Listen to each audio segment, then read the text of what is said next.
everything back in there. And I'll contact Drew and try and pack it up. Okay, right. That makes no worries. Stay out of back end, Yep. What time's your game start? 12:30 or 1? 1. 40 overs or 35? Okay, good.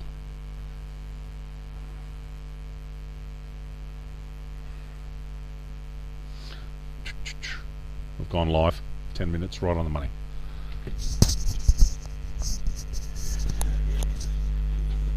Just a further check 1 2. Check 1 2 for sound. Just a further check 1 2. Check 1 2 for sound. Just a further check 1 2.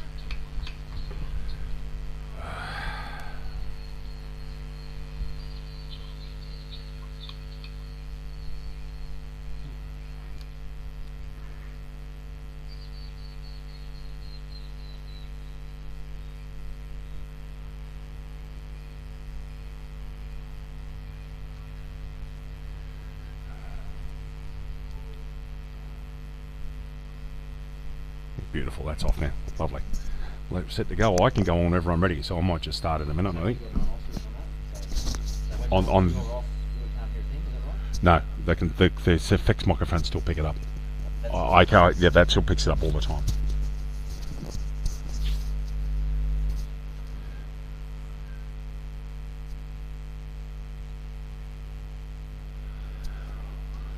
Good morning, everybody. Welcome to Victoria Park, number 1 in Dubbo. My name is David Redden. The Dubbo first grade grand final is about to start. 10 o'clock start. Despite the weather yesterday, we're going to get away on time. Sims have won the toss, everybody, and sent Colts in to bat. Again, Sims has won the toss, and Colts will be batting first.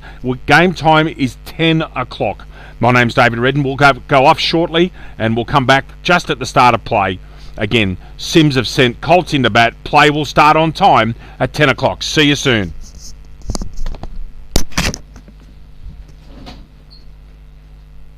I'll come to you.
Hello everybody, my name's David Redden and we're going to get going shortly in the Dubbo first grade DCCA first grade grand final between CYMS and RSL Colts.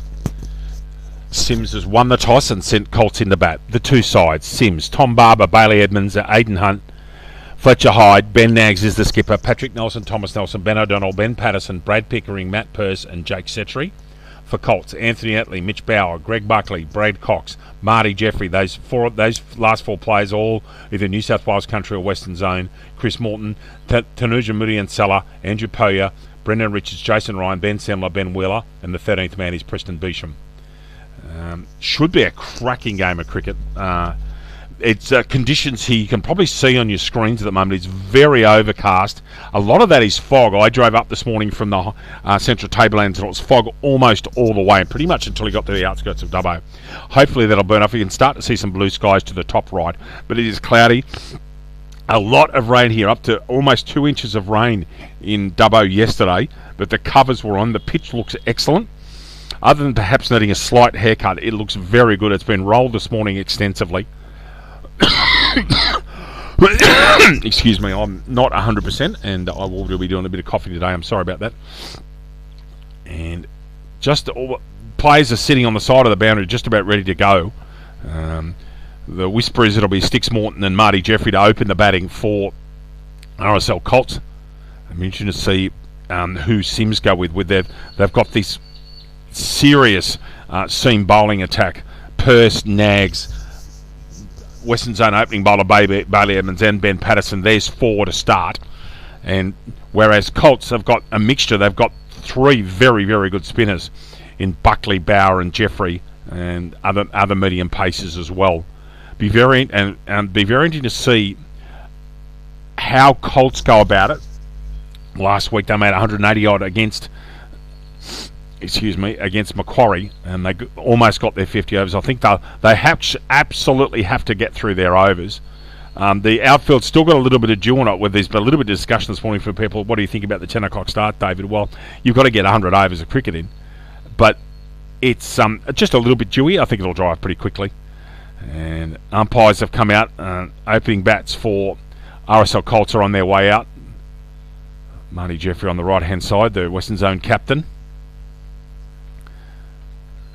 It's Chris Morton coming out with him, veteran RSL Colts player. We're almost ready to go here. My name's David Redden. It's great to be with you. Thanks so much to the Richie Richards and everybody and Ben Semler, everybody at Dubbo Cricket for having me up here. Cannot wait to call this one. Should be a cracking game of cricket. Winners are premiers. The losers can go and please themselves. That's pretty much the story of today. We're commentating up from the Dubbo Kangaroos club rooms over here in the pretty much cover to the southern end of the ground. Ben Patterson has the ball. There's no surprise. Hard to believe Ben Patterson's 29 years of age now.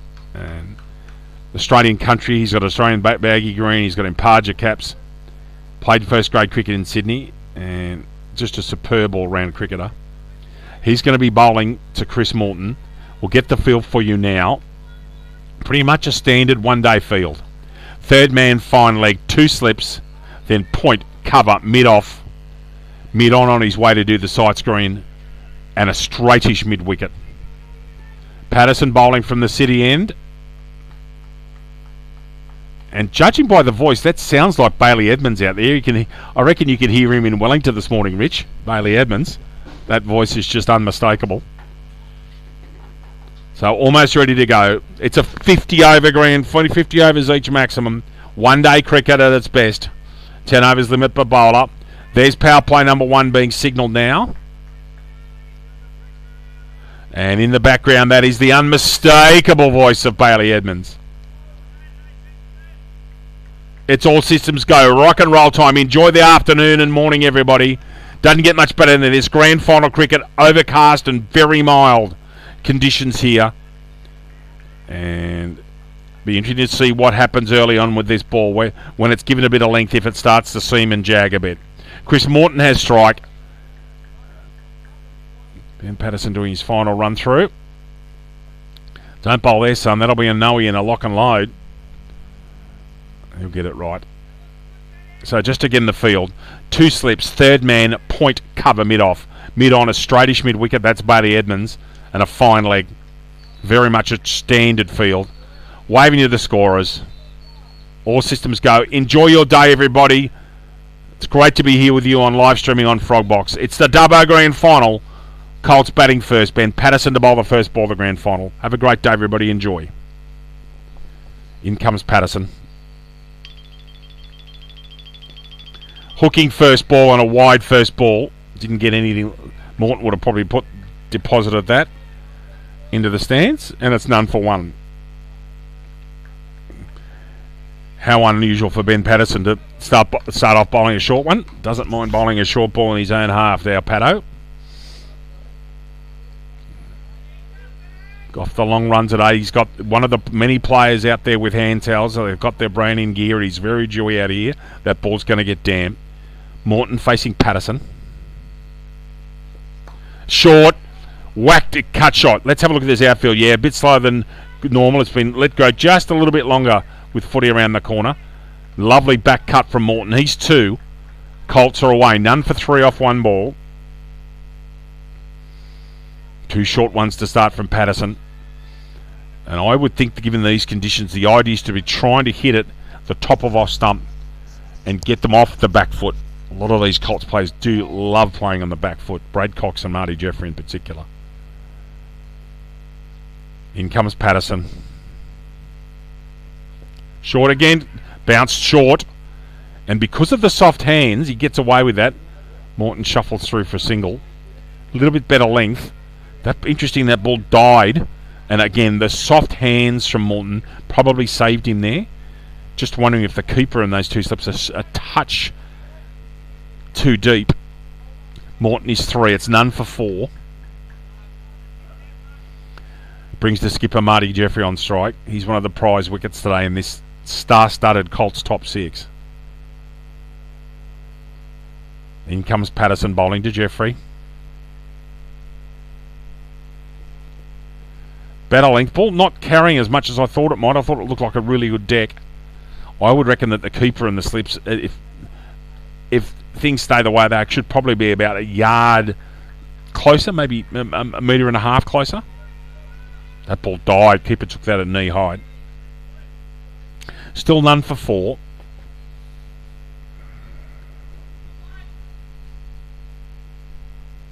Crowd starting to build here. There's a Sims tent to the right of your screen.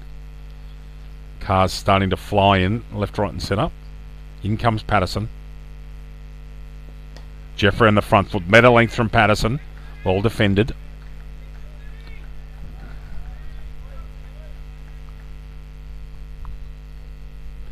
Be interested to see how, when this ground dries out, how the ball runs. That back cut from Chris Morton didn't really fly off the outfield. When you walk on it, we had a couple of walks on it earlier, and it just feels a little bit spongy. None for 4 still.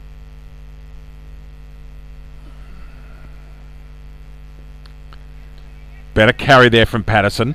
Jeffrey there leaving on length. It's a good leave too. Morton's 3. Jeffrey yet to score. It's none for 4.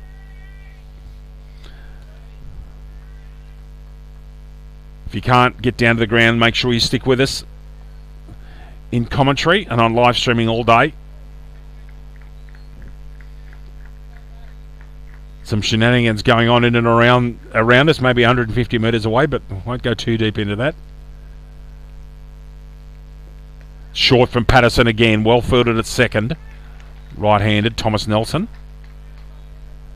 And that's over. After the first over, Colts are none for 4. Morton's 3, Jeffrey yet to score. Patterson's not very happy with that front foot spot. That's a couple of times he's in scrappy, and you might find that if they've got any sawdust, you just wonder if it's a bit damp. And Western Zone opening bowler Bailey Edmonds is going to come on from the southern end, or the tennis courts end here at number 1. Looking like it's an identical field. Fine leg third man, 2 slips. Point, cover, mid-off, mid-on, and again that straightish mid-wicket. Now if Edmonds has got the brain in gear here, took 4 a couple of weeks ago in his last outing, he needs to bring them onto the front foot. He's not nearly as quick as Patterson, and Edmonds is at his very best when he's nibbling away at the top of off stump and particularly bringing batsmen forward. Noted wicket taker, and it's interesting that point's gone behind net because of that last cut shot from Morton. The point's moved about 6 or 7 metres behind square. You can't see him on your screen now, but he's gone behind square. In comes Edmonds. First ball to Morton. Pulling. Got to roll a short one in there, straight down to fine leg. And an easy single. So Morton's got all of his runs so far off that back foot. And that was an authentic pull hook shot. And as Edmonds keeps going, he'll obviously get quicker, but he's not at the pace where the short ball sort of becomes a shock weapon for him.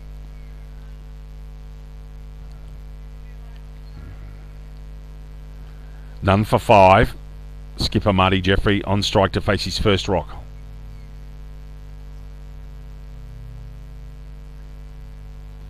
Good carry there from Evans. You could hear the effort ball there. That went through hip height. That's where keepers love to take them.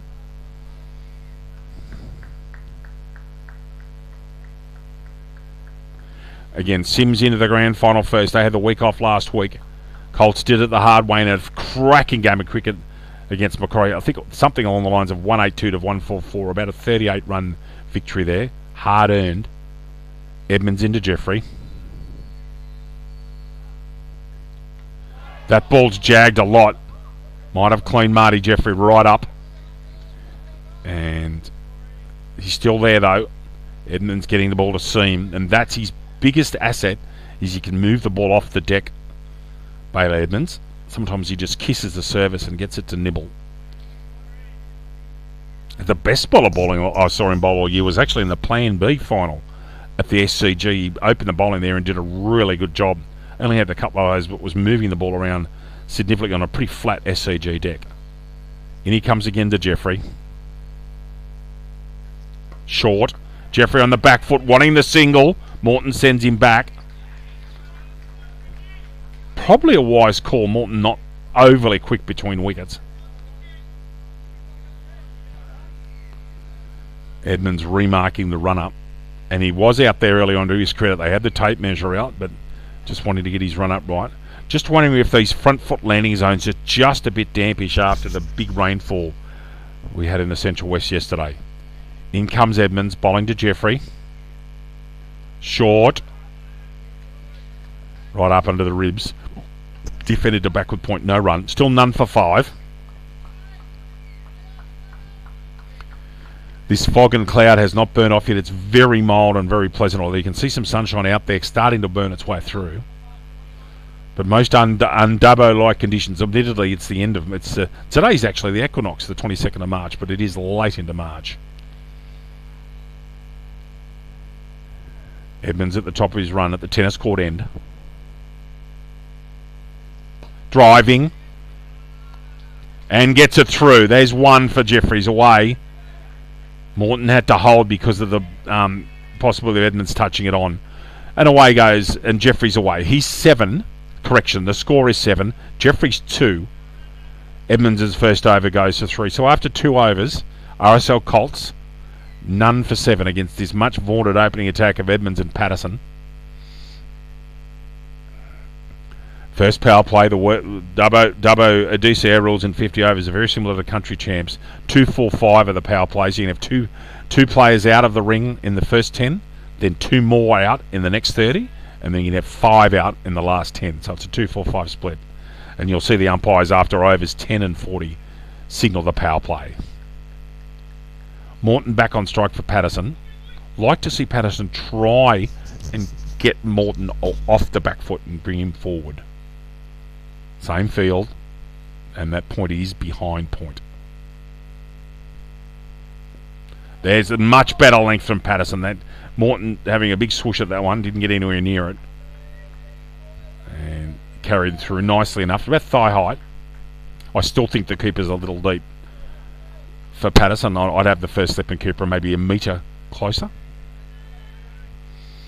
But he is a different kettle of Patterson will vary his length, but when he gets the ball in the right areas, he's a handful. Still none for 7.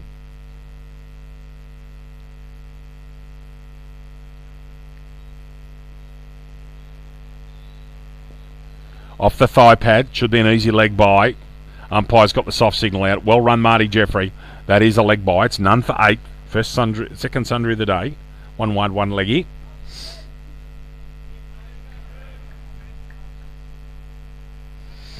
And Jeffrey, when he's at his best, when I've seen him this year, and I've seen him play a lot this year, his feet move both well forward and back. And the one shot that he has to be careful of is that nurdle down to third man. If he's going to do that, he needs to get over the top of it and also move his back foot. In comes Patterson to Jeffrey. Left alone. That was sharper. Keeper took that chest high. That was good carry. That was the effort ball from Patterson. Still none for 8. How you all doing? Hope you're all well, wherever you're watching from. This should be a pulsating day's cricket. Great to be here and witness this grand final. And one of our region's premier cricket grounds, Victoria Park number 1. In comes Patterson. Beauty, beats him all end up. That was a leg cutter. Again, the bounce a little bit variable. Keeper took that at shin high. Yes, in my mind, the 2 premier cricket grounds in our region are Victoria Park number 1 in Dubbo and Wade Park in Orange. And must give credit to everyone in Bathurst for doing such good remodelling works of Bathurst Sports Ground. Both Bathurst Sports Ground and VP1 have had their velodromes removed, which is great for cricket. But this is a lovely facility. The next thing probably, when they get funding, is to remodel that grandstand. But it's a terrific facility. In comes Patterson to Jeffrey. And Jeffrey very comfortable with Patterson just dialing the length back. Jeffrey a little bit more comfortable defending up and around his hip, because these two, of course, are New South Wales Imparja teammates over many years. And the Imparja Championships this year, for once, moving away from Alice Springs. They're being played in Mackay in April. And if there's a time of the year you want to be in Mackay playing cricket, it is April. It would be very pleasant. Mid-20s every day.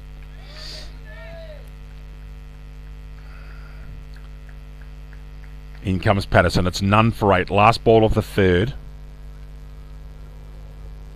Cutting off the front foot. That's interesting. And again, just a little bit of variable bounce. It makes it, when you've got variable bounce, it's very hard to play horizontal bat shots. Jeffrey's 2 off 13. Morton's 4 off 5. And it's none for 8 after 3 overs. Just the 1 leg by. That's a maiden to Patterson.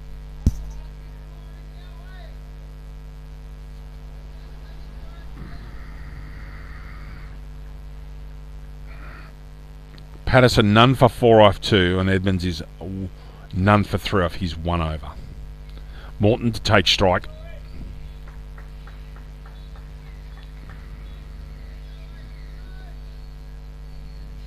Again, I think they need to bring Morton forward. They're playing into his hands if they let him play off the back foot consistently. In comes Edmonds to him from the tennis court end. Driving, that was lovely. Absolutely, that was right in the slot. First boundary, beautiful cover drive. Absolutely classical from Morton. He's 8. And Colts are none for 12. That ran beautifully to the fence there, that one. To one of the longer parts of ground, but he absolutely smoked that cover drive.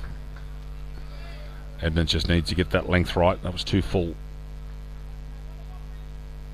However, I did actually ask for him to be brought forward. However, that was pretty much a half volley. Full toss. That might go for 6. And it has. That's a bomb. So he's gone 4-6. Gets the full bunger on leg stump. And Marty Jeffrey asking if that was a no ball. It was nothing like it. Morton's gone 4-6 off the first 2 balls of this over, and they're flying. None for 18. And again, he's hit those 2 boundaries to the larger boundaries on this ground. Square is a big boundary here at VP1. Interestingly, the cricket pitch sits asymmetrical to the run of the ground. When you're watching football here, the football pitch does not run down the same angles as this cricket pitch. Football pitch goes a little bit more from the top right to the bottom left of screen, a little bit more than what you see here. And it creates these boundaries, these little pockets that are even and that are uneven and on the ground. None for 18. Edmonds needs to take a breath and just get it right. He's gone 2 full twice and got pogoed for it.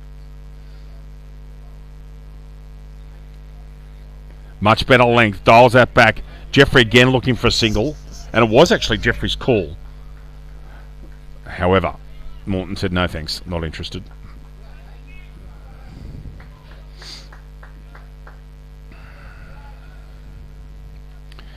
Still none for 18. Morton's 14 off 7. Correction, 14 off 8.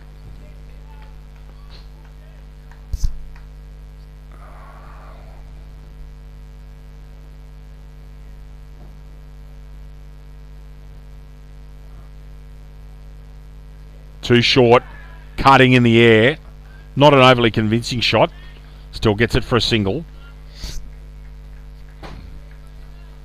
None for 19 now.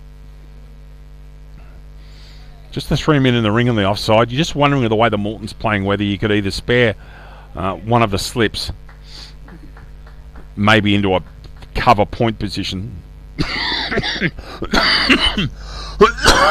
excuse me, or bowl to a 7-2 and put Patterson from mid-wicket across there. Food for thought. It's none for 19. Jeffrey on strike is 2.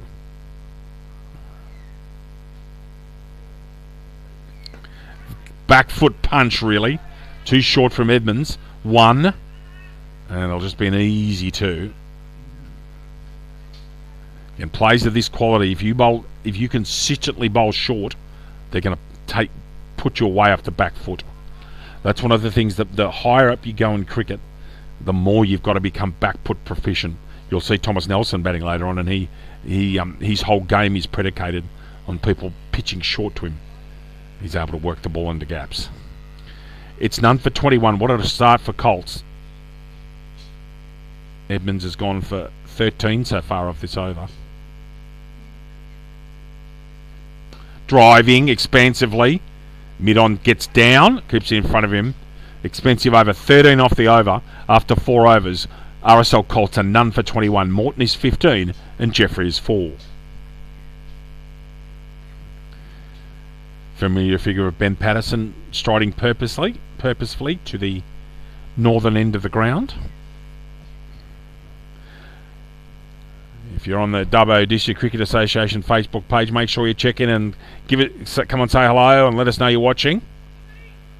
There'll be quite a few people watching the live stream of this game. Just get on there and say hi and just let us know you're watching.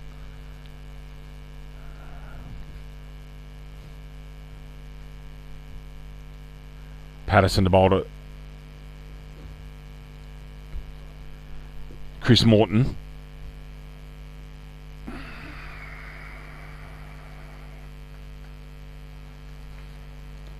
Morton's away. He's got 1 and 1. He's 15 off 9. Doing exactly what his team needed him to do. That ball is picking up moisture. Ben Patterson taking his time to dry the ball off. And he'll continue from the city end. Same field, although that mid-wicket Buddy Evans has gone a touch squarer. Inside edge from Morton. Lucky not to jag it onto. Playing with that 45-degree bat, that's just danger. As I said, this is with Patterson's been bowling, it's a little bit of variable bounce, but he is changing his pace quite cleverly, Patterson. Not letting the batsmen, or trying not to let them get comfortable.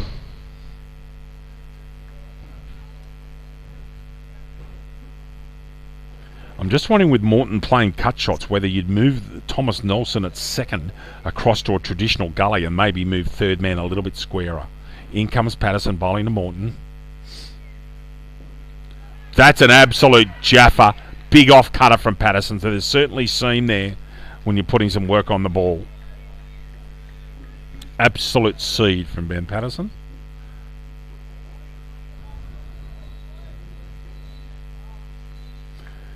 And for those of you around the place, the second grade grand final has been abandoned, and the thirds and fourths. The third grade grand final will be BP3, and the fourth grade grand final has been moved to the hard wicket down at Pavans.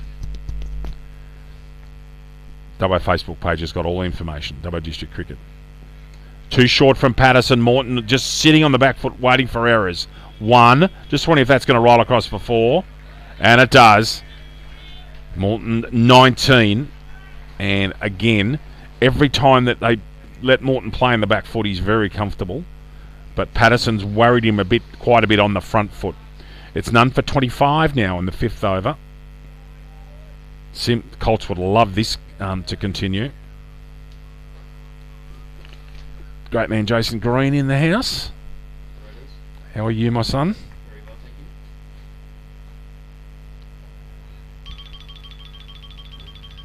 Patterson to continue.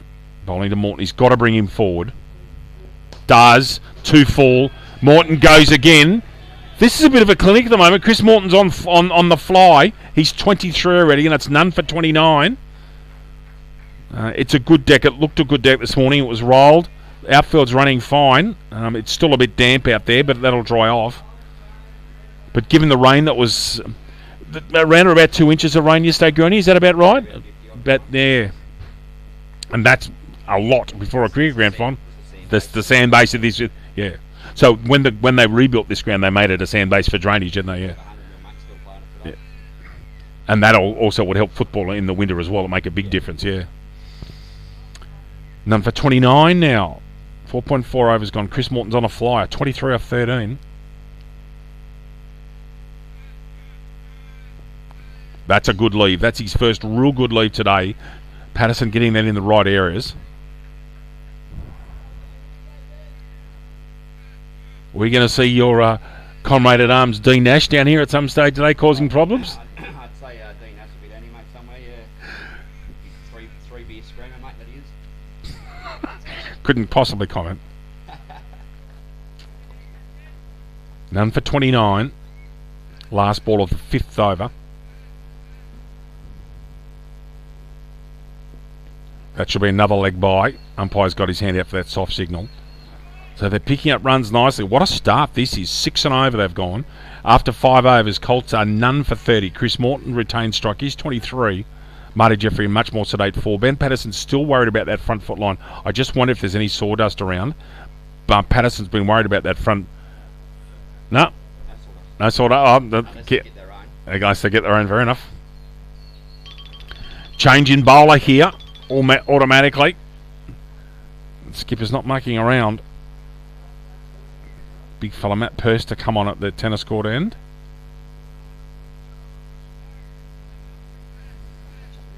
Righto, Greenie. Take care, mate. Yeah, I'm sure you will. So, change in bowling. Not hesitating. Ben Nags to change his bowling around. It's none for 30. Chris Morton. The perfect start, really, for Colts. They're going at 6 and over. And when you consider how hard runs would have scored last week, they battled their way, Colts, to 182. Dubbo representative cricketer Matt Purse to bowl from the tennis court end, relieving Bailey Edmonds. And he'll nag away. No pun intended. And I'll just tell you about an interesting change of field here in a minute. Morton trying to go straight. So what they've done, you can see, yes, on your screen, over there in front of the screen, that's a deep cover for Morton, and they've moved the third man. So Morton's now got an appealing option for him if he wants to cut behind point. But they've now got a sweeper. That's actually a traditional cover sweeper. Right on your screen at the bottom of the stands there. That's a very interesting move. Makes him think a bit. In comes Purse, and they've moved one of the slips to the gully, as I thought they may. Too short at that pace. Worked around the corner for an easy single. Morton's 24. Yeah, so just to run through the field for you with these changes. Let's go the offside. So it's mid-off, deep cover, cover point, backward point, gully, first slip, and then the leg side we've got a fine leg, Ben Patterson swooping at mid-wicket and a mid-on. And that field is going to stay the same for Marty Jeffrey. Now there's got to be a change because third man's out. They've actually got 3 men out here, and that's a no ball. If they haven't got their head in gear, they're going to give away no ball here. In fact, no. That man at backward point.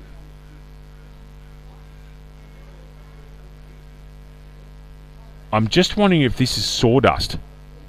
It is.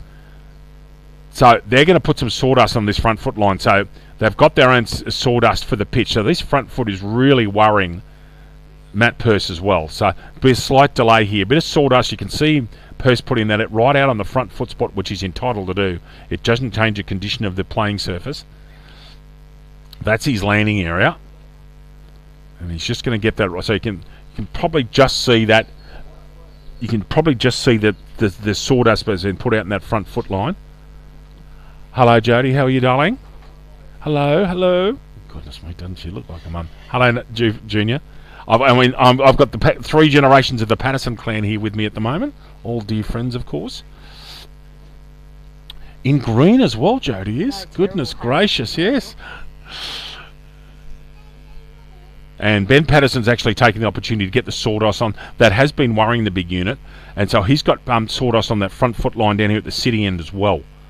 So just a little bit of moisture. When we were out there earlier, the pitch actually looks really good considering the rain that we've had. And Nags is persisting with this deep cover. And the man at backward point will come in the ring so that they've only got the 2 men out. And that is the unmistakable voice of Bailey Edmonds. You could hear him in Wellington, couldn't you? He's easy to pick. He's always up and about, though. In comes Purse to Jeffrey. Good leave. Just a bit outside off stump. But again, Purse trying to bring Jeffrey forward. Jeffrey a good leave. Looks to me that Jeffrey's setting himself to try and bat as deep as he can. He faced a lot of rocks last week. And then on a 2-pace pitch gave back a relatively simple caught and bowl chance, which was snaffled. And for Jeffrey, in comes the deep cover.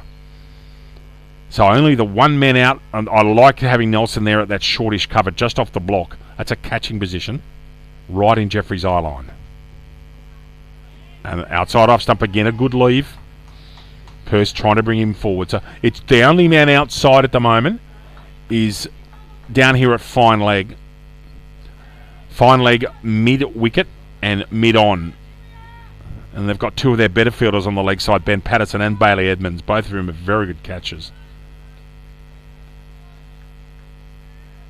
Purse into Jeffrey again. It's none for 31. Working it to backward point. In fact, the gully comes around. And definitely in my mind that Jeffrey is working hard to stay there. Morton's 24, Jeffrey is 4. That's none for 31. 1 ball left in the 6th over here. DDCA first grade grand final. RSL Colts being sent into bat by CYMS. Ben Nags having absolutely no hesitation in sending them in. Short of that time, Jeffrey punches behind point.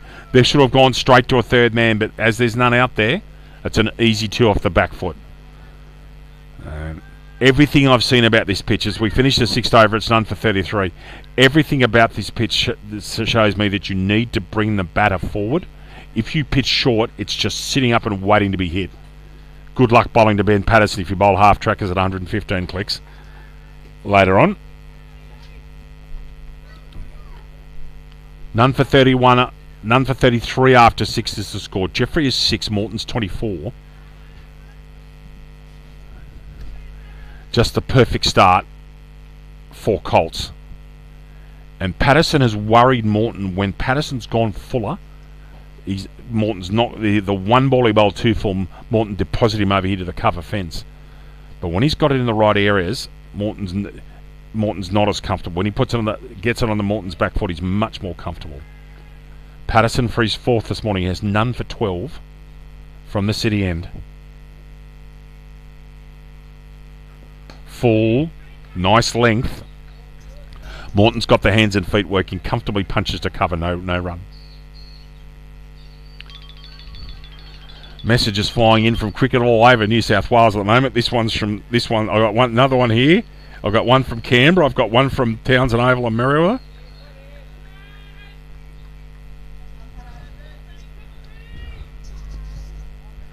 That's the fan club. That's the entourage. That's the Patterson entourage. That is. Driving again. Beautiful shot, Morton. And just a touch full. And Morton's driving this morning when he's gone hard has been exquisite. Morton is now 28. And it's none for 37. And if you'd have offered Colts none for 37 halfway through the 7th over, they'd have said, "You're kidding, we'll take that every day of the week."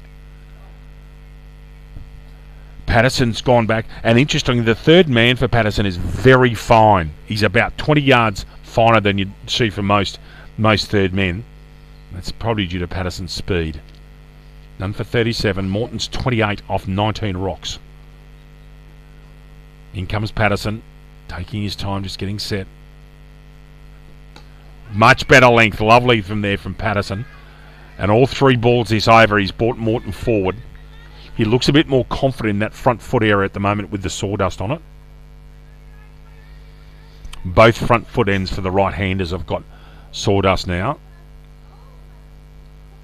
There are parts of New South Wales you wouldn't have got cricket on today, given the rain that Dubbo had yesterday. But as Jason Green was telling me about 10 minutes ago, the sand base here means that it drains beautifully.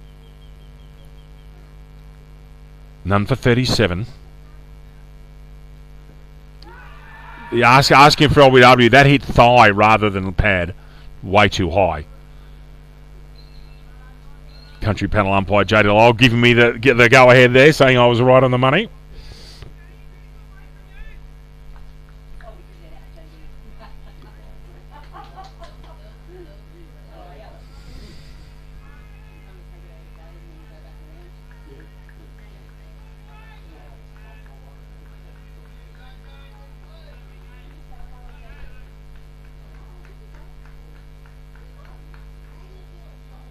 In comes Patterson again.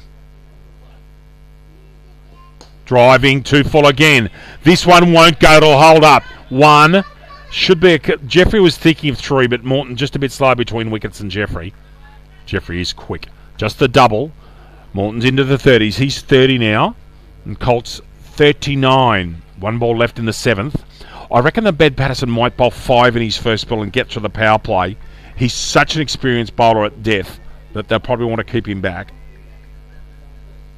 He has none for 18, Patterson, after 3.5. And they're 39. Last ball of the 7th. Just what a perfect start. Jeffrey's going to the danger end. I think he was safe.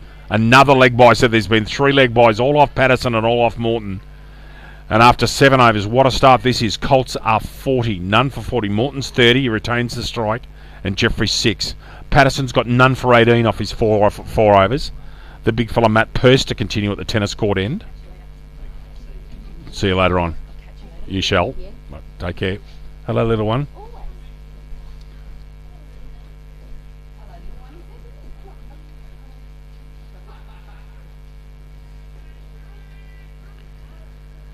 And the keeper's going to stand up here. That is an interesting move. It's brave, but it's also the right thing to do. It limits the batter's footwork. Means they can't leave the crease. Purse doesn't want to spear too many down the leg side, but I think it's a good move.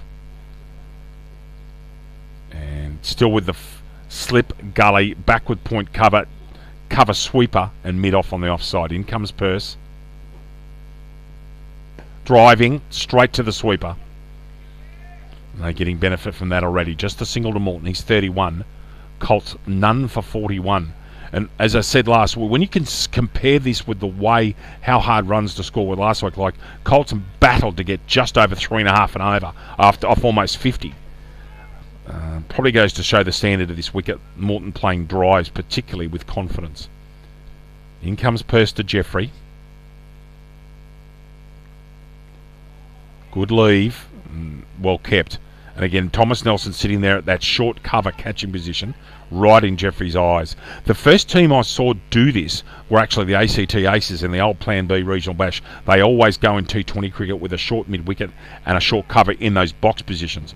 And in speaking to their coach, Adam Teddy said it's about getting in the batsman's eyes and make them trying to put the ball in a different position. Driving, gets it through the gap. That should be a double. 1. Morton just goes in, gets in now. Jeffrey underway. That's none for 43. And admittedly, those box positions are more the T20 position. But I do like it in 50 over cricket. It just makes the batsman think.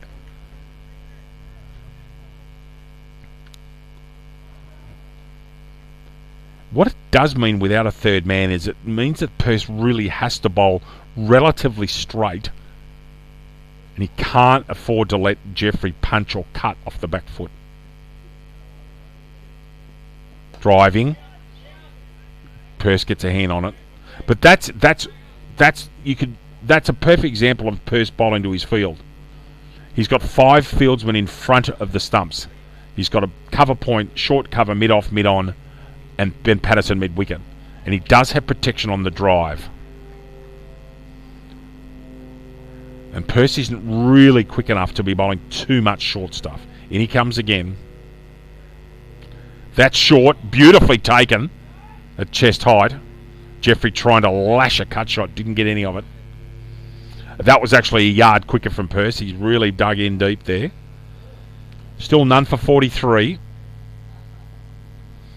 Some blue sky above us to the top, just to the top right of your screen. Still a bit of cloud and fog, but burning its way through. It's currently 10:36 on Saturday morning here. And well kept again. Perce basically getting the ball in the areas he needs to. Just a 3 off it. He has none for 6. And after 8 overs, Colts are none for 43. Ben Patterson for his 5th. I'm just wondering, this will see the power play. I'm just wondering if this will be Paddo's last over in this spell. With thanks to some call back there coming up on your screen.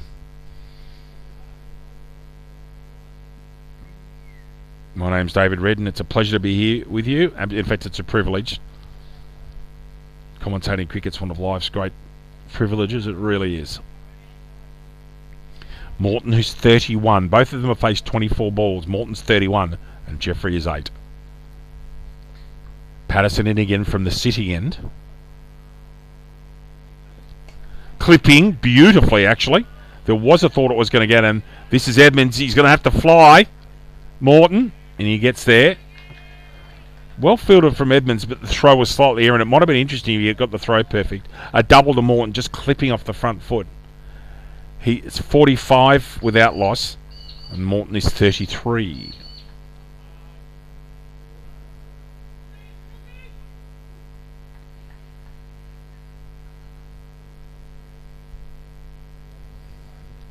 CYMS would love to, Colts would love to get through the power play without a wicket being taken.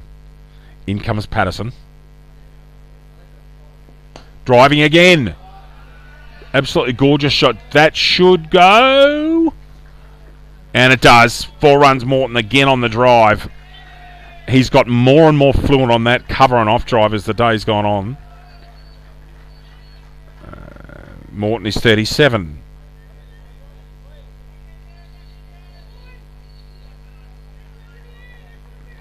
It's none for 49.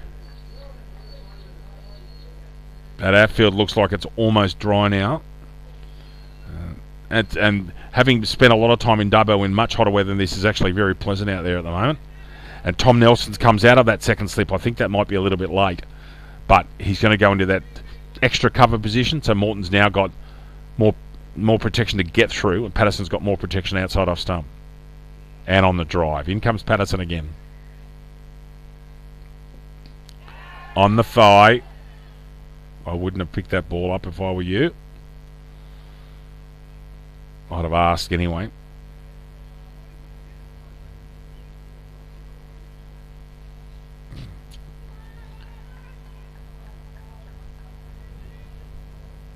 Still bowling to a 6-3 Patterson. And given the driving that we've seen from Morton this morning, that's quite a reasonable thing to do. 5-4 makes him bowl right at middle and off, where at the moment he can bowl just outside of stump with some protection. Short, leans back trying to cut, but because that point is behind point, it goes straight to him. Credit that one to Ben Nags because he's got his point. We've seen Morton a couple of times today cutting, and he cuts behind point. He's a bit late. He's deliberately going late on that back foot to it.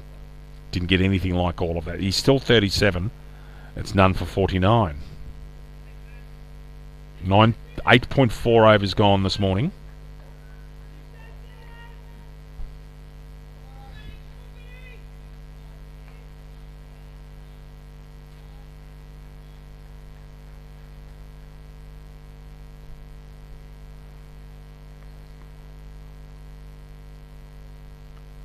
In comes Patterson. Shorter length. Right up into Morton's, into his hands, and he just works it to gully, no run. So again, for those of you in local cricket, the third grade grand final going ahead as planned at VP3, and the fourth grade grand final will be played at the hard wicket of Pavans. That's been moved from Pavans turf due to some water getting under the covers. And as posted by the President this morning, the second grade grand final has been abandoned at Vic Park 2. So grand finals today in 1s, 3s and 4s.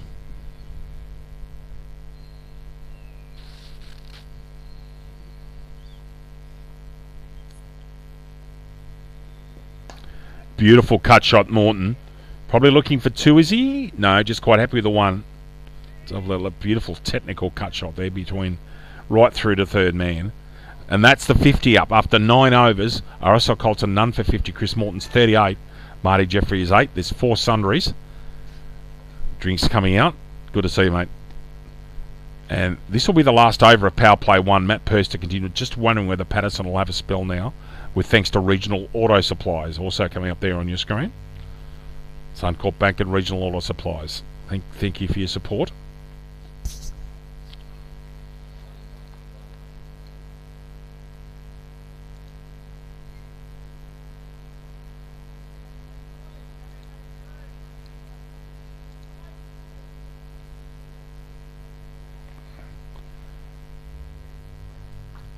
And again, if you're watching on live streaming because you can't be at the ground, make sure you go and drop a comment on and say hi to us from wherever you are. Just come and say hello, and watching from wherever, just give us a cheerio on Facebook, on the DDCA Facebook page. Love to know where you're all watching from.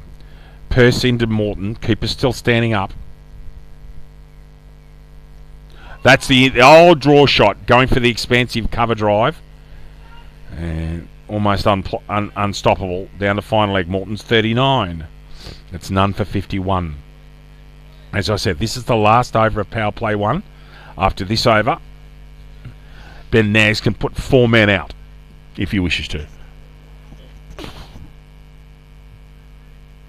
Still partially overcast here at number 1. Jeffrey, who sedately made his way to 8.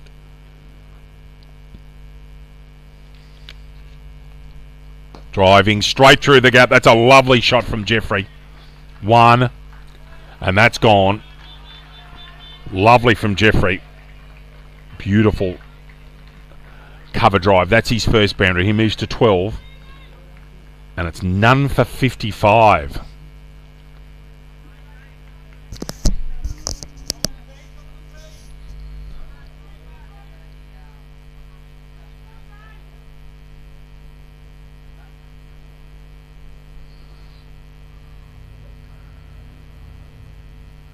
In comes Purse. That's a beauty. Purse has bowled a couple of deliveries today where he's bent the back. And that one, big leg cutter from Purse, and beat Jeffrey all ends up. Still none for 55.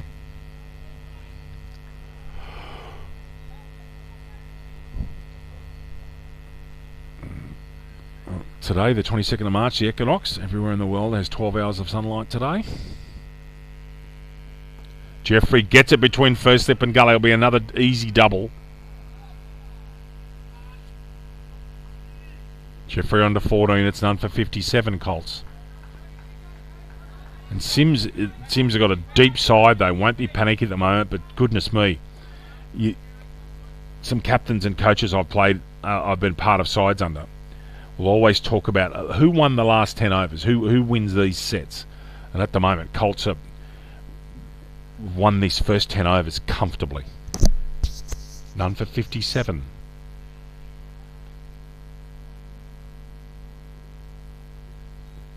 Short, punching to cover point, no run.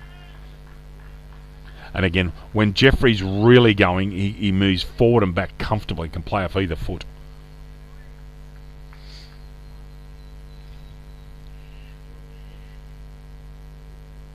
And Matt Purse has gone for that sawdust again. And again, that front foot line just worrying him a little bit. Just a little bit of moisture come out, which is completely unacceptable given the large rainfall. Like, if you think about Dubbo's annual rainfall, almost 1/10 of it fell in one day yesterday. And that's exactly how much fell. In some parts of Dubbo there was over 50 mil. In comes Purse. That could be out. Oh, gee, just gets it over that backward point. Morton could be in a bit of strife here. He dropped the ball. That ball wasn't taken cleanly. A double to Jeffrey, slightly risky. And after the first power play, what a start. None for 59, going at 5.9 and over. Just a superb start for Colts. Just waiting to see if there is in fact a change of bowler here. Not sure yet. Ben Patterson's gone to his run up. No, Patterson's going to continue by the look of it. He's going for the sawdust as well.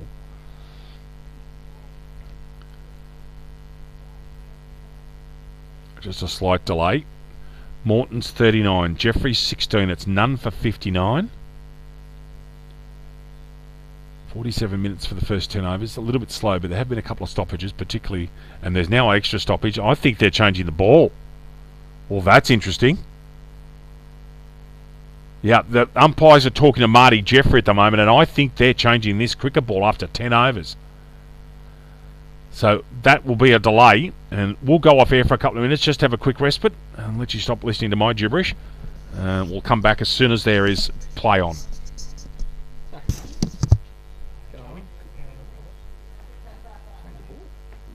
Change of ball after 10. Oh, very good. Was it still foggy at home when you left this morning? It was fine in Bathurst and Orange. It felt like I was driving to Katoomba rather than Dubbo. Heavy fog through Wello. I was on low branch coming in at Blaney this morning. It was really quite heavy and thick. Where's the wedding at? Here, it's somewhere Balladella Road or something. I don't have to go till time 1:30.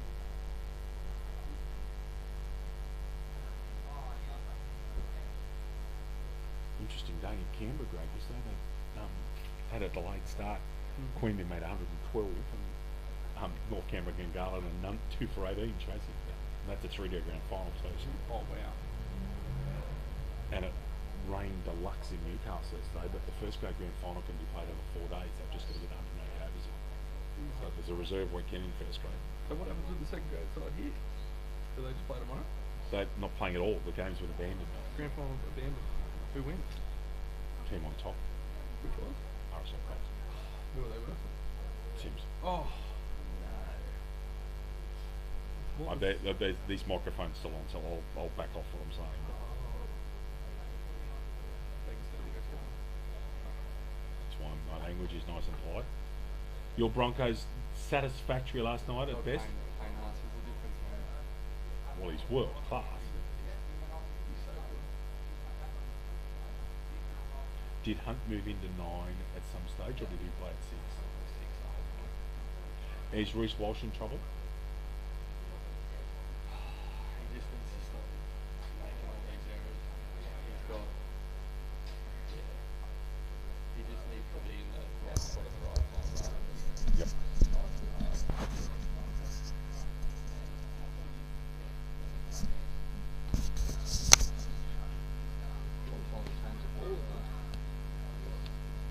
They've got to go. The thing is, when you change a cricket ball, you've actually got to find one that's in a reasonably similar condition.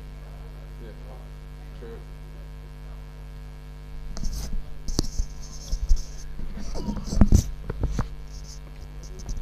Welcome back. Just talking to Joey Coughlin, and Joe was saying it's a fair while to change a ball, and I said, well, one of the issues is that when you change a cricket ball in the middle of a game, you've got to try and find a ball that's of similar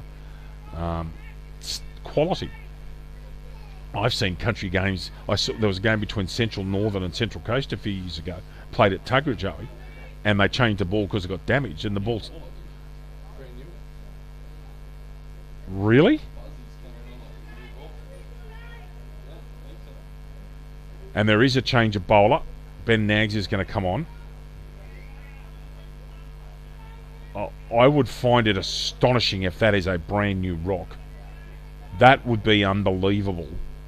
That I can't comment. I don't know what it is. It is a change of ball. That's definitely the case. That's definitely right. Okay, so Ben Nags to come on and bowl his first spell. This is the second power play. Morton almost worked off his back foot there. Thank you so much, sir. Long Black, delivered by the great man Richie Richardson for me. That'll be my quota for the morning. That'll be my third, but I'm not exactly flying. I'm going well this morning. Nags, one of the zone's better medium pace bowlers. Short, cannot bowl there. You cannot bowl there at a bowling at $1.20, especially to Morton in this form. Deposits him to forward square leg. Morton to 43. It's none for 63 now.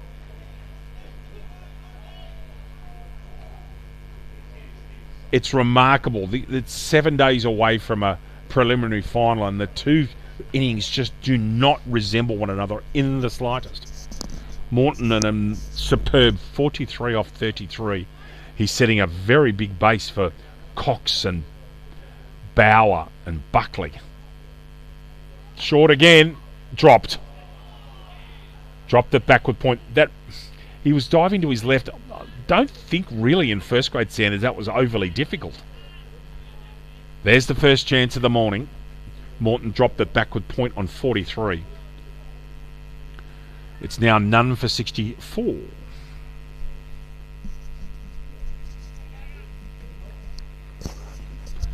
Just a field for Jeffrey. There's no third man, so it's a slip, gully, backward point, cover, short, extra cover, mid-off, mid-on, mid-wicket, fine leg. Off the thigh, and with Morton having to run to the danger end, no quick single. How y'all doing? Welcome to the DDCA First Grade Grand Final. David Redden here with you in commentary.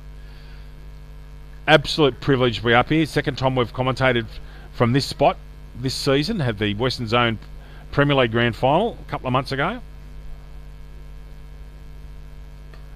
All beautifully bowled Nags. Jeffrey lucky not to play on. And this is what Nags does. He's got his innate ability to move the ball off the seam. And I know that a couple of people, some of the wickets that we played on, particularly down south, blokes like Nags would have been very handy because they do a bit. The closer you get to the sea, and we played at Nowra this year, the more the ball does. And this is the type of bowler that can really do some damage. In comes Nags again. Jeffrey cutting with authority off that back foot. That might not go. It won't. 1 and 2. Jeffrey on to 18. It's none for 66 after 11 overs. Morton's 44. He was dropped on 43. We'll make a note of that. Jeffrey's 16. Jeffrey 18 now.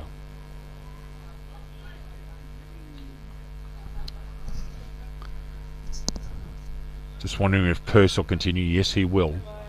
Just the bowling figures for you. I'll come across here to Play HQ if I can get my computer working. Ben Patterson, 5 overs for 25. Bailey Edmonds, 2 overs for 16. Matt Purse, 3 overs for 15. Ben Nags, 1 over for 7. Morton's 44. Jeffrey's 18. There are 4 extras made up of 1 wide and 3 leggies. It's none for 66 after 11. Going at a runner ball. Very full. Lovely Yorker there from Purse. Dug out by Morton.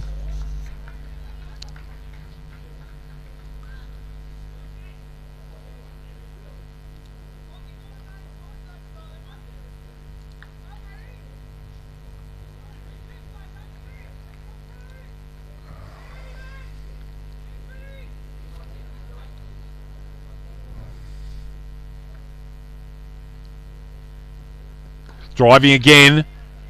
That's going to land safely, luckily. Want to hurry? No, he had to run around his right arm, and Morton judged that double well. A little bit lucky, but he's played hard this morning. He's gone with hard hands. Gets the benefit. 46 to Morton. None for 68 for RSL Colts. Again, Brad Cox and Mitch Bauer and Greg Buckley will be sitting back there thinking, wow, what a start.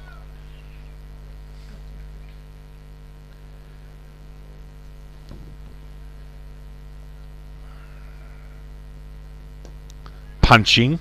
Much better length from Purse there. To straight to backward point, no run.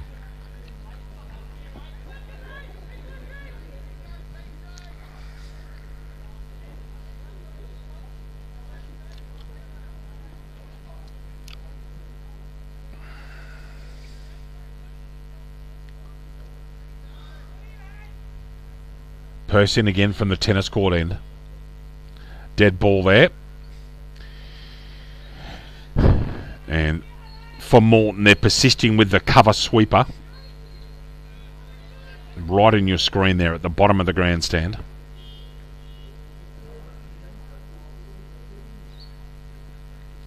Punching off the back foot. And another drop chance. That's twice in 5 minutes. And that was Bailey Evans. He's usually got very good hands. Morton was punching off the back foot. Hit it straight to Edmonds, who went down low and shelled it. Morton's just got to get their head together here and hit him on the ground for a few minutes. He's 46. None for 68. You cannot give players lives at this level. Driving, much better shot. Straight to cover point, no run. So Morton dropped on 43 and then 46. None for 68. Blue sky starting to burn its way through. And I mean starting, it's still a lot of clouds in the area. Forecast max today is 31, which if someone told you you're going to cricket in Dubbo in 31, you'd take that every day of the week. In comes Purse. Driving straight down the ground. Lovely shot, Morton. Launch into that one. One. Should just be a double there. Morton's only interested in the two. Good chase by Edmonds. And that's over. None for 70 after 12. Morton's 48. And sitting on a half century, and Jeffrey's 18.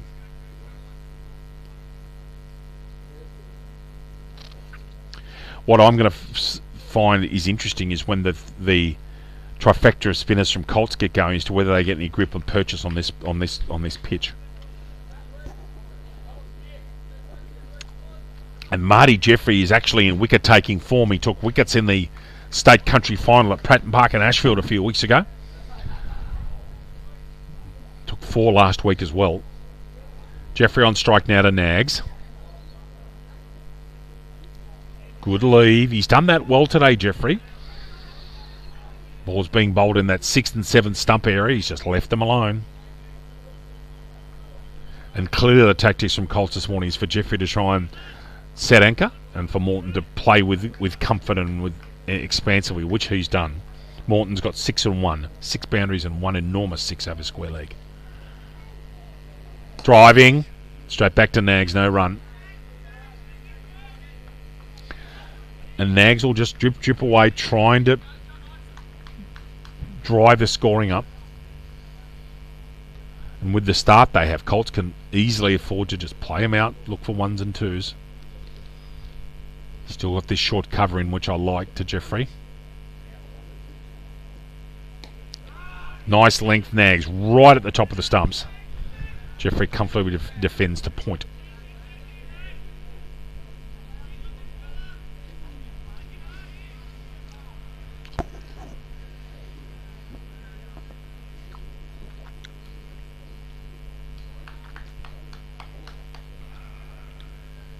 In comes Nags.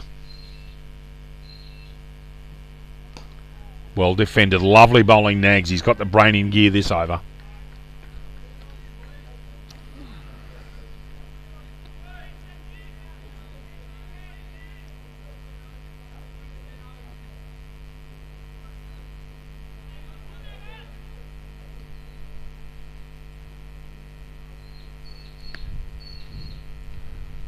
Jeffrey driving. Can he get through the gap? He can't.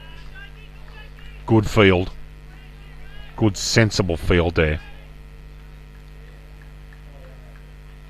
Well fielded there by Jake Setri at cover point. Still none for 70. Nags on a maiden here. Would love to finish off with his best ball. On the pads, that wasn't going over. Umpire said going down leg. That's a very fine maiden from Nags. He has none for 7 off 2. After 13 overs, it's none for 70 RSL Colts in the DDCA first grade grand final. David Redden here with you in commentary, with thanks to Regional Australia Bank.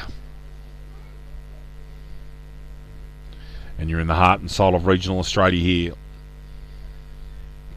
Dubbo uniquely positioned right between, in a triangle between Sydney, Melbourne and Brisbane. And Canberra through if you want to throw in there, but it's certainly halfway between Melbourne and Brisbane, and one of us New South Wales major regional centres.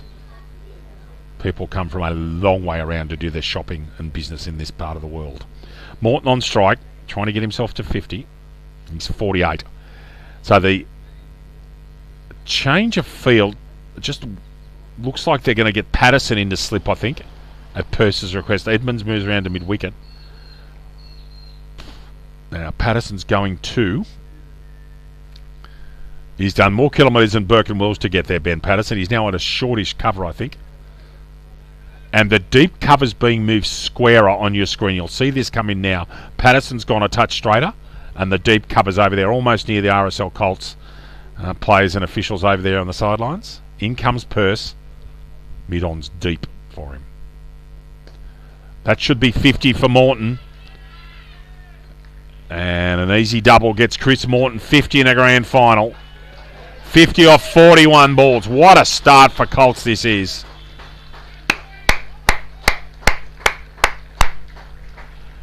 Chris Morton has 50. It's none for 72.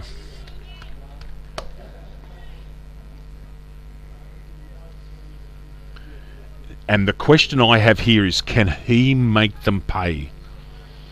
Can he make them pay for drop chances? In comes Purse from the tennis court end. Oh, lovely shot. Flicked off his pads. It'll hold up on that thicker outfield.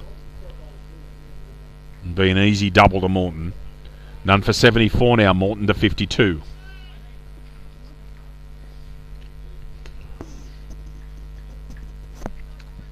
Remember, Morton dropped on 43, then 46.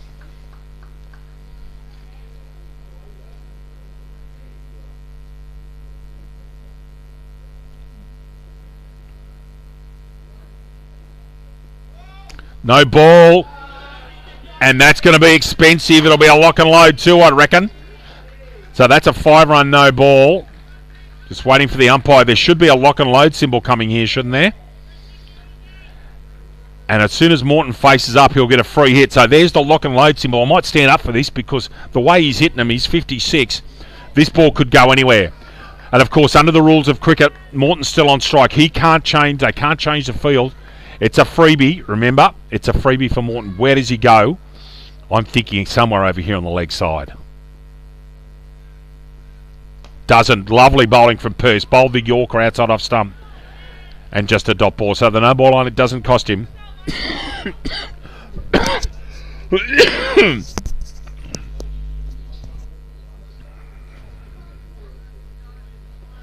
Quite a few cars and tents being set up here at this place. It should be a long day. Purse into Morton again. Short, you can't bowl there at that speed. That won't go. That'll hold up. When we were here for the Western Zone Premier League Grand Final, that would have gone, but the outfield clearly being prepared for football. And just a double to Morton. He moves to... I reckon that score's wrong. I don't think he is 54. I reckon he's 58. But we'll come back to that. I don't think that score's... Yeah, he is. The frog box hasn't caught up. He is 58, is Morton is. Purse has been expensive. You wonder how far the spinners are away here for CYMS. Good leave. Keeper gets it down in front of him. And when they've got going, these two have actually left quite well, particularly Jeffrey. As I said, Jeffrey's been leaving in that 6-stump corridor, and Morton did need to play at that. Again, Morton has to have the mindset that I'm just going to keep going, but I want to make them pay. Yeah, so the live scoring on the frog box is actually incorrect. The live scoring on Play HQ is right. It's none for 81. Morton is 58. Short and another Noe. That won't be a boundary, however. So there'll be another lock and load here. Edmonds chasing. Now, judging what Pearce did last time, I would suggest to you that he'll try and bowl a Yorker again. So again, the live scoring's got that wrong. That's actually a 2 and a no ball. The actual score should be none for 84 by mine. That was a 3-run Noe with one no ball and 2. Morton's got a freebie. Another free hit here. I think that live scoring might have just about caught up. And it's a free hit. Can Pearce dry him up again? Full toss. About knee high. And works straight to the deep cover fielder just for a single expensive over from Pearce. After 5 overs, he has none for 31. And Morton 61, Jeffrey 18. The score after 14 overs is none for 85. None for 85. Just wondering if Ben Nags is considering getting a spinner on. Not at this stage. He's going to keep himself. Why wouldn't he just bowl a maiden? With thanks to Suncorp Bank. He's been belligerent this morning, Chris Morton. He's really hit the ball very hard. By and large, his timing's been superb. And that first drop catch has already cost them 18.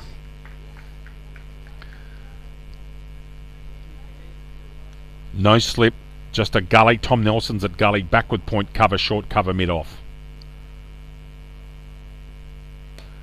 Off the inside edge, straight to Edmonds.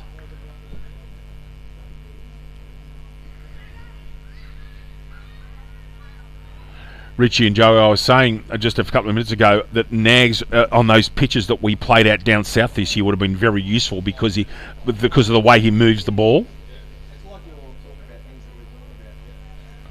There's the wicket. And an absolute seed to do it. A big leg cutter. Morton playing defensively. That's the first wicket this morning. It's 1 for 82. Morton an outstanding 61.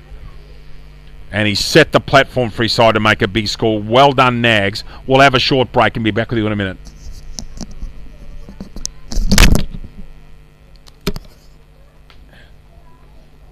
I'm now watching for myself, and I've seen it twice. When you have a match, those matches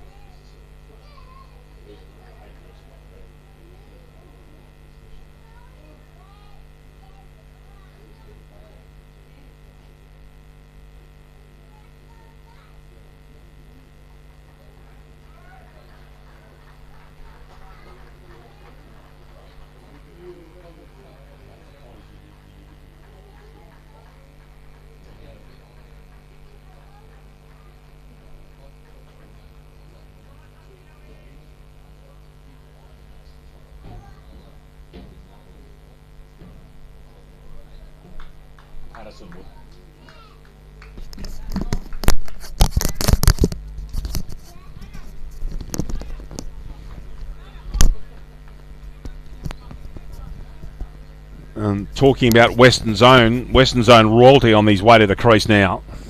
A delightful leg cutter from Ben Nags, sees fit for Chris Morton. As brilliant 61 off 50 with 7 and 1.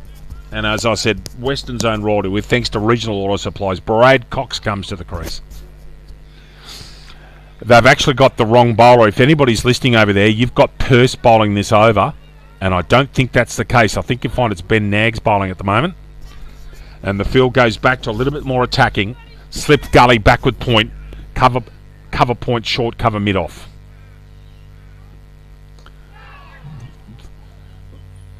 Very iffy first drive. Cox looking for 2.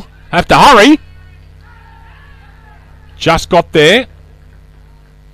Only had one other gear, Bradley. That was reverse.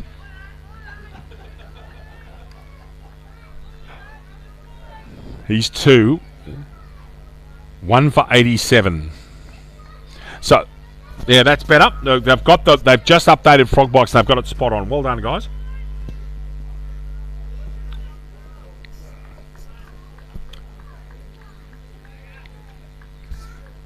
And what a template Chris Morton set up for the rest of his batters. Goodness me. Much more assured shot that time from Cox onto the front foot.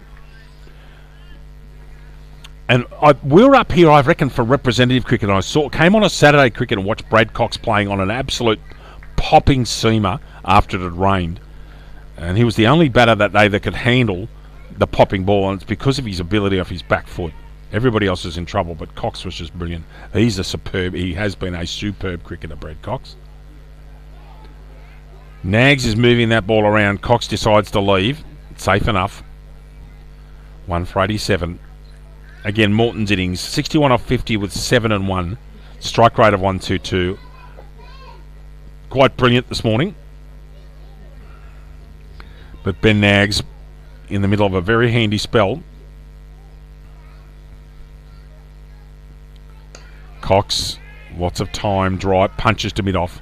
And a wicket taking over for Ben Nags. He has 1 for 9. And after 15 overs, RSL Colts are 1 for 87. Jeffrey is 18 and Cox is 2. But it's when you go away for these when you go to carnivals to different places. I was just speaking to Joey Coughlin and Richie Richardson off air. When you go to the different places, you have to have cricketers that can adapt and play on different conditions. And in my mind, Nags is purpose built for playing down on those coastal wickets because he'd get the ball to move around a bit. Didn't think this was far away from happening. Another change in bowler. Persis, 5 overs for 34. A couple of noes in that last over have cost him.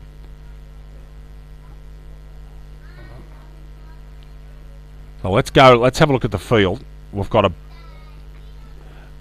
a backward square leg, a deep forward square leg. That's got to be Bailey Edmonds by the voice going out there, the great man.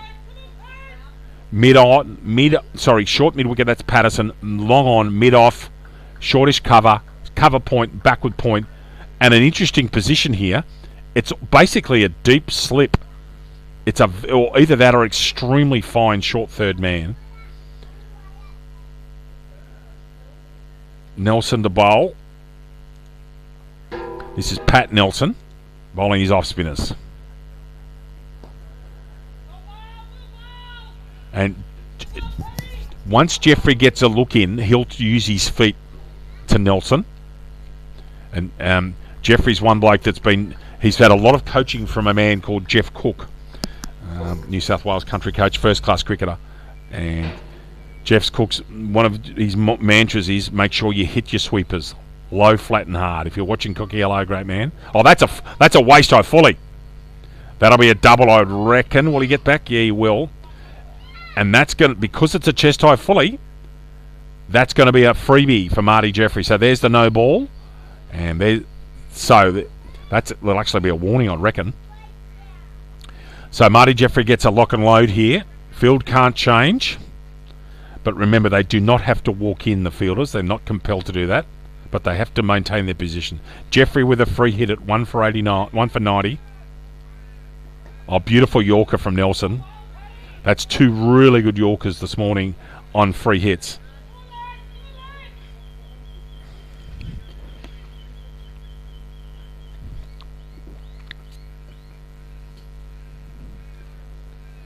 Jeffrey is 20, Cox is 2, 1 for 90. Full toss, and as predicted, Jeffrey just takes the sweeper every time.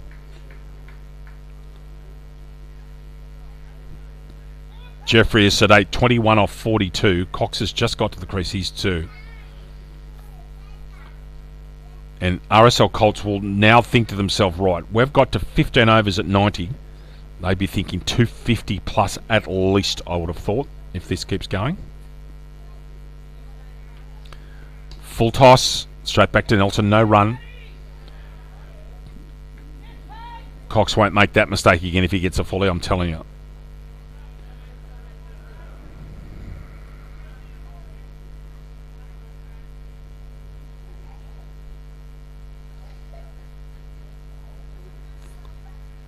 Flatter, shorter one from Nelson's just punched, and Thomas Nelson at short cover, no run.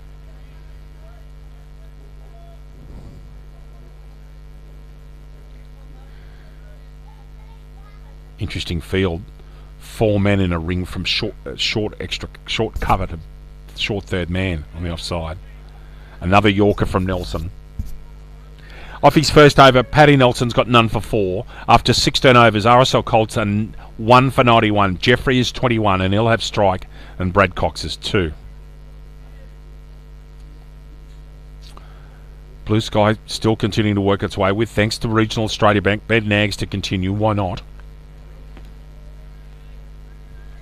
The ball that dismissed Chris Morton was an absolute jaffa. Looked to me like it was a genuine leg cutter, that one.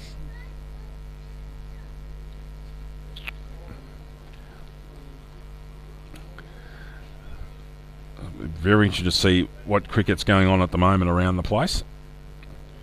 Wow. Looking at those Canberra scores, unbelievable. Dot ball to Jeffrey, of course. Dubbo's Tom Attlee has 3 for in the Canberra Grand Final. He has 3 for 26. North Canberra Garland chasing 113 for a first innings leader. 5 for 64 at EPC Solar Park in Phillip. And Dubbo's Tom Attlee's got 3 for. Lovely full delivery to Jeffrey. Punch back down the wicket.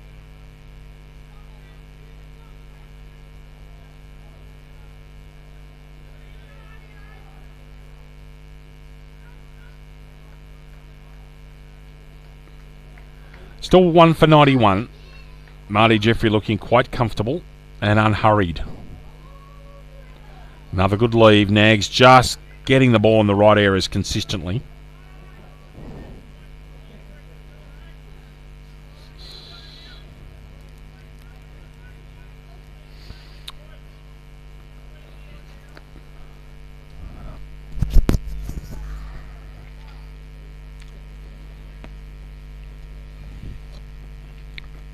Still 1 for 91.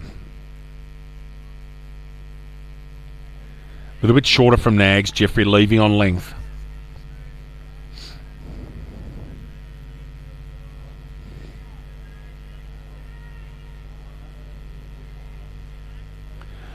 Again, crowd gradually building here.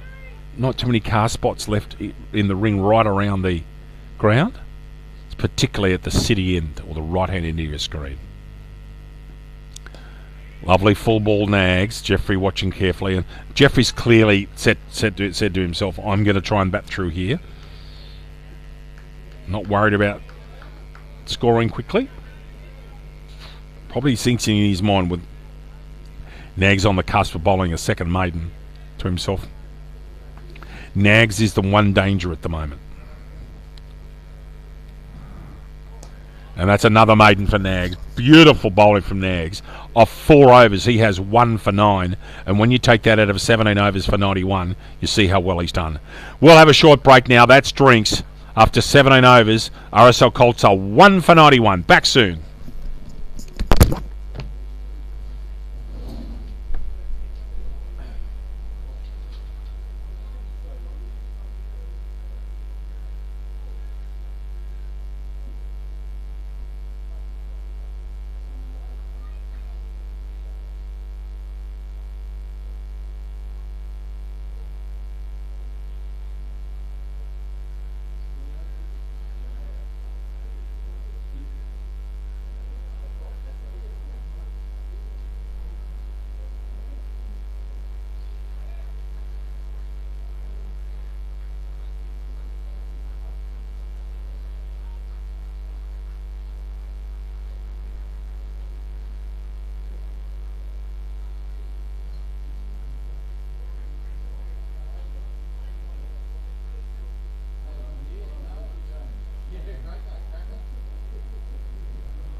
David. Oh, go mate. How are you? The scene, right, man? That's it. Nice looking back.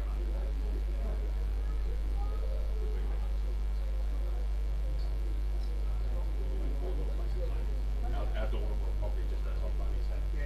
We sold out that place on the coast and bought for cash with no mortgage. Oh, fantastic. I worked. Because you're still working? I wasn't. I retired, but then they called me back. They said, "Can you work 3 days a week?" And I did. Yeah. So are you doing that remotely or? And other half? Retired. Still at the And the dogs? Our dog passed away, so So you didn't get any, yeah. my gent, I love my wife. We look after our daughters. You still in retail or you retired? No, I work for Bunnings now. Yeah. I'll do that another 10 years following it. Instead of sitting around doing that shit. What do you think of this? Up to pitches, considering the amount of rain, the pitches played really well. Considering how hard they have to grind, like last week was a lot. They come out really hard. Like, can you imagine Brad Fox would have hit 1 just thinking, wow. They only have to go 4 runs over to get a score. But they can't nag the phone changes. Yes, yeah. But look, everything's playing well. It's dried off. It was dewy early. The pitches are built up like I wrote about this morning. They rolled it in this morning, and it just looks like it's a wicked cricket pitch. Whereas last week might have put up a little bit. This doesn't fit in. I will. Today, when they had the toss at just over 8:30, it was overcast, it's humid, and a lot of those things is reflecting the grand final at one time. This said month they're doing no run off. That's going to be all run. From now on, they've got to bring that back to 4 or 5 at the moment. Otherwise, Good news with yeah, I've done a couple of jewelers that finished my renovation doing that, and I've got them.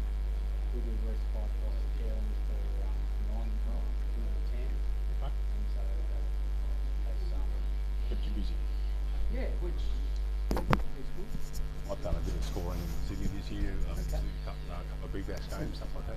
Got this weekend, the boys aren't playing in Sydney, aren't they? Footy. They got No, next weekend. That's right. This is my last week Yeah, off. this is what I was going to say. This weekend. Welcome back to Victoria Park number 1. Speaking with a very dear friend of mine, Polly Perkins. Just catching up. He used to come up and said hello, and lots of people come up and say hello today.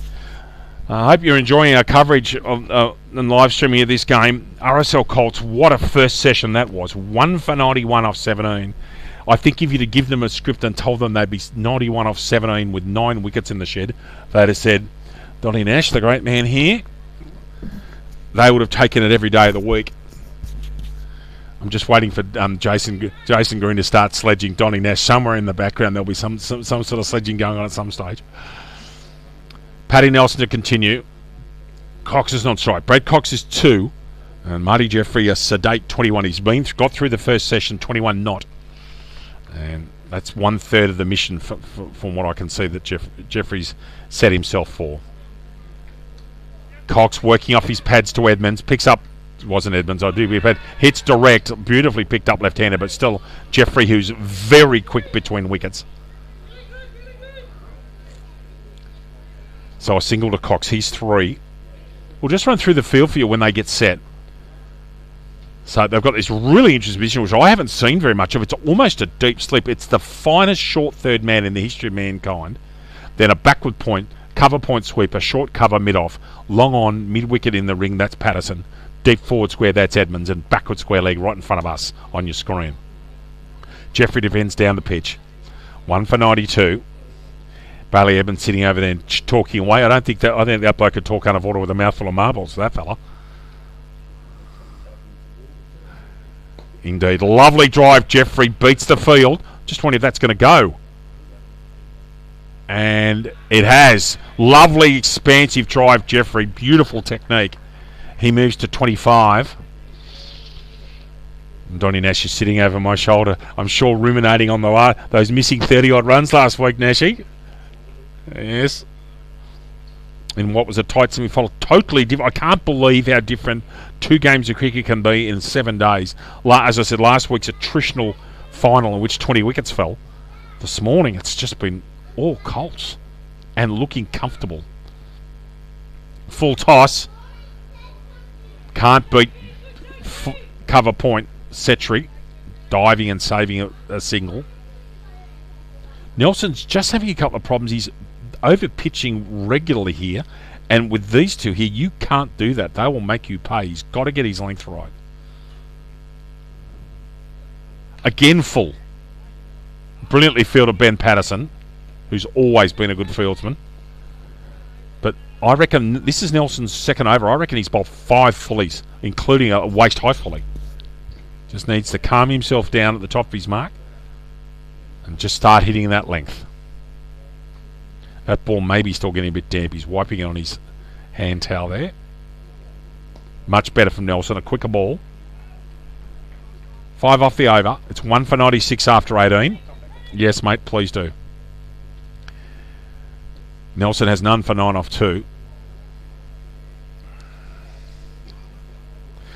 Polly, when we were here for the Sydney grade games at the December, we went up to, it was 38. We went up to score in the scorer's box up there, and the air conditioning it wasn't working, so we quickly went downstairs. Yeah. The bloke I was scoring with from West hadn't been overly well, and I said, "Would you like to go downstairs? This is 15 minutes before the start of play." He said, "Yeah, we'll go down." It's about a 15-degree difference.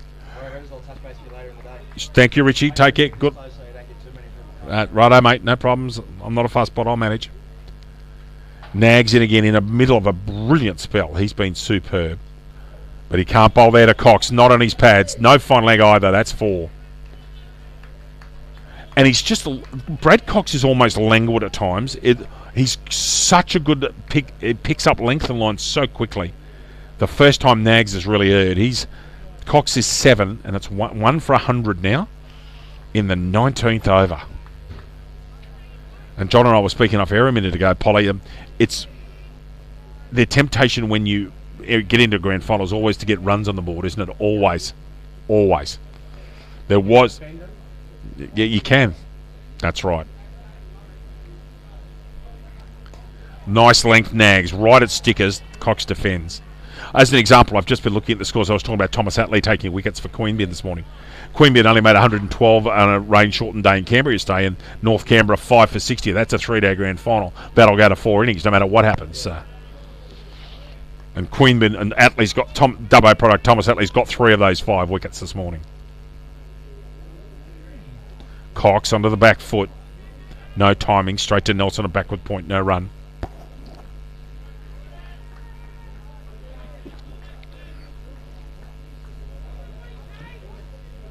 Brad's expanded what he's doing. He's normally in the V straight up. Yep. He's hit behind. He's going square.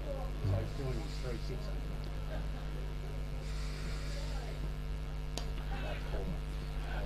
Not on this outfield. It's not. It's much heavier than I've seen it previously, and punches forward of point for an easy double. Cox moves to 9. It's 1 for 102.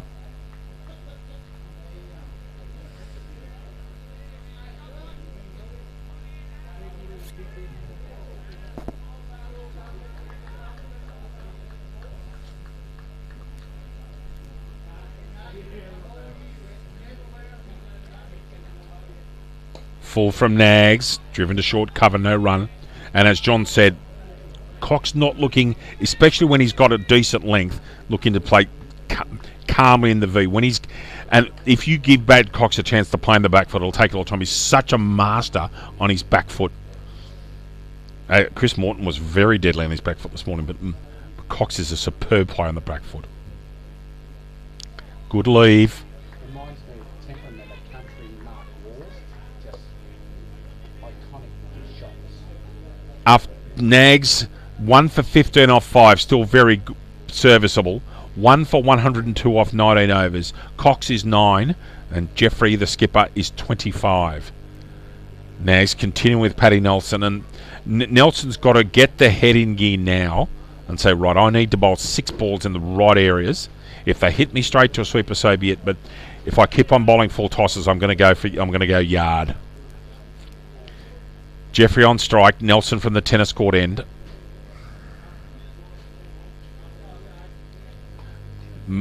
Very full. Just driven back down the pitch.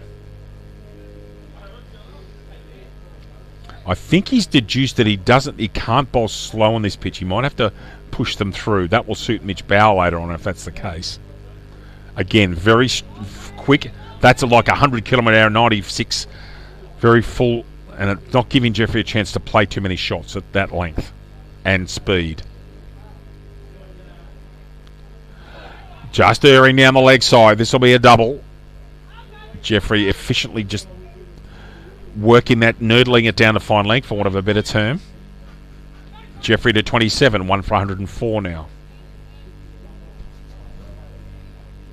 Do you think the field's set for a mad ball rather than a good ball? I do like the long-on sweeper. It's more of a traditional. I like the long-on sweeper, but the field's set for something like that at the moment, with 2 men in the ring on that offside. Right on your screen, John and I are talking, you can see the 2 men. He's got a shortish cover and then pretty much a cover point. They've got coverage with a backward point, but it gives Nelson the ability to bowl that side off stump. Like that.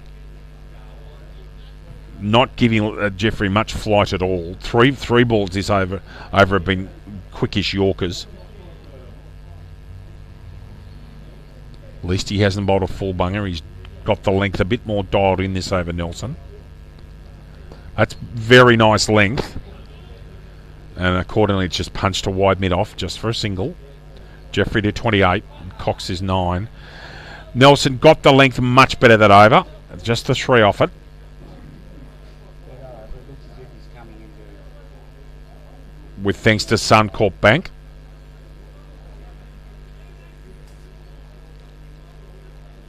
Still not quite sure who's bowling. Is Nag's going to saunter over and continue on? I'm just wondering whether he might bowl through his set here. He's done such an important role. Patterson, Edmonds and Pearce have got a little bit of tap this morning. Nags is only going at 3 and over. Let's run through the field for Jeffrey. It's a slip, a gully, backward point, cover, shorter extra cover mid-off, mid-on, straightish mid-wicket and a forward square. No fun leg, no third man at all. And what that means is that Nags can't bowl really anywhere near Jeffrey or Cox's legs at all.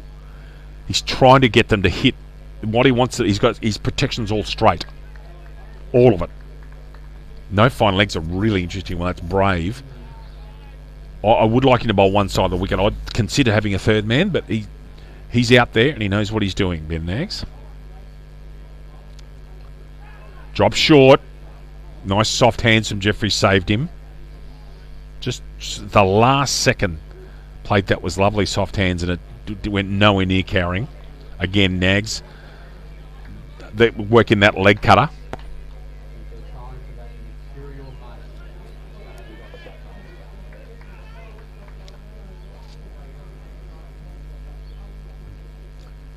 Nags in again. And everybody at the ground, those in green and red in particular, know what Jeffrey's trying to do here. Jeffrey can put the accelerator down as quick as anybody if he needs to, but he doesn't actually need to. With the template they've got. Now the run rate's slowed a little bit, but they're still over 5 and over. Or right on 5 and over now. Good leave. Nags working on a third maiden.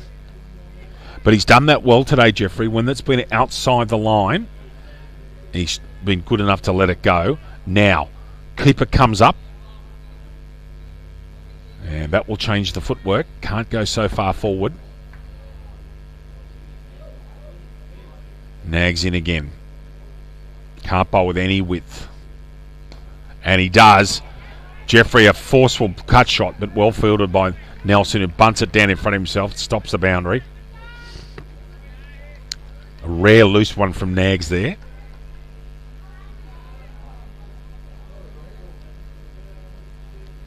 Marty Jeffrey, of course, the Dubbo skipper and the Western Zone skipper. Good Western Zone campaign. Got to the final of the both state tournaments. And that's another maiden from Nags. What a superb spell he's produced. 6 overs, 3 maidens, 1 for 15 from the skipper. Just when his team needs him to. Jeffrey's still 28. Cox is 9. After 21 overs, it's 1 for 105. Remember, Colts were sent in.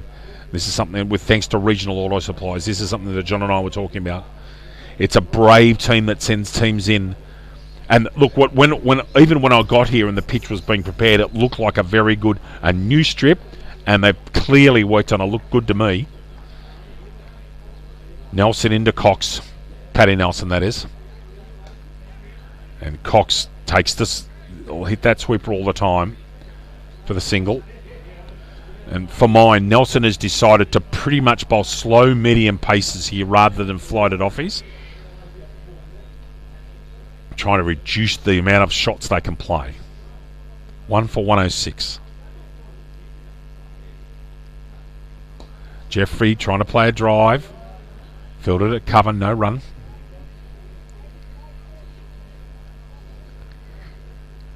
And eventually Jeffrey and Cox will pick up that Nelson's pretty much going to bowl quite fast and adjust their shot making accordingly.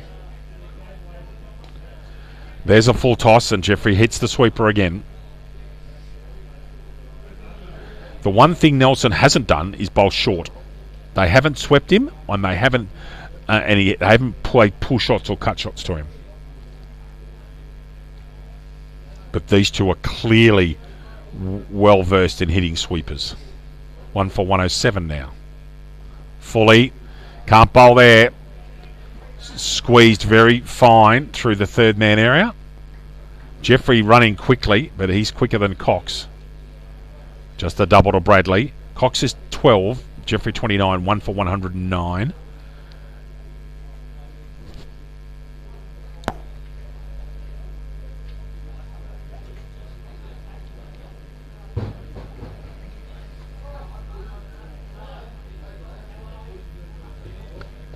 And again, Cox trying to work it down through that fine third man area. Didn't get all of it. And straight to the skipper at backward point. No run.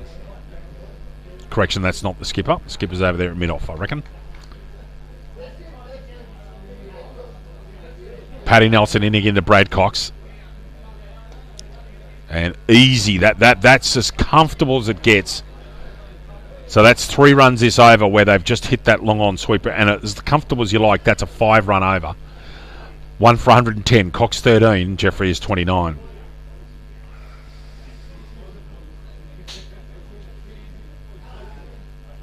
With thanks to Regional Australia Bank.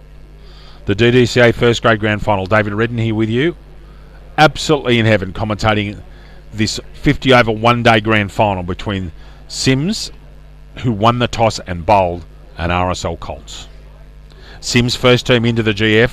Colts did it the hard way last week against Macquarie, a grinding 38-run win.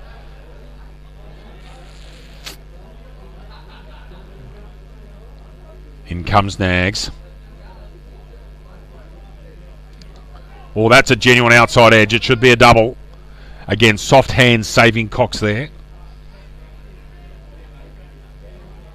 And an easy double. A nice delivery from Nags, but again, when you're playing and you're uncertain and Cox has played in England, soft hands save you so many times, particularly taking the pressure off your bottom hand. It gets the ball to ground. It's a players that have played in England tell me often about what you've got to do to play in England, particularly in Northern England. Good defence. John Turkins was speaking a couple of minutes ago about Cox liking to play in the B in the first part of it. You can see what he's trying to do there. And all of a sudden he's 15 off 20 balls and just done it quite sedately. Yeah. 1 for 112 now, Colts.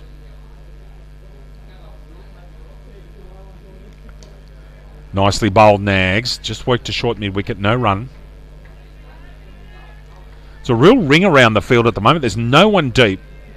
First slip gully, backward point, cover point, short cover mid-off, mid-on, mid-wicket, and then a forward square leg who's about 6-7 metres to the left of the square leg umpire. No one deep at all.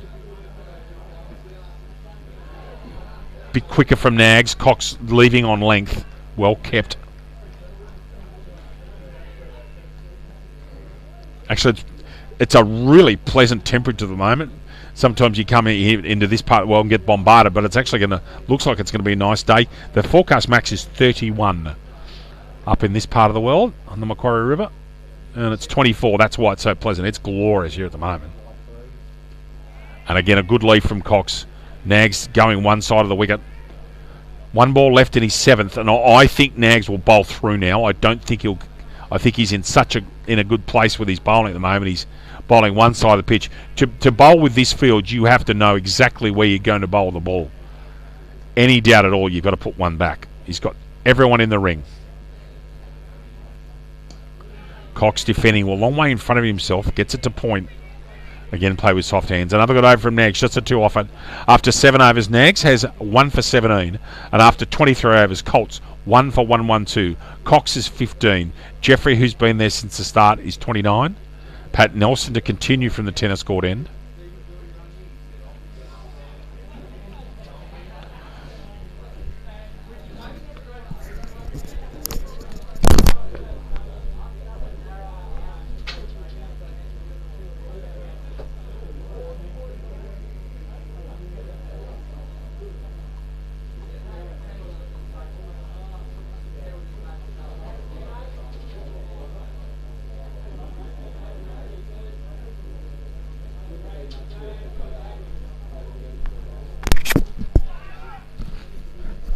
Jeffrey defends, and again, Nelson's taken a clear decision here to pretty much bowl as quickly as he can and not give them any option to use their feet very much. He wants them to play straight. Again, another Yorker. And tactics are pretty clear now, what he's trying to achieve, and he's actually pulling it off to a reasonable effect.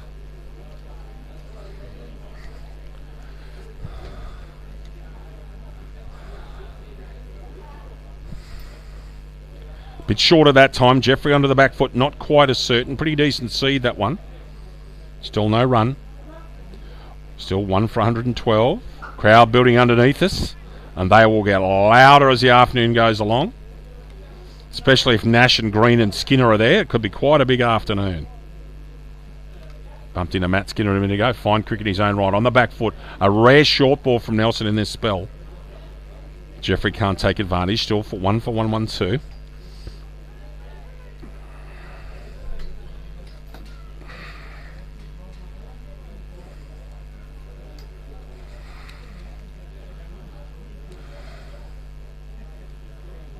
Driving. Just timing's just deserted him just slightly, just for a couple of minutes.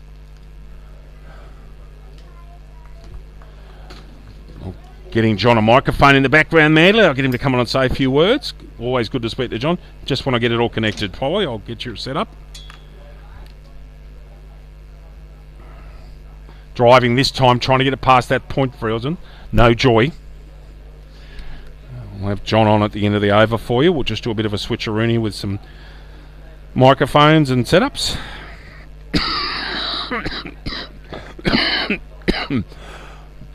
That's over. It's 1 for 112. Just stand by for a second.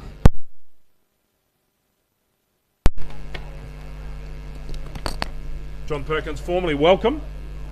Good afternoon. How are you today? Good to have you on board, my friend. Great to have you on board, actually. Yeah. Sensational. We're at the moment, Colts have clearly won the first half of this innings. They're going along very nicely, aren't they? Yes. They've had a fantastic base put here by Morton, and they're just building and building and building. That's it. Then again, Nags, he's bringing it back a bit. And Nags, a little bit surprisingly for me, Nags has decided to take himself off. Back comes Bailey Edmonds. So, Nags, let's go through his figures poll. 7 overs, 3 maidens, 1 for 17 in a grand final. Very, very handy. Yeah, this is a big call, bringing Bailey back. He's got to bowl a better line than his first spell. And, crucially, a better length poll. Yes.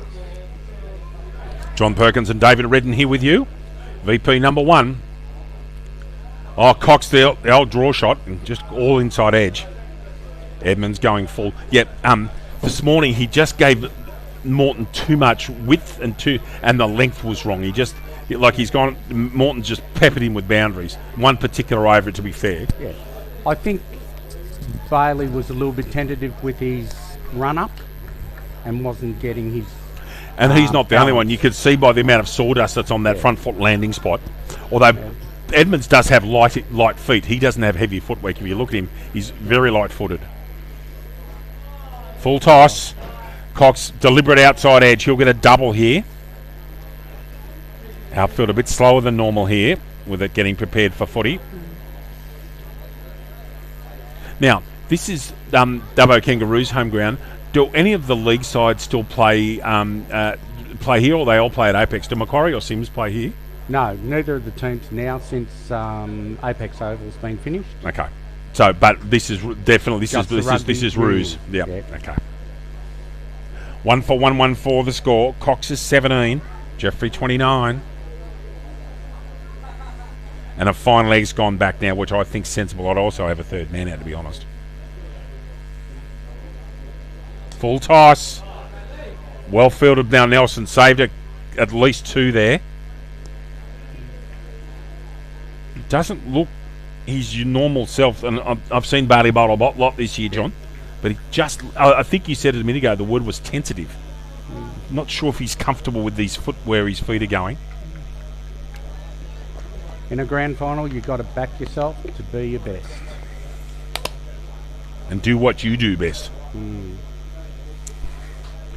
In comes Edmonds again.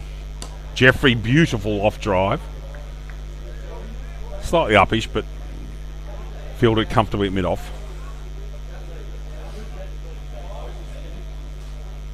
Sun shining brightly. Most of those clouds, we can see clouds out to the south and west of us.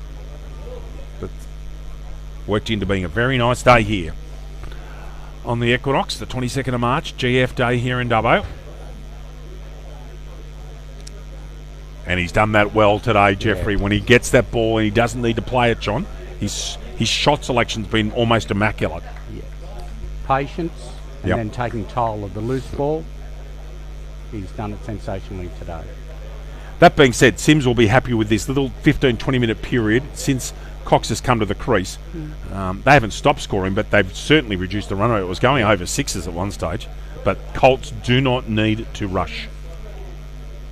They've got wickets in the shed. Yep, that's They right. can build and build. Driving, beautiful square drive. Will only be a double though. Jeffrey slips over at the non-striker's end. Jeffrey to 31, Cox is 18, 1-for-1-1-7 after 25. And usually in one-day cricket, you look at the figure at your 30th over and double it. So right now, Colts are seriously looking that they're way above 250 if they keep going. With thanks to Regional Australia Bank. Pat Nelson to continue at the tennis court end. And again, over that first 25 overs, that's been won clearly by Colts. Absolutely. If you'd have told them they'd be 1 for 117 after 25, with Cox and Jeffrey well set, they would have taken that every day of the week, John. I don't think they've panicked. They've just got their game plan. They've then adhered to it, and then it's come to fruition. Again, Cox driving. He just opens the face up and drives square. Interesting for me, Nelson's backing himself not to bowl anywhere near his pads because he's got two men in front of square leg on the leg side in the ring and no one behind square for that little nurdle at all. No. None. He's got Purses at short forward square leg and Ben Patterson at a straightish mid wicket inside the ring on the leg side. Cox driving. looking for the uppish drive. Cox to me just looks comfortable at the moment. Got a couple of outside edges of nags. Other than that, he's been pretty comfortable. Lovely. There'll be another double. Cox to 22. 1 for 1, 2-1. And Sims won't panic, but right now they'll be thinking, Ben Nags has surely got to be thinking, one of the things he could do is bring Ben Patterson back for a couple of overs and let him bowl some short ones and take a risk and try and take a wicket. Remember that there's Greg Buckley and Mitch Bauer still in the shed. Driving, won't get past cover point. 2.9 for the dive. That's like watching you at Dubbo Olympic, Paul. Yes.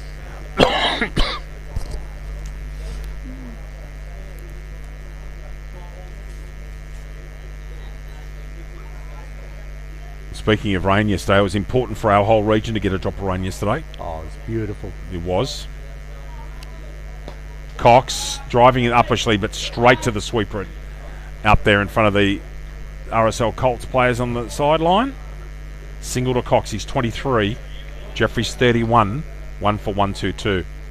Yes, when you offer cockies in this part of the world a 2-inch rainfall in late March, they'll take it every day of the week. Yes. Smiles from ear to ear. Yeah. And just like that, Jeffrey hits the sweeper. The simple 4 runs and over. It's unhurried but treacherous at the moment. They're just pushing them, pushing them along. Yes, the happiest smiles you'll see on farmers. What's the one thing that makes farmers genuinely happy across Australia? Mud. Yep. Make money out of mud, can't make it out of dust. Correct. Suncorp Bank, with thanks to Suncorp Bank, Bailey Edmonds to continue his 4th over at the city end. And another backup drop in the next couple of weeks would be perfect for our people on the land. And there's great numbers in such a good from here all the way through to Canowindra and Cowra. It's such a rich vein of land. Cropping, livestock, vineyards further south. You wouldn't know about the vineyards, would you, young man? Irrigation up to our north, particularly. Yes. A lot of New South Wales' oranges are grown in the Narromine region. Yes. A lot of corn. Yeah, that's right. And then cotton further along. In comes Edmonds.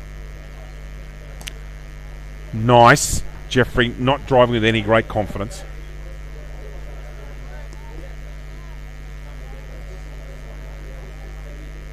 Bailey looks to have tightened up his line a little bit, and his length's been up a bit further, so he's not being hit as much square of the wicket. He needs a good 6-ball over set. He needs to get himself line of length back in gear, does Edmonds? Do you mind if I ask your opinion on something? As opposed to a 2-day cricket being played, do you think overall that playing 1-day cricket for the entire season has been a success in first grade? What would your opinion be? And I'm not trying to be nasty. It's a genuine question.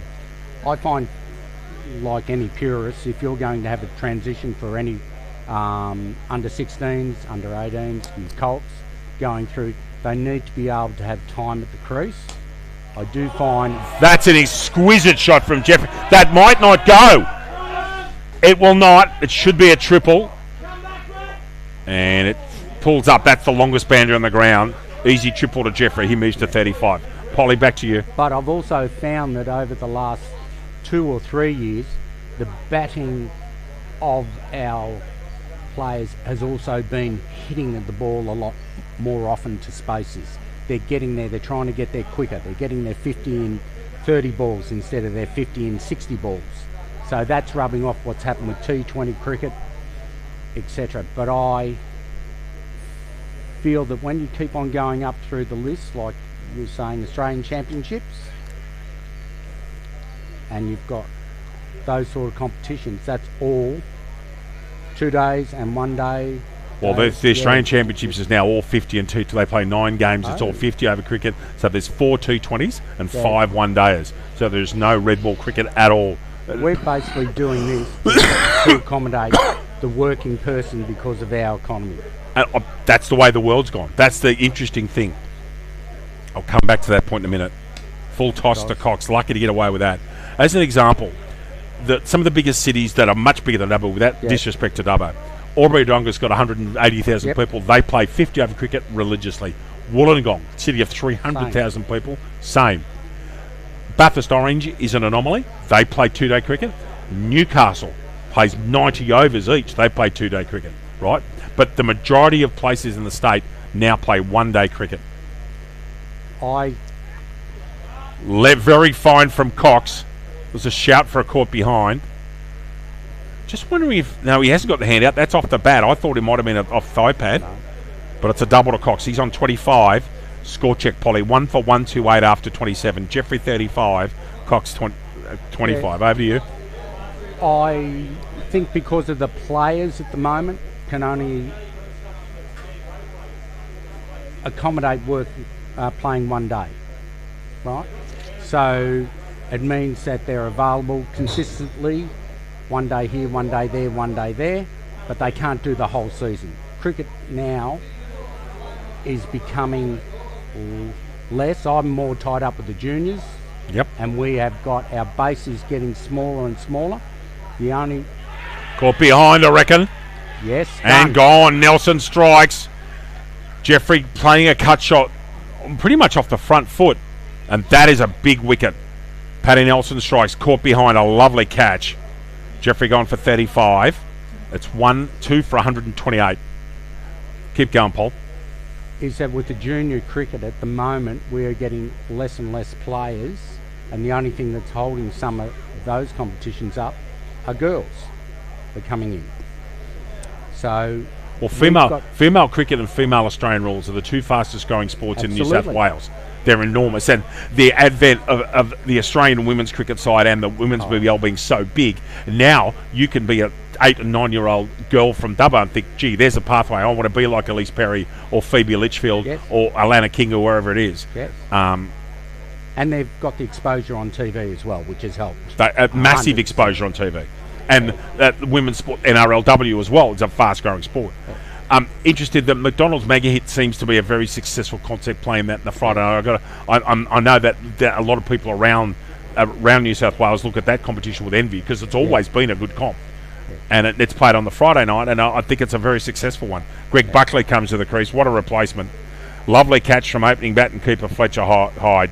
Jeffrey will be disappointed. 35, he'd set himself to go the whole distance. And in comes this enormously talented Englishman, Greg Buckley. Back to you.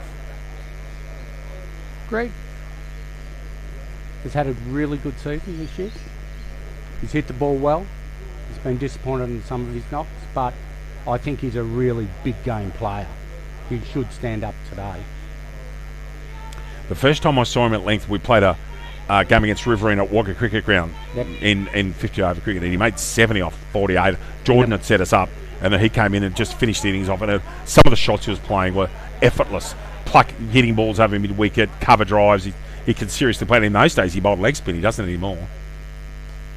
Of course, he's got the added advantage of being a Manchester United supporter, which I told him I'd get on here today. Okay, it's done and dusted. Done and dusted. Oh, there might be another mention of Manchester United, although not going that well, of course, not over the past 5 or 6 years. But anyway, Nelson, wicket taker this over. Buckley driving carefully. 3 men in front of square on the leg side. Short mid-wicket, short mid-on actually, short mid-wicket and forward square leg, hemming Buckley in on that leg side. I think a little bit more of a spring in the step of Paddy's. He's getting a little bit more confident in what he can do and can achieve.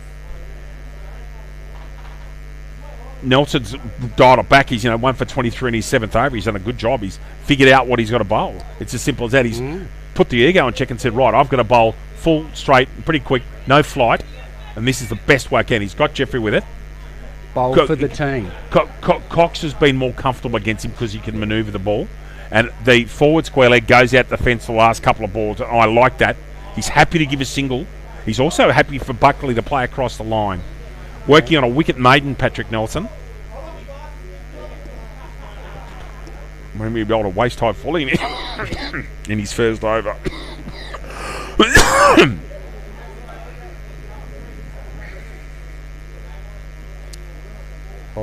And Buckley's off the mark with it off the Yorker. Very good over there. Wicket and a single. Nelson, the excellent figures of 1 for 24 off 7. Buckley just off the mark is 1. Cox is 25. Remove Marty Jeffrey that over. 2 for 128 after 28 overs. Bailey's given a rest this over. We've got Ben Patterson coming in from the I said a couple of minutes ago that would it be worth giving Patterson a run just to try and crash through, bowl a couple of short ones, change up his length, see what, because he's got 5. Yeah, he's got 5 left. So this is a good move for mine. It's an attacking move from Nags. He's got a new batter in there in Greg Buckley. And I wouldn't be surprised to see Patterson bounce him here. I would never expect that to happen between the two of them. They've got a little bit of history in grand finals. Yep. And it's in Ben Patterson's DNA to test out his own half of the pitch. Yeah. He always has, even as a kid. Patterson to Buckley. Worked off the face of the bat nicely down to fine third man for a single. Slow ball there from Patterson. And you'll get to see Buckley, and especially with Patterson bowling, you'll get to see these two footwork and how they use their feet against the quicker bowling of Patterson. Third man and a fine leg for Brad Cox. Forward square leg, short mid-wicket, mid on the ring as is tradition in one-day cricket, mid off on the ring, short cover point and a backward point, Pat Nelson. So 2 men on the fence, third man and fine leg for Patterson. These, again, 2 short balls from Patterson, both worked to third man. Cox to 26, Buckley's 2 for 131. Yeah, carbon copy of the shots there from both players. Yes, the grassroots cricket and the junior cricket, we've just got to get more and more people playing. But the one I agree with you, when you don't play 2-day cricket, the thing is, a lot of representative cricket now, you're not playing with a red ball, and you're not playing long form where you've got to bat 60 or 70 overs and make a scratchy 90. Yeah. You don't see it that much, not unless you get to the top grade stuff and Sydney as well.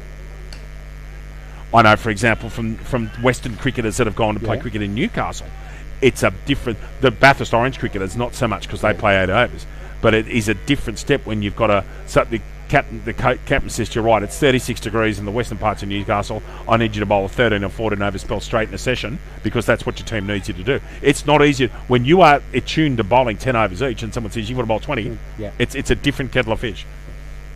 2 for 130. Buckley working that one off his legs down to fine leg for an easy single. Buckley's 3, Cox 25, 2 for 131. And these are the challenges. And when then you get to communities where there's a lot of shift work, as there is in that orange region with a very big gold mine. A lot of those, my son-in-law's one of them. They work 7 days on, 7 days off, so they can't play every week. So that's where one-day cricket becomes useful for them. And they go down to the lower grade. They do. So that they can play every second week when they're available. Slower ball there from Patterson. He's bowled a few shorter and a few slower balls this over. I said earlier on in commentary, he's a very good death bowler, Ben Patterson. Again, he's played so much high-level cricket, both for New South Wales country and the New South Wales Imparja side. Played first-grade cricket in Sydney. And his trip over to England with the Indigenous... He did. Played underneath the great Dan Christian. Yes. I wonder whether he'll come out of retirement this year to play again. Young Dan. Leading edge. Squared him up. Should have been a single, really. Did square him up. That's the over. Patterson's got none for 28 off 6. 2 for 131 after 21 9 overs. Well, of course, when Cam Bancroft and Daniel Sams had that awful collision at the Wacker, Dan Christian came into the Thunder's team straight away at 40-odd. Made a big century earlier this season for New South Wales Uni. But that was one of the ugly collisions. That's not as quite as bad as the Jason Gillespie Stephen War one was terrible in Sri Lanka, but that was not good. Daniel Sams knocked senseless. It's great to see Bancroft was back playing at the end of the season. He played for Western Australia. Of course, the Sheffield Shield final, we played at Karen Rolton Oval in Adelaide. Placed at Polynodes well, South Australia and Queensland.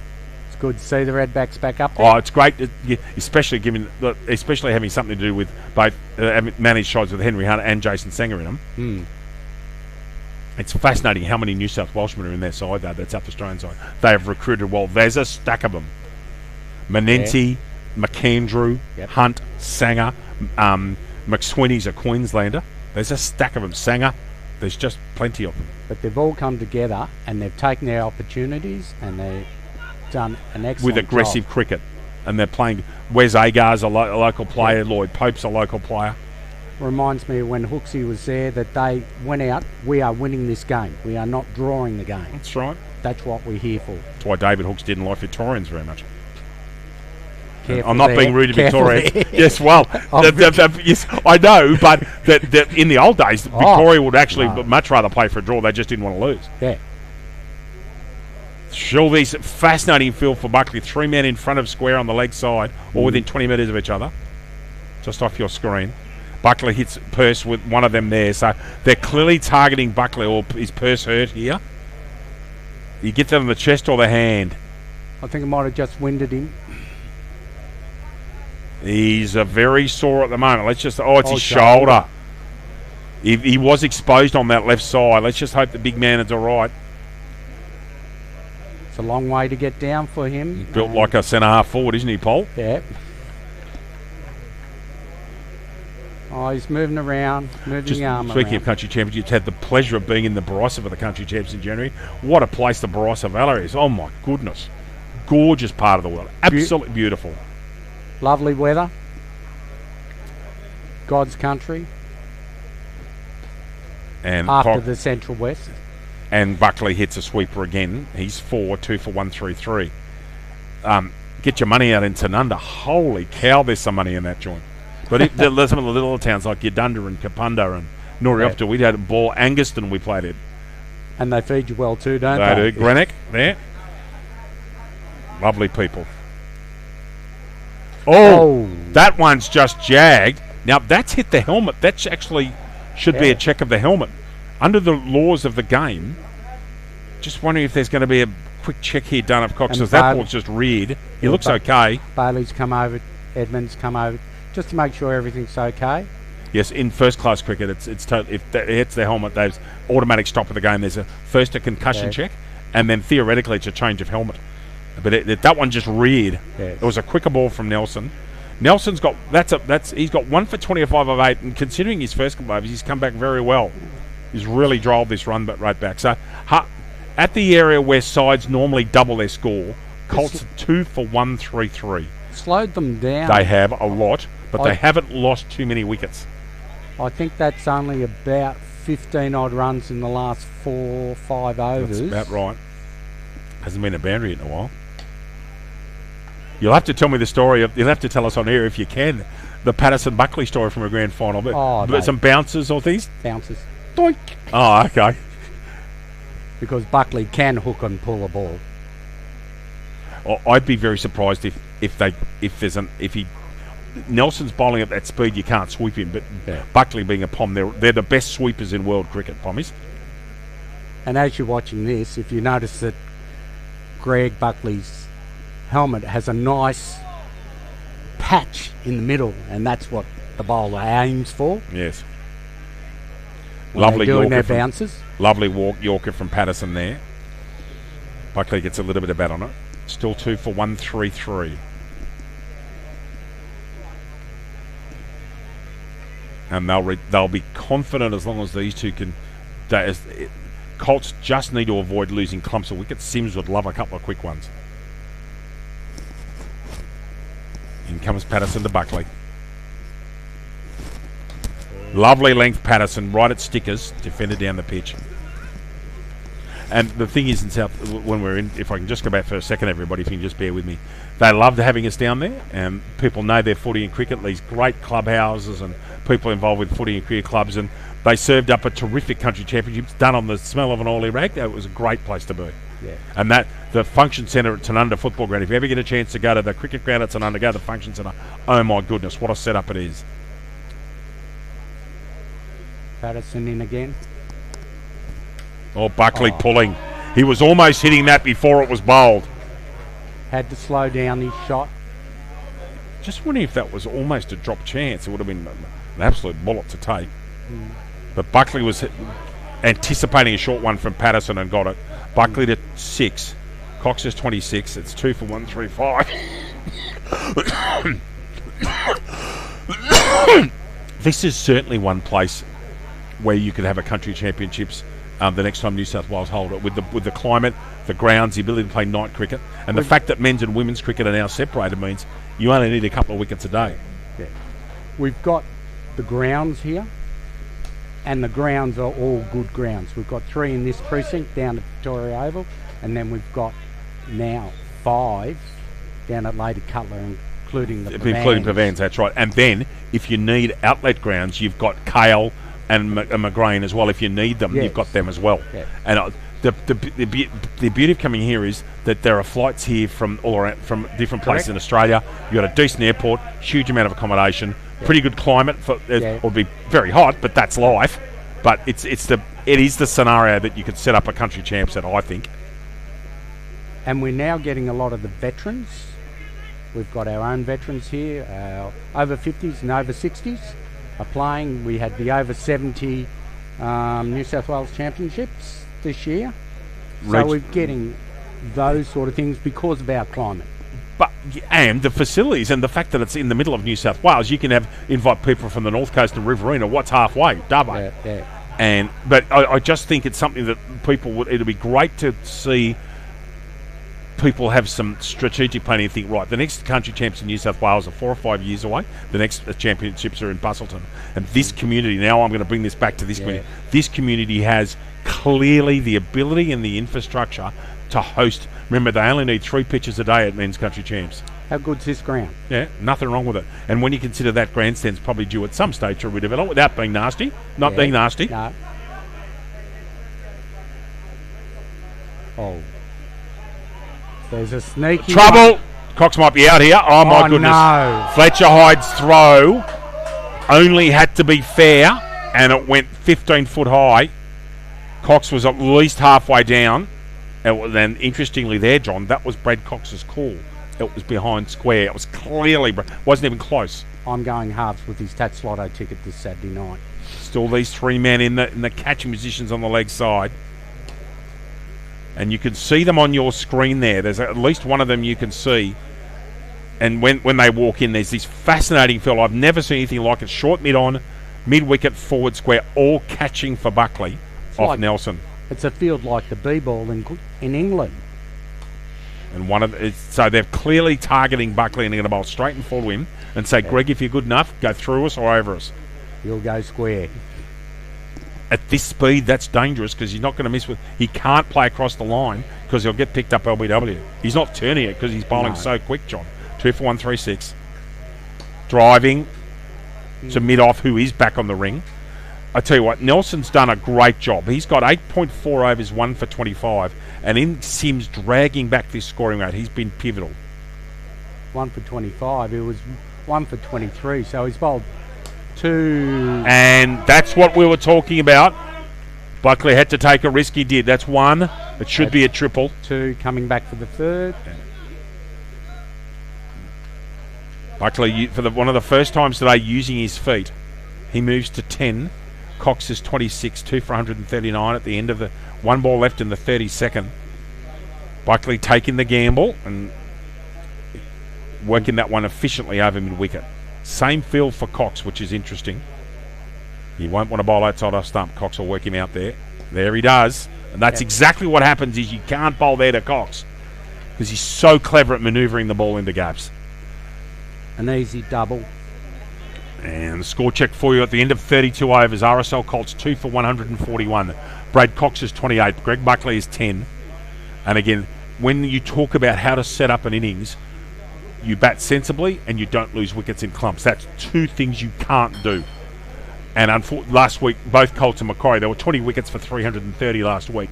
Okay? And today, it's a totally different kettle of fish. It's as if the batting team is playing for the team. They are trying to get a good base so they can build and build and build like a pyramid so that when you're going to have the Mitch Bauer come in, he's going to have free arms, free hands to hit anywhere. And change of bowler here. Bailey Edmonds comes back. So they've given Ben Patterson 2 to try and take a wicket. Back to Bailey Edmonds. Remember, Edmonds and Pearce have got 11 overs left between them, theoretically.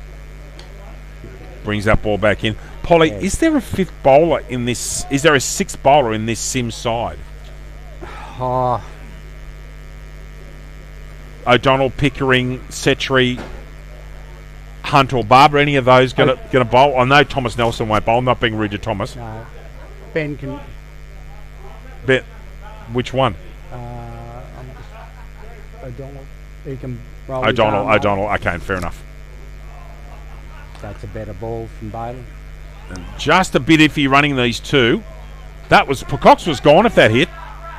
And these two might want to have a bit of a chat because their running's been, those of you who remember Graham Wood and Rick Darling in the 70s, that's what this looks like. The big man's here. Benjamin Strawn, hello, press. You've had an interesting morning? I've had a lovely morning. I bet you have. You got more lunch? Hey? Could I get some, please? Thank you. I'll just, thank you. Let me know and I'll have a good cover. Thank you. You want to hold you or something? No, I'm fine. I'm just up here having a chat. Enjoying Edmonds, the day. Edmonds into Buckley. Buckley's on 10. Dials the length back. Buckley coming forward, getting that off stickers. Thanks, mate. Thank you, Ben.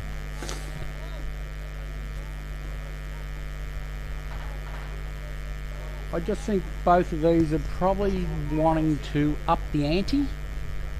But And do then- you do that now with 17 and a half overs left?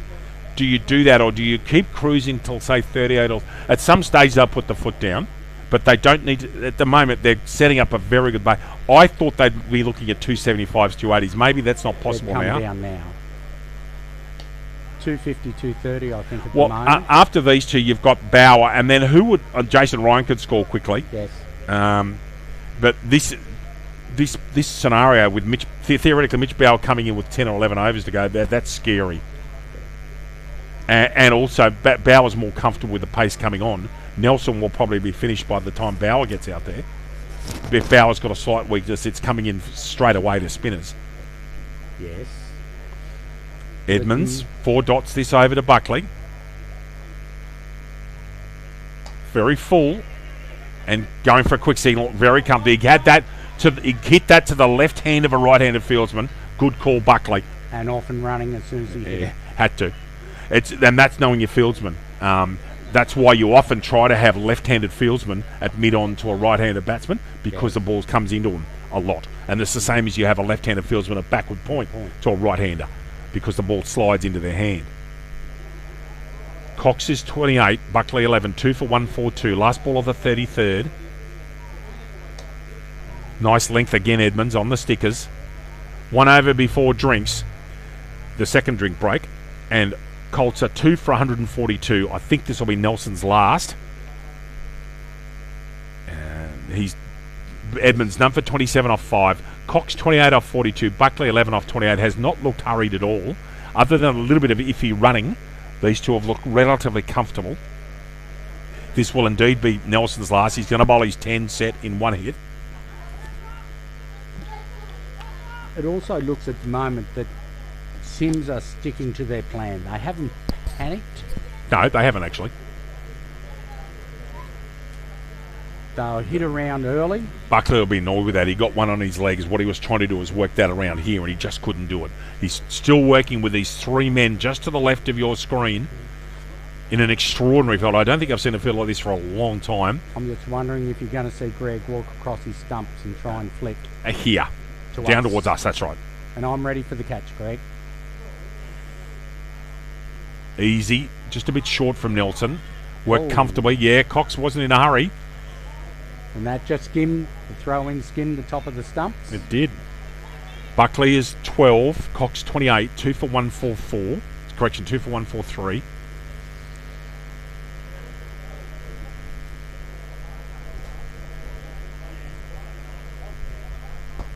Driving, and again hitting that sweeper as he's done so many times in his glorious career, including a spell for the University of New South Wales Cricket Club alongside his brother.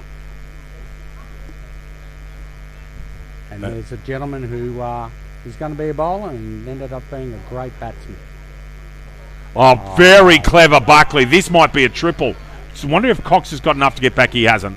No. Very clever from Buckley, just squeezing that down to very fine third man for an easy double. 2 for 146. Buckley looks like he's trying to set himself to bat some time here. He's 14. 14 without a boundary. So these two have got one boundary between them. That's one thing that Sims have done, is dried up the boundaries. Full toss. Nelson getting tired. That also won't be a boundary on this slower outfield. Back for 2. Yep.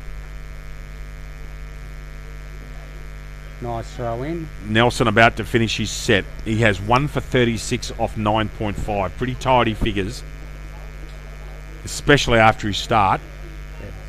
The boys are taking a bit of toll off this over. Just this The boys in red. And that is Nelson finished for the day. 10 overs, 1 for 36. We'll just go through his full figures. Nelson, 10 overs, 1 maiden, 1 for 36 with that 1 waist high fully. He's gone for 3.6 and over. That is drinks. Polly and I will have a break and we'll be back with you in a couple of minutes.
I was just going down the toilet.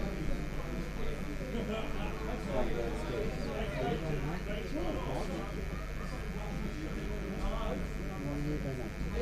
Oh, work.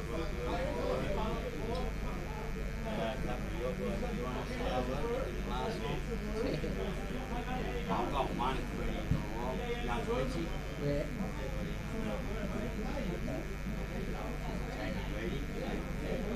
He's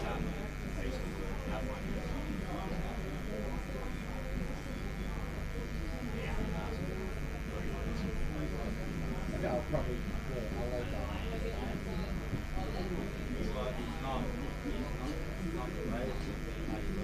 He's working postal transport. They do our deliveries. So we don't employ them by the customer, and they employ who they want and wherever they want.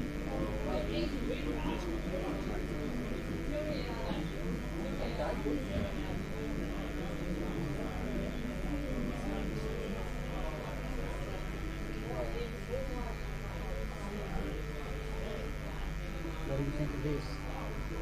I bought it back. And then that little bit. I think that.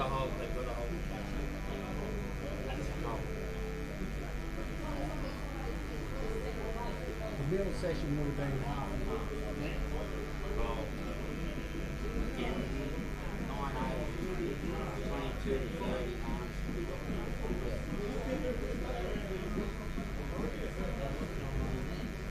This is Hello, big man. How are you? Good, mate.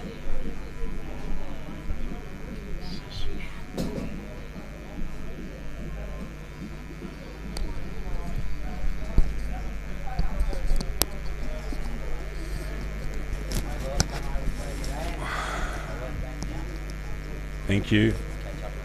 Shall do.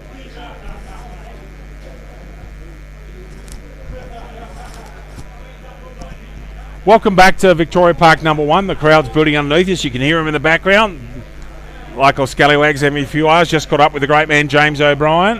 Himself a very, very fine cricketer his day. And one of the best left-handed players of a cover drive I think I've ever seen. And that's at all levels of cricket was James O'Brien. He was a serious talent. Back here, the game's really interestingly poised. John Perkins, as I welcome you back, you're saying that at some stage soon you're thinking they'll up the ante? Yeah, I was just looking and thinking back on that last session. It might have slightly gone to CYMS because they've slowed down the run rate, but you've still got to remember, you've got batters in the shed. Well, I think in that 17 overs they've got something like 50 in that 17 set. I reckon it was around 1 for 90. 1 for 91, something like that. Or maybe none. Maybe Morton hadn't been dismissed. But certainly CYMS have dragged the run rate back.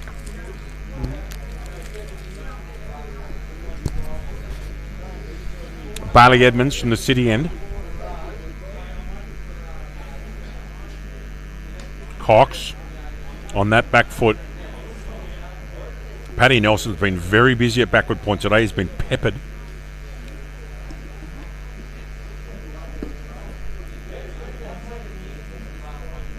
Edmonds has a very important role to perform here. I reckon Patterson will bowl 3 of the last 5. And Purser's got to come on soon as well, looking at the balance of overs. Nelson has to be replaced, of course. He's the bowled his 10. In comes Edmonds. Full. Lovely work from Cox. And Buckley wants a treble and sends him back. Right call for mine. Cox to 31. There's the 150. Colts are 2 for 150 in the 35th. You see a little bit more intent from Brad there.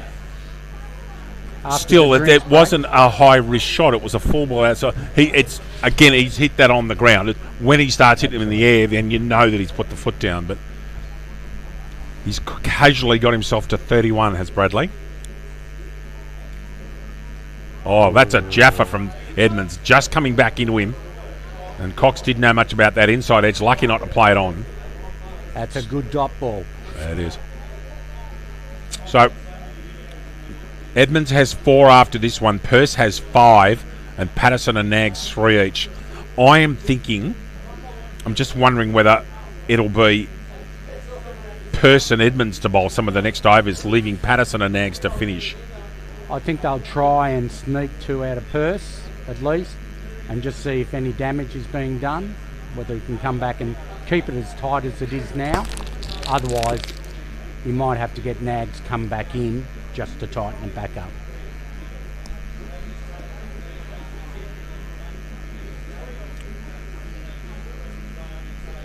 Still just the fine leg and a very, very straight third man.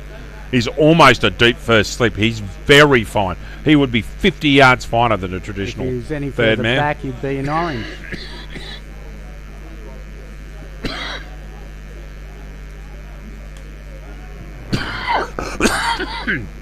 And the reason he's there is because of that last over where Cox and Buckley worked him down to... Yeah, I'd love a ward. Yes, please. Thank you very much. Where Cox and Buckley... Remember that when you said they both eased him down the same shot? The reason he's there is for that little nurdle. He's not there to cover a cut shot. There's no one covering a genuine cut shot. That's either a schnick-off or a It has nurdle. opened up on the grandstand side if they want to trust their eye and go across the line. And if anyone's going to go across the line, it'll be Buckley. The way Cox is playing, I think Cox wants to be there on the 300th ball. But And again, if he's unhurried. there- If he's there on the 300th ball, he'll be 70 plus. Because he just accumulates and accumulates. That's right.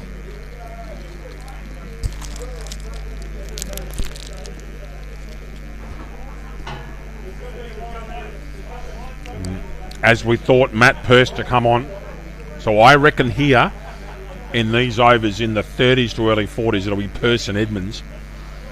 And if Sims can get away with those, going for 2 to 3 runs and over, it tightens those screws a little bit more. It does, and the if they don't, and if these guys do push, then O'Donnell will probably have to come on as your 6, which doesn't look like it's the plan at the moment. Purse has none for 34 or 5. He cannot bowl noes to these two. He bowled 2 earlier on today. And he's got the height to bring it down. Keeper Just standing. short of the length. Keeper standing up to him again. Oh, That's bounced just first. short. Ben Patterson not claiming a catch. He very honest there. I would say about 30 centimetres short of him. Yep. But brilliant take through to the stumps before he hit the ground. And to be fair, that's what they've had those men in there for. Yes. With Buckley, so they've clearly targeted there. Buckley's got to put that one down in his memory and hit the ball on the ground through that mid-wicket area. Person again from the tennis court end. Cutting, no real timing, straight to cover, no run. Still 2 for 150. Practicing the shot where he wanted to go as soon as he gets his time. We were speaking off air at the break. Polly thinks 235, I think, and I'm thinking 250 at the moment. And We remember, should start a book. remember the catalyst for mine is how much time Bauer gets at the crease. Yeah, Buckley will be annoyed with himself there. He was trying to nurdle. That was an opportunity to play a leg glance. Fletcher Hyde out of the gates quickly. No run. In the break, I saw Mitch Bauer on the far side in front of the old grandstand, having a couple of balls thrown at him. He was blocking him, and then he let the hands free, and they were going a mile. Driving. Yeah, because mid-off's back in that traditional one-day position, right on the ring. That's a relatively easy single. Buckley to 17. Cox is 31. 2 for 151. Just do some... While I'm in the background, I'll do some score checking in here for myself.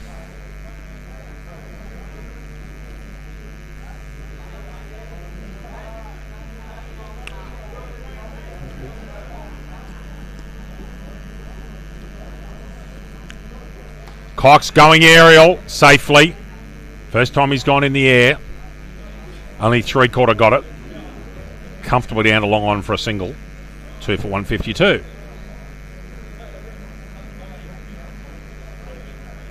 I think they might want to target Purse here. He just doesn't, I think that would be the target, yes. he just doesn't seem to have a consistent length and direction in his bowling at the moment. Buckley pulling off the front foot. That's a hard shot, but he's good enough to get away with it. Bunts it over Patterson for a double. Buckley to 19, 2 for 154.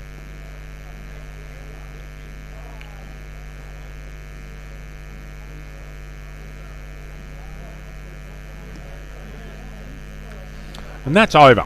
So it's 2 for 154 after 36. Buckley's 19. Cox on 32. And I suspect that at the moment that these next 7 to 8 overs will be bowled by Edmonds and Purse, leaving Nags and Patterson to finish the last 6. 14 overs still. 14 overs. 14 overs at 6 and over, which is not unreasonable. No.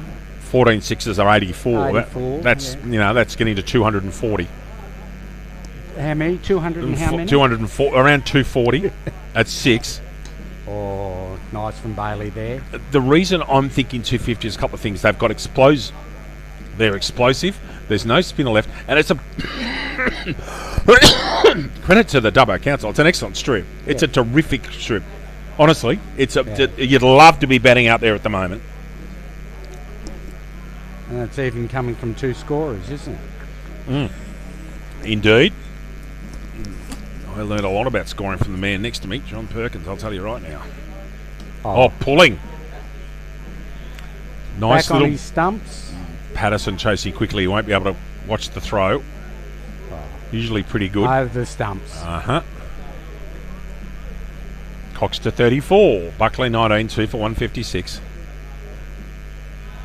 One of the benefits about as someone that was when he was a little bit younger, known as a bit of a stress head. One of the best things I learned from John Perkins is just be calm. That's all you got to do. Problems happen. Just be calm. Don't panic. Correct? Solutions are always there. Oh. Lovely drive. That short cover proving valuable. Yeah. And that goes for even when you're out there, you're batting. Yeah. There is going to be a bad ball come. If you can put the bad ball away and get your singles off the good ball, the scoreboard will look after itself.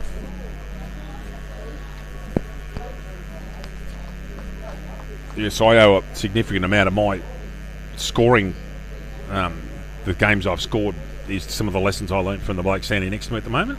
Significant. Again, straight to short cover. And Edmonds had 2 overs for 13. He's now gone for 18 in the last 5.5 overs. He's actually been steady. You know what he's done? He's been steady. You're asking for him to steady down and just get the bowl line of length, and that's what he's done. Yeah. The batter's got to do the work then. And again, if you look at this innings, the one thing they can say, other than Morton, Jeffrey, Cox and Buckley have made the best part of 100 between them with 3 boundaries. And they've done it in time. There have been a lot of balls that have ended up being dots. Correct. Jake Setri gets pushed back to right under us at the cover sweeper. Edmonds bowling beautifully this over. He's only gone for 2 so far. That was when he dropped slightly short to Cox and he pulled him.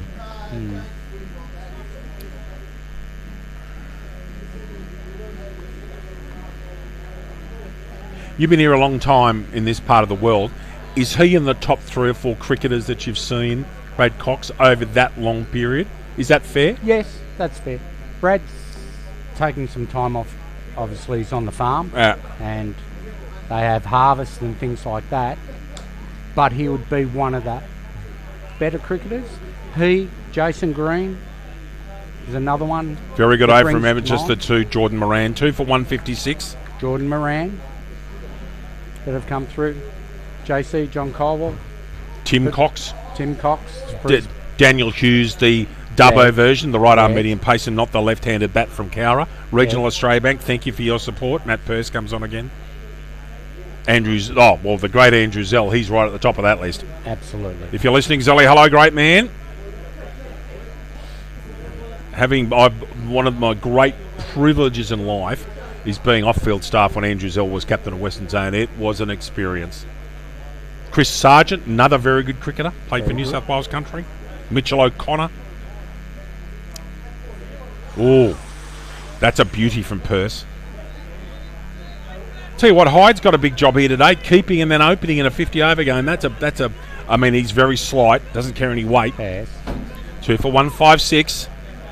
78 rocks left.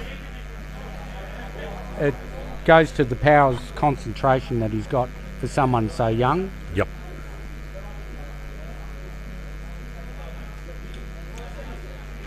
Pearce getting the brain in gear. And Sims certainly have come right back into this game. In the last 20 overs, they've really curtailed the run rate. And it's the most important thing is they've reduced the boundaries. Now, admittedly, this is a slow outfield. But Morton made this outfield look very small earlier on.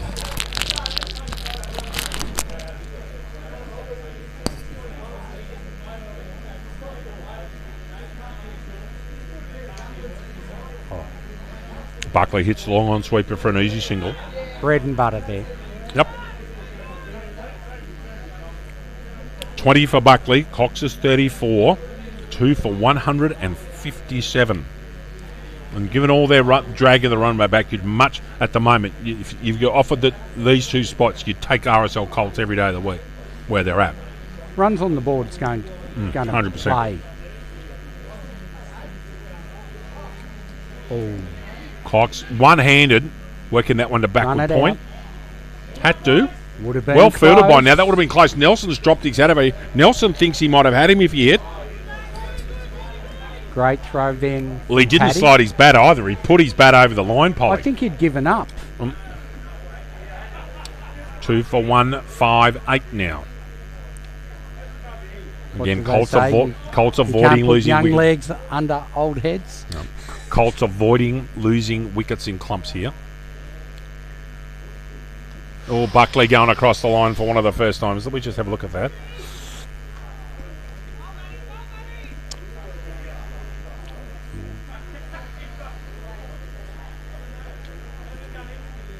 Two for 1, 5-8. Last ball coming of the 38th. So we've got 12 to go. I think that foot's got to go down on the pedal pretty soon. When they go to the last power play, they've got 5 men out. So Shot. 4 or 6. That's all it's about. 4. Buckley going across the line off the front foot. And that thing that captains love when you're batting and you hate when you're bowling, a last ball boundary. Pearce says none for 44 off 7, 2 for 162. And you just wonder whether Buckley may start to trance his arm now. Your comment that you just made about a last ball boundary. You'll remember about a Western Zone captain by the name of Pat Rosser? Yes, he's very big on that. You would nearly be taken off the field if you had that happen. And I've learned a lot of lessons off him as well. How to play top level cricket, what he needs off the field, bowl your best ball. Bowl your best ball, 6 balls. Send the fieldsman back and let the single happen. Avoid the last ball boundary. It's a killer. And remember, he's another one that's played in Parja under the great Jeff Cook as well. Yes. These lessons that we get. Change a bowler here. Oh, hang on. No, Nags. I thought Nags was walking up to the umpire. My bad. It is Bailey Edmonds to continue. Edmonds has got 3 left. So has Pearce. I believe these two will see us through to 44. And then Nags and Patterson to finish. Let's see. 2 for 162, Polly. I think that the guys in red need to start going now so that they're not relying on trying to get runs off the last 2 bowlers. Cox punches to wide mid-on for an easy single. Now, let's see if Buckley, with 1 man out on the leg side, if you're going to chance your arm, there's real opportunities, especially out to the he's going to the grandstand. He's going not to the grandstand, but to the facilities, to the pavilion. To the pavilion. Yeah. See how Buckley goes about this. Edmonds into him. 2 for 163. He's gone. Yeah, I think the message has just gone out. Yeah. 1. That's off an inside edge. Yeah. Trying to pull. Something you've spoken about more than once in my time with you is the intent. Now the intent has changed in my mind. I think that Buckley's last 6 runs have been take him on, and he's going to go now. I think you're going to find Buckley is going to go for it. And Cox Brad's won't going to stay. Play his cricket shot. Still turn over the strike to Buckley. Yep. But I think he's relying on Buckley and then Bauer to follow. Buckley's 26, Cox is 36, 2 for 165, 38.2 gone. And straight back immediately goes back a deep mid-wicket. So Buckley's got lots of room to punch 2s out there now. And batting well out of his crease and taking a step towards the bowler as he's approaching. But he's got such good hand speed that he can take you on a yard out in front of his crease. He's actually got terrific. If you're watching, his bat speed's fast, and he's also got very fast hands, Greg. But he's got both. Hitting under his eyes. Yeah. Everything that a batting coach will tell you. Edmonds in again, bowling at the city end. And that might not go. He pinned the ears back. It's rolling. Didn't make it. Just the double. 2 runs, Buckley. 30 centimetres inside the line. Oh, Great fielding 30. by If those that's 2. 30 centimetres, that was 5 centimetres in. That was close. And I think everybody at the ground, particularly the CYMS players, know now what's going on. John Perkins has been calling for this for about the last 15 or 20. And Buckley to 28. And the foot's just gone down in the last 5 minutes, everybody. 2 for 167. And that is magnificent, John. That is such a good cricket shot. That's what he tried to do last ball. This time he got it right. That little skip, full face to the bat. First what boundary batting's in a about. long time. I would say nearly 15, 20 overs. Now, can Bailey hold his nerve for this last ball? 1, 2, 3, 4. Yes, the fine leg's got to come in because Fine.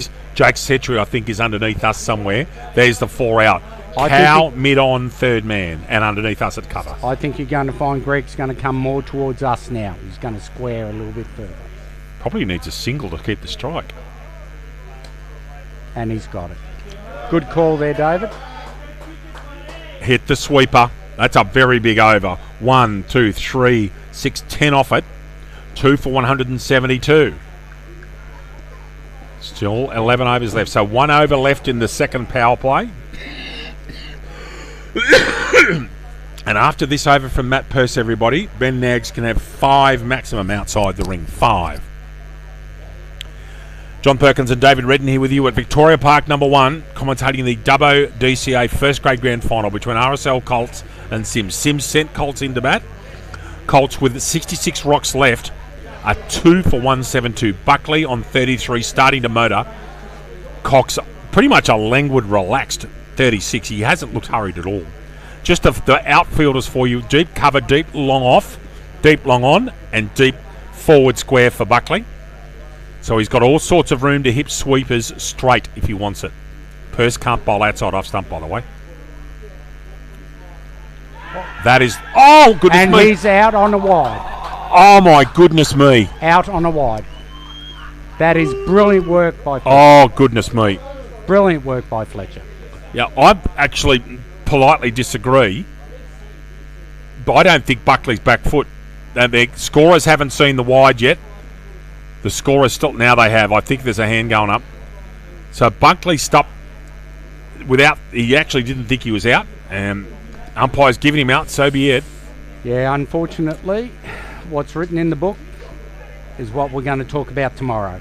His back foot didn't raise. He must have... No. The only thing that can have happened is that his foot was either on the line because it didn't go up. No, I he was brought it watching. forward. He yeah, there's no question that his foot didn't raise. So Mitch Bauer comes to the crease, a stumping to Matt Purse. He wouldn't have had too many of those. And here's Might be one a- of the might be a- premier batters. One of them might be a slight blow up over there, and that brings Mitch Bauer to the crease with 65 balls left at 3 for 172. Is one of the premier batters that we've got here in the Central West. Well, there's another bloke that's been a consistently outstanding cricketer for a long time. Many Mitch years. Bauer, New South Wales country representative.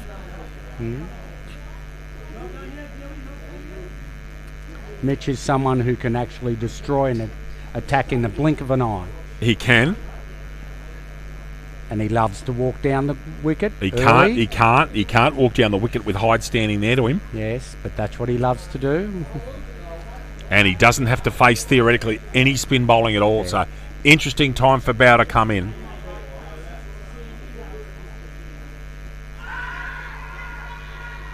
Umpire thought about that just quickly because that was pad first. It was pad to bat. Bauer getting a good stride into the umpire. Definitely thought about that. Of course, there was a wide in the last ball, so it's One to come. 3 for 173 is the score.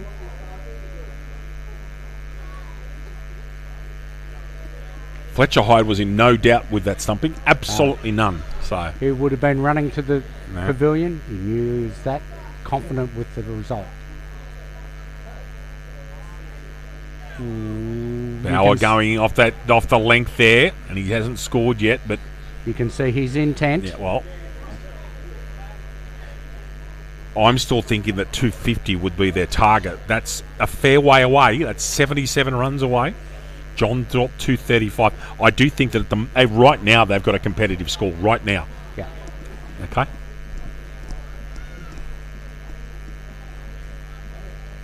Left by Bauer. Purse bowling very full outside of stump.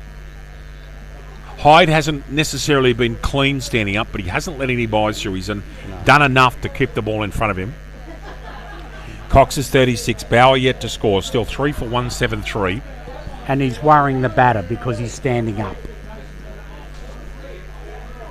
Yes, he is.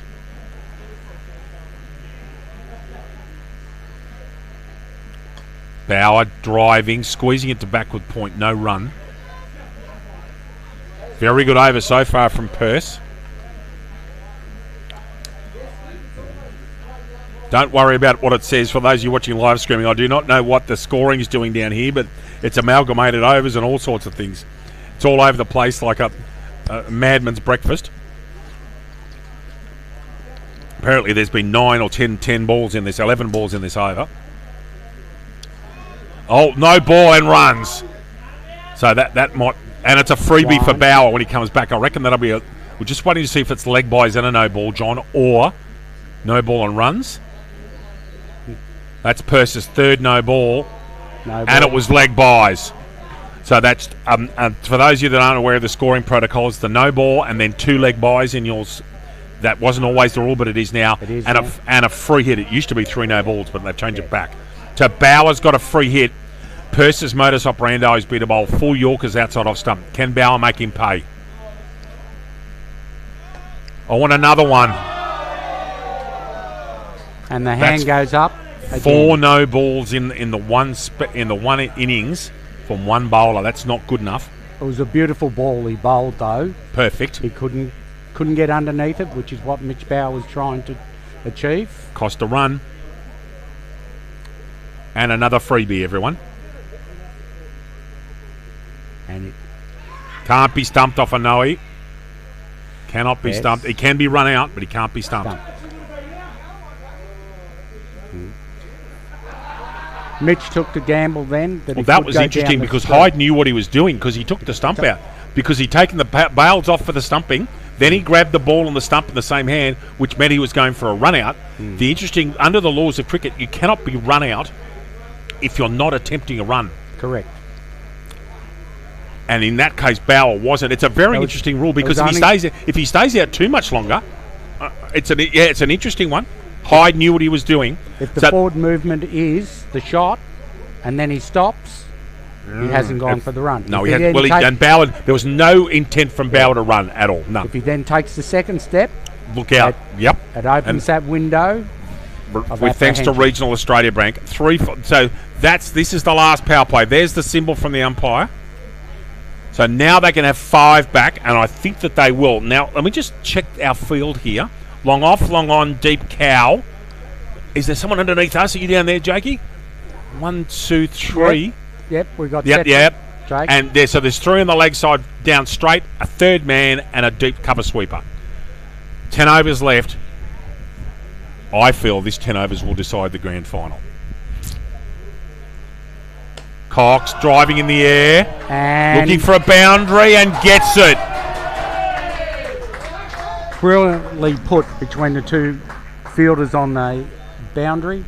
That's 4 runs to Cox. I might stand up. I'm getting a bit sick of sitting. The interesting thing for me is Pearce and Edmonds have got 4 overs between them, and then Nags and Patterson will finish.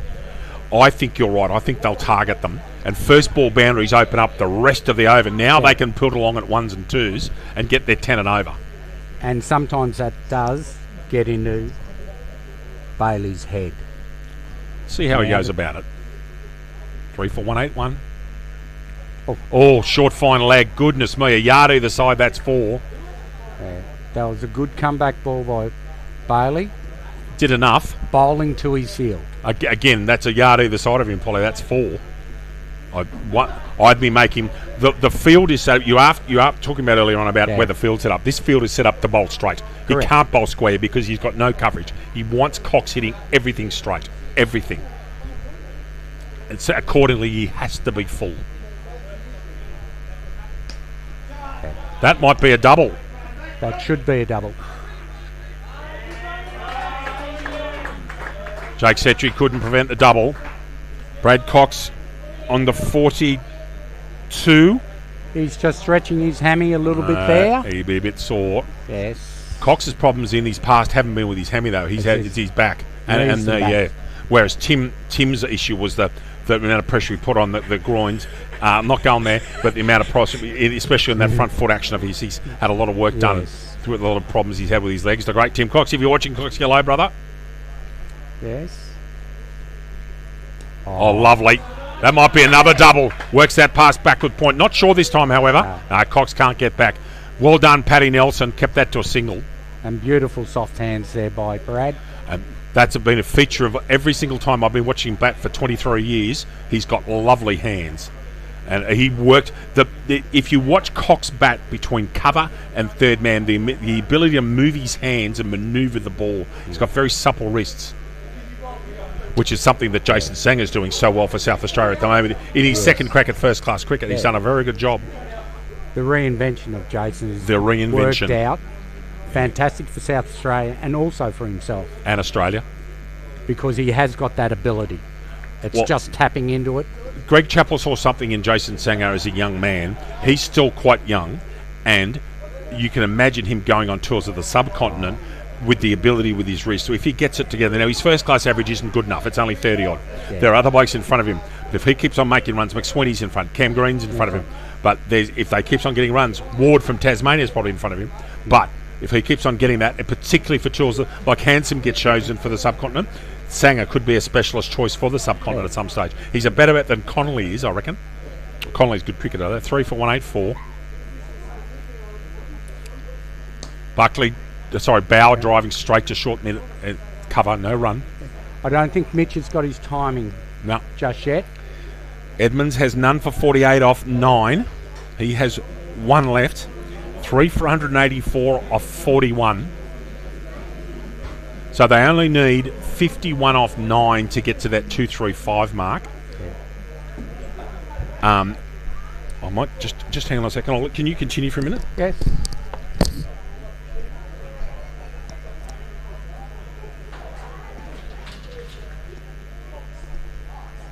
We have Purse coming in from the south end. He's coming into Cox. Cox is looking around the field, facing up. No fine leg. Oh. Inside out over cover. Opening the shoulders. And should have been a double there.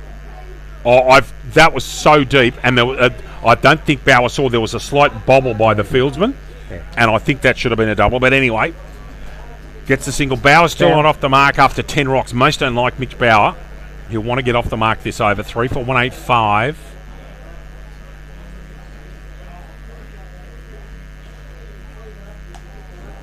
Pull shot, authentic pull shot. Cox was gone if he hit. Ben Patterson furious because he will back himself to hit the stumps even from side on. Cox was in no man's land there. I think there's been an uplift from Sims's fielding in the last 5 to 8 overs. Well, their drop chances today cost them 18 off Morton, but that's it. Mm.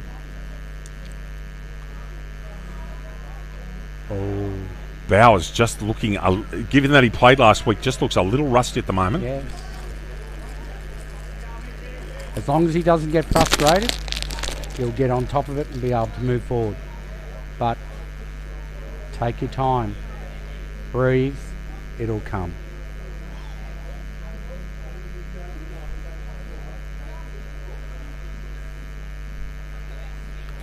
Okay.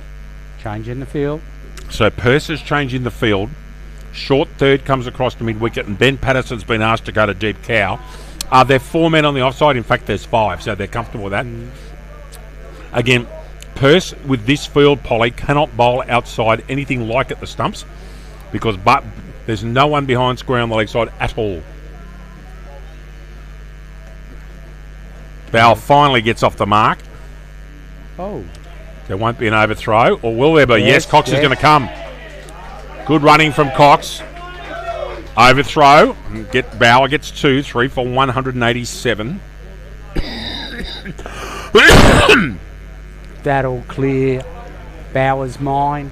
I think so. He just looks, for a bloke that's played a lot of cricket, he just looks a little bit rusty, to be honest. Mm. He's deep in his crease while he's facing. Yes. Just a tickle. Yeah, I think it's a leg bye. The umpire's got his hand out. We'll just wait for the umpire. I think this might be a leg bye. Yeah, that was the soft signal. Leg bye. They all count. 3 for 188. That New South Wales umpires, when you go and see them at country championships. They put their sand out. It makes such a difference, and that's how they're trained. It makes when John and I are both scorers, and when our umpires do that, it makes things so easy. We say to each other, "Here comes a bye on leg bye, and you're ready for it." Makes it so easy for us. Cox not moving that back foot. Not a bad over from Purse. He has 1 for 50 off 9, so he and Edmonds have 1 left each, and then it'll be finished off by Nags and Patterson. I think the Reds need 10 runs and over from here to get a really competitive score that they know that their bowlers. Let me just see that. Can 10 defend. runs from here gets them 268. Yeah. I think it's around that 230 pitch, and that's when it gets to be a little bit dicey. I reckon it's a 250. I think it's with their template. I still think that they should be thinking 250 to be aggressive. Mm. And I think these next 2 overs are really going to tell. We've got 1 each from Bailey and Perth. Yep. Let's see how they go about it. In comes Edmonds. Straight drive from Bauer down to long off just for the single. Down to Nagsy. I think Bauer would have said to himself, "Listen, I've taken this many balls to get some runs. Needs gloves already. Needs gloves. He must be sweating up." Yeah. It's a grand final, nervous energy. Cox on 44. Bauer's 3. It's 3 for 189. In comes Edmonds. Short. Pull. That is a exquisite shot from Brad Cox. Dropping short. A front foot pull shot. That is a dead set front foot pull shot. Superb from Cox. He's 48. You don't see many of those nowadays. It's a hard shot to play. You're playing the ball as it's coming up to you or at its apex. It's a hard shot to play. Steve Smith can play it, but he's one of the best bats that we've ever produced. And the other one, as me being a young lad many, many years ago, Ian Chappell. Front foot pull shot. Ricky Ponting could do it too, just quietly. And Brian Lara. Oh, Brian Lara could do lots. Correct call. There wasn't a run in that. Bauer might have got there, but Cox is in all sorts.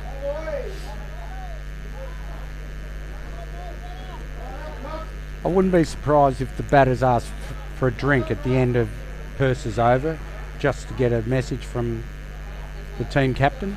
Yeah, these two are so vastly experienced that I don't think they need to be told anything. If it was a younger player, yes, we'll see. Edmonds into his last over. He has none for 53 with 3 rocks left.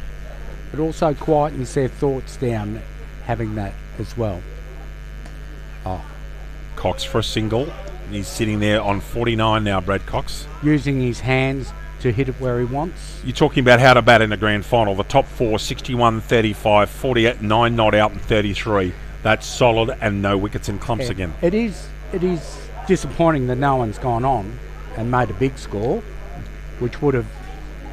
Buckley looked like that straight drive. He smoked that one in here. I'm thinking, hang on, look out, anything's possible. That's vintage. Yeah, that was vintage Buckley.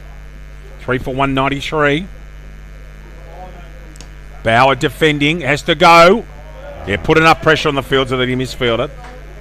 Edmonds has 1 left in his set. By mine, it's 3 for 195. I reckon the scores aren't linking up. Edmonds none for 55. Last ball in his day for the buzzsaw. Cox sitting on 49 off 67. It hasn't been in the blink of an eye, but it's been steady from Cox. Steady is the way I describe it. Unassuming. Yeah, he's scored a couple of boundaries from Edmonds in the last couple of overs. And that's 50 for Brad Cox. And he'll come back for the 2. Edmonds finishes at none for 57. 50 runs to Brad Cox. In a grand final, and here come those drinks. Right now, well spotted Polly. Gloves, Bauer wanted gloves anyway. Not sure if there's too many messages that'll go out to cricketers with this experience, however. So, Purse for his last, and then Nags and Patterson to bowl a lot of slow balls. Half of their balls to come up with slow balls. What would you be saying to the boys out there? You've come out with the drinks. You've got 2 sentences to give them for their encouragement. What would you be saying? I want 250. Yeah.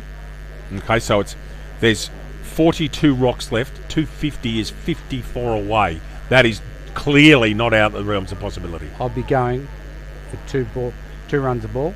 I'll be going for 270. Okay. I'll be saying we've got them in the shed. It's not an Don't overly st- place to hit. Today with this outfield, it's not an easy place to hit boundaries. It's not necessarily easy. I'm saying we've got them in the shed. You're wasting your time if you're out here not making runs. In comes Purse for his last, bowling to Bauer. Pull Yes. shot. There's two men out there, but he didn't quite get all of that. Straight to forward square for the single. It had that little crack. It didn't have the crisp crack that we've known from Mitch Bauer in the past. He's one of the better players of a pull shot you'll ever see. Yes. And I've seen him make him for New South Wales country, for Macquarie Valley, Dubbo, Yeah. Western Zone. Cox, inside edge to his pad. Just running through the bowling figures for you so far. Patterson, none for 31 off 7. Edmonds finished 10 overs for 57. Purse got 4 balls left in his set, 1 for 51. Nags outstanding, 1 for 17 off 7 with 3 maidens. Nelson, 10 overs, 1 maiden, or 1 for 36. There are 13 extras, 2 wides, 5 noes, and 6 low balls. And they're very lucky those no balls haven't cost them too much. Oh, that you can't bowl there. Slower ball. Cox gets a full toss outside leg stump and deposits it right to us. You I can was waiting for it. Yeah. Just an effortless flick on the lead side. Into the 200s, 3 for 202. 250 is a big target in a grand final. Big off 50 overs.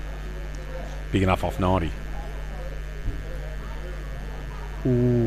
Trying to work that one. There's no one at third man. It's one spot that Purse can't bowl. It's a short outside off stump with this field.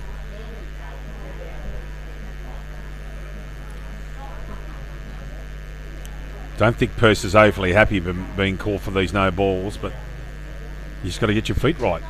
It's a GF. And they're big feet. They are. Big size. Cox again underneath edge. And Purse has 1 left in his set. He and Medmonds are going to go for almost identical figures. Purse has 55 off his 9.5. Edmonds went for 57 off 10. Ben Patterson's been warming up over to our left. And I'm wondering if Ben Patterson has been bowling from the city end all day today. That will mean that Nags will have to come on up the tennis court end here. So the last ball of Purse's day with the ball in hand. And he bowls an absolute half tracker outside leg stump. And Cox just effortlessly works it to the fine leg fence. Purse finishes 1 for 59 off 10. That's a big last over 9, yep. And we're talking about last ball boundaries. Patrick Rosser, can't have him. No. Especially at this level, especially on this day being the GF. And the two boys in red are in the middle of the pitch, just having a little natter about where they want to go and who's going to go for it in this over, which will be the first over by Ben Patterson in this last spell by him. So it's 3 for 206. Cox is 59 off 73. Bauer 5 off 17, and I would reckon ready to launch. Patterson has 3 left, so does Nags. To get to 250, they need 44 off 36. Yeah. A runner ball will take them to the mid 240s. That's right. That's only a runner ball. Yeah, and that's what you'd be aiming minimum for at this stage. 5 men out. Cover sweeper, long off, long on. Very straight, long on. Deep cow and a deep fine leg. Bowers looking square.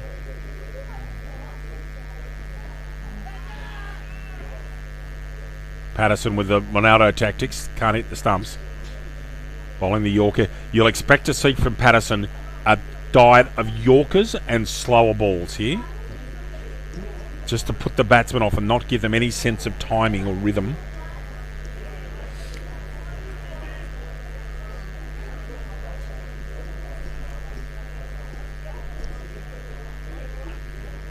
Don't know what's flying down there. Was it leaves or something? I think it's the pine trees around where we're standing. Oh, Bauer gets enough Off pad the on that pad. one to get a leg by. so off off the the knee pad, roll. Off he the goes pad. nearly to the ring. Yeah, it did. Patterson's getting a little bit of speed up here. Oh, for mine, he and Ben Parsons are clearly the quickest two blokes in Western Zone by some way.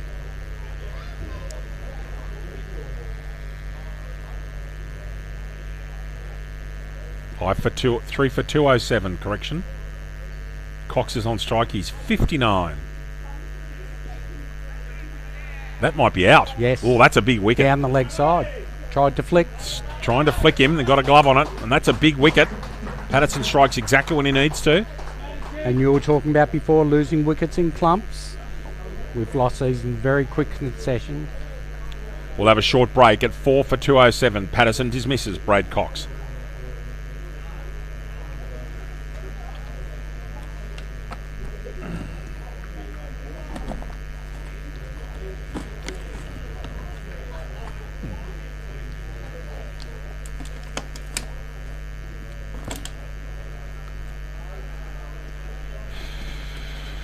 The pressure goes back on the guys in red. We've got two new batters here. They need to settle in very quickly and keep the scoreboard ticking over.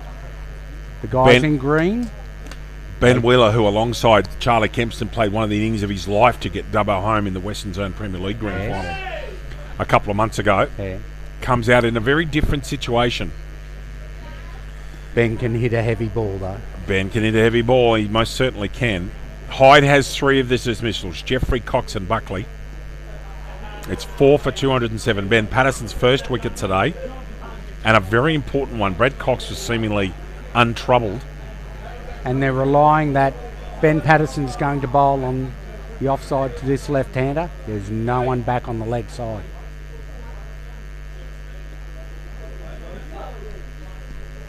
Well, there's someone underneath us at Yes. Cow. It's not square though. Jake's here, no one on the square. And that fine leg's way too fine. Yeah. Way too fine. We'll he needs see to- if they pay for it, this field Yeah. placement. 4 for 207. In comes Patterson. On the pad.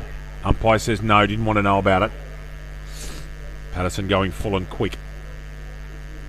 Wheeler survives the first ball LBW decision. Patterson went up quickly, but the keeper didn't go up No. as much. And I'm wondering, looking at the rest of our order, whether Jason Ryan might come in soon. He's one bloke that can score quickly and in an unorthodox fashion if he gets a chance. If we're playing baseball, a pinch hitter. Yep. Patterson, a superb over so far, just a one leg by and a wicket. Wheeler gets out off his pads fully. Tom Nelson scuttles across, can't stop the single. Wheeler's away, he's won. Bauer's 5. Interestingly enough, 19 balls, 4 for 208. And the 45th over has been a big one for CYMS.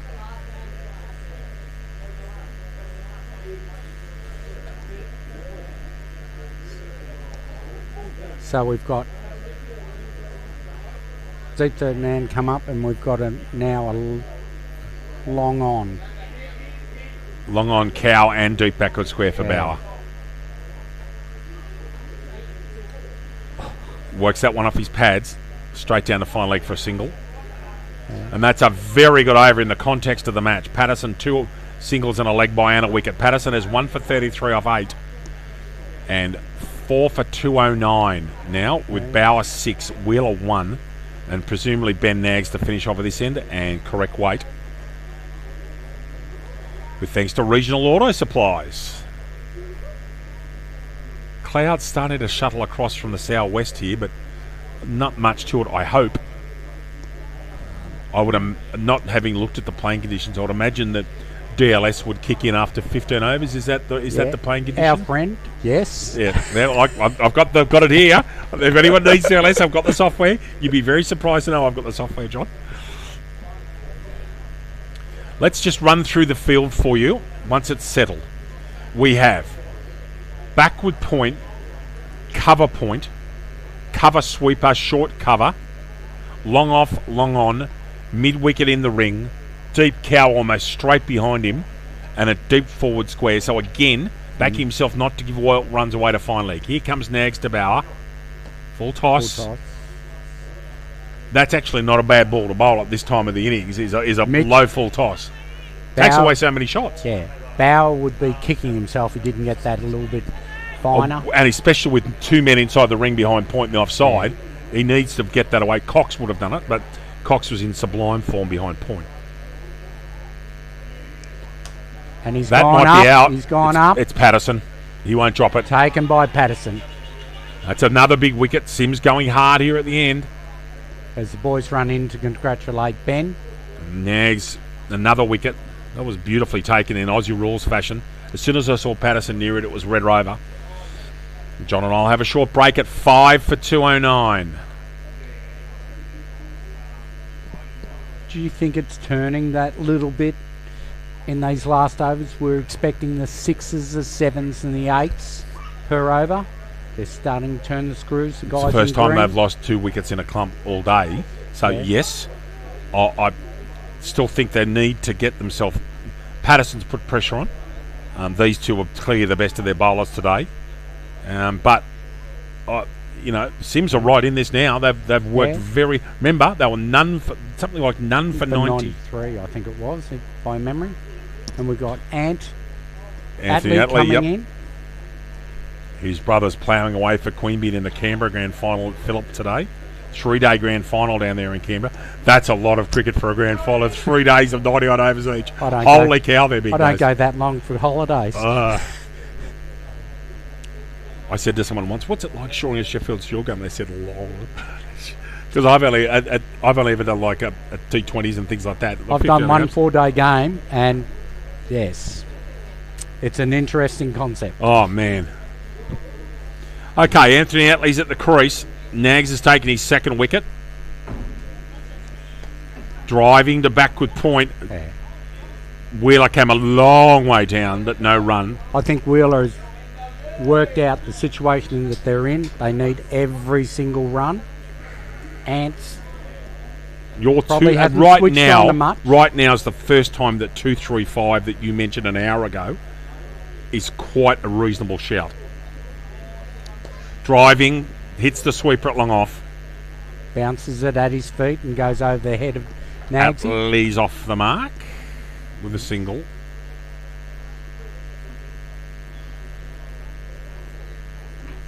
So there's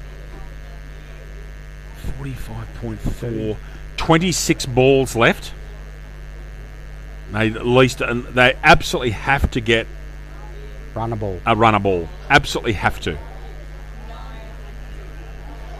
Do they throw their arms at anything? No, I don't think they need to. I'd push 1s and 2s even into 48s. At the moment, they just don't need a clump because that will give Sims more, especially with Patterson bowling to new batters.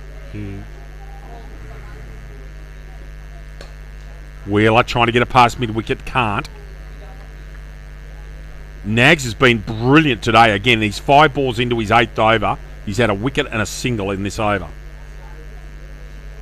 He stood up as captain and led from the front. Stood up massive, John. 5 for 210. Last ball of the 46th. A wide Yorker and another superb over. Sims doing a great job at the death here so far.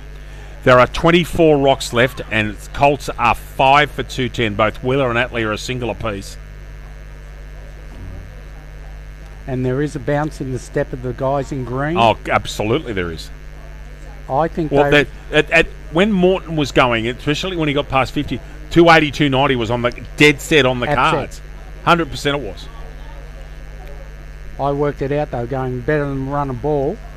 I would have thought maybe that magical 3 was on the board. But then again, no one's gone on. If you gave me these two side situations right now, who would I rather be in? Colts in a grand final, 100%. Yeah. If the guys in green can close this out under a run a ball, Yes. I still think they're a big chance. Slow ball from Patterson. Atley misses with a hoy. No run off the pad.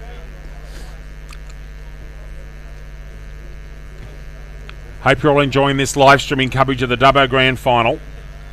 John Perkins and David Redden here with you. Loving every minute of commentating this Grand Final, just quietly. Past them. Wow.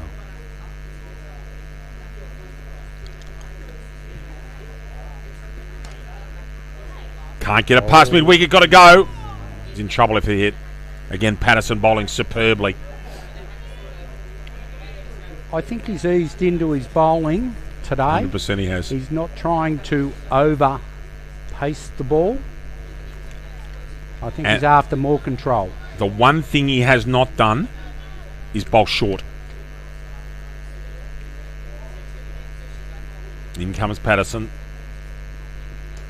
Inside edge there. I'm wondering if they'll push for 2. They've got it to the left hand of a right-handed fieldsman, and they do. Good running. Atley a double. 5 for 2, 12. But still know the magical boundaries are coming. They're bowling really tight to their field. Well, there really haven't been a high proportion of boundaries at all, to be honest. Morton 7 and 1, Jeffrey 2, Cox 5, Buckley 2. That's it. Got him. Slower ball again. And knocks back middle stump. And holding the bat in hand, disappointed as he walks off. John and I will have a short break and be back with you when the new batter comes to the crease. Back with you shortly.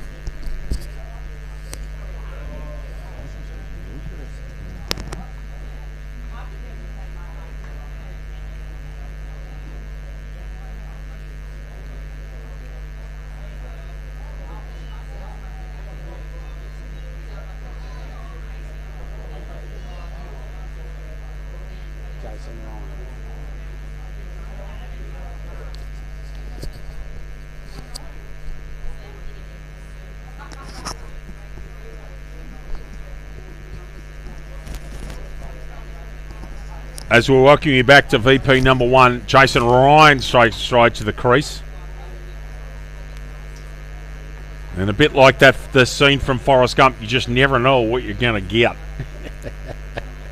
Sorry to quote you, Tom, but Jason Ryan's got an important job to do here. Probably wants to, that Marty Jeffrey would love to get to 230, 235.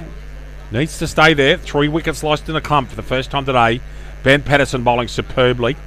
He has 8 balls left in his set for days. There's 2 for 35. Ryan's got to stay there. Trying to noodle the third man first ball. Patterson put some speed on that one.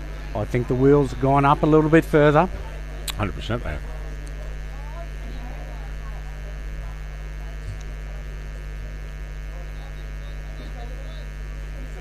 These dots are starting to cause a problem to the guys in green and red. Yeah. CYMS have made this a much more even contest than it looked at 90 minutes ago. Put it that way. Still got a decent run chasing in front of him. Slow ball, Patterson. It was almost an off-spin of speed. Again, a magnificent over from Patterson. 2 runs and a wicket. That 2 runs was an inside edge. Patterson 2 for 35 with 6 rocks left. And with 18 rocks left, RSL Colts are 6 for 212. Ben Wheeler's won and has been starved of the strike. Jason Ryan yet to score. As you were saying earlier, the experience of Ben Patterson is coming to the fore, and with Ben Nags. The two Bens are just tightening. Correct. Bowling line and length and making the batter have to do the work. And remember, in the second innings, we're going to see probably 30 overs of spin bowling. There'll be a lot more than we've seen this morning. Paddy Nelson's 10 overs for 36. He did a very good job. The left-handed Wheeler facing Ben Nags now. He's looking behind square on the leg side where there is no one on the fence. Right there he was looking. Couldn't quite get it. And just a single from Wheeler. 6 for 213.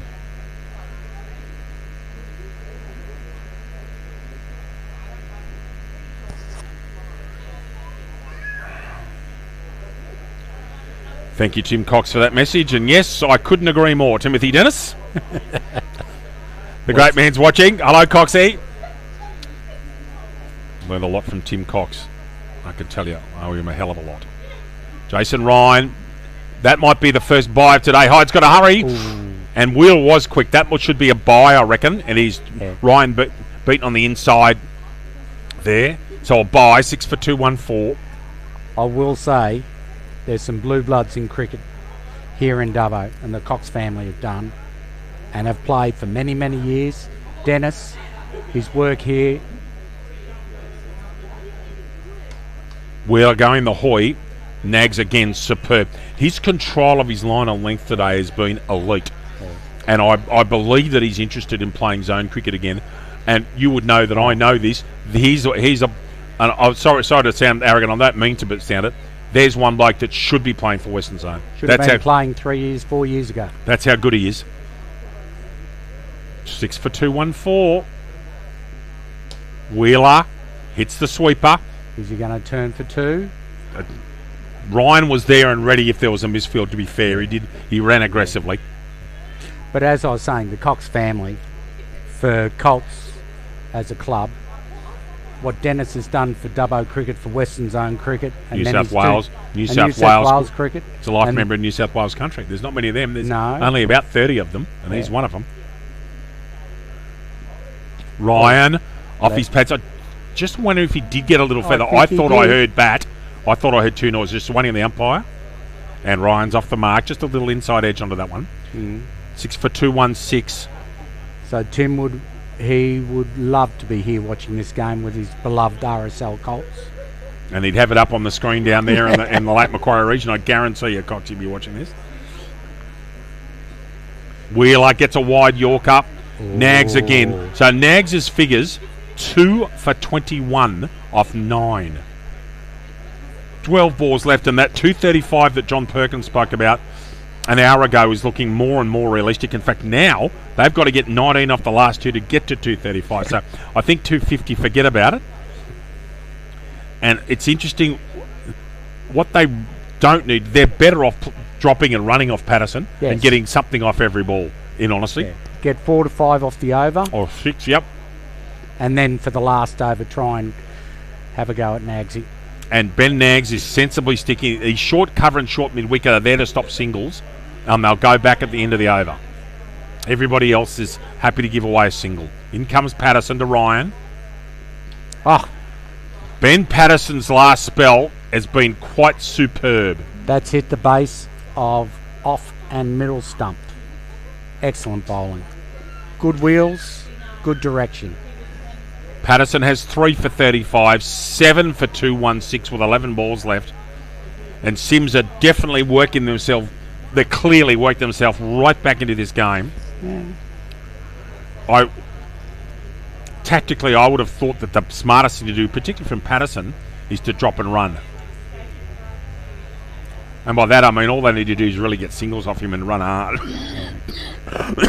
But Patterson is now zoning in on the stumps and making them play. He's a vastly experienced cricketer, and this your gun cricketer he's hit the stumps twice. Might have got a bit lucky with the Brad Cox dismissal, fair enough, but you can't have asked much more of that from him. No. Nags and Patterson and also Patrick Nelson have really stepped up here. And now Colts have got to see through the next 11 balls. Ben Sembler comes to the crease. Yeah. Ben had a good stint when he went away with the hearing impaired guys earlier on in the season. In comes Patterson to Sembler. Works it straight to short mid-wicket, no run. Energy in the field. If we're here at the end of the day in overs 45 and it's a close chase, remember these last 3 overs from Ben Patterson, everyone. You cannot have asked any more from him, and you just wonder if he's bowling them right back into it. I still think Colts are slightly in front. In comes Patterson again. Shorter, that might be a wide, it is. Yes. So he tried to bowl the slow ball into the pitch. Sembler missed it, and there's a valuable wide there for Colts.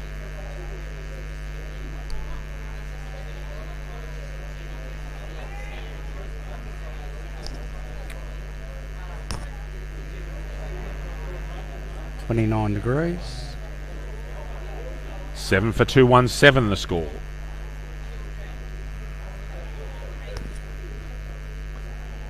That was a fully that I think's. Has he hit that or is it on the pad? No, it is a leg by. Leg So he's by. completely missed that.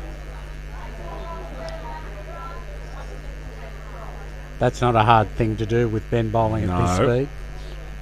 7 for 218.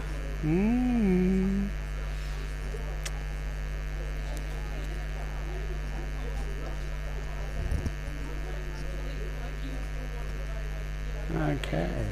Wheeler, who again has been starved of strike in the last couple of overs, and I do mean starved. He needs to get bat on the ball now. The Sims are closing down his Absolutely must, option. Polly.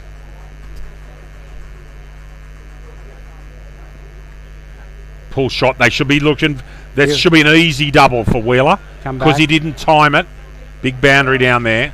Easy 7 for 220. Yeah. And this is quite simply what they should have been doing. Yeah. That low risk shot. I know it's deep in the innings, but you're dealing with such an elite bowler to just take what you're given and work the ball around.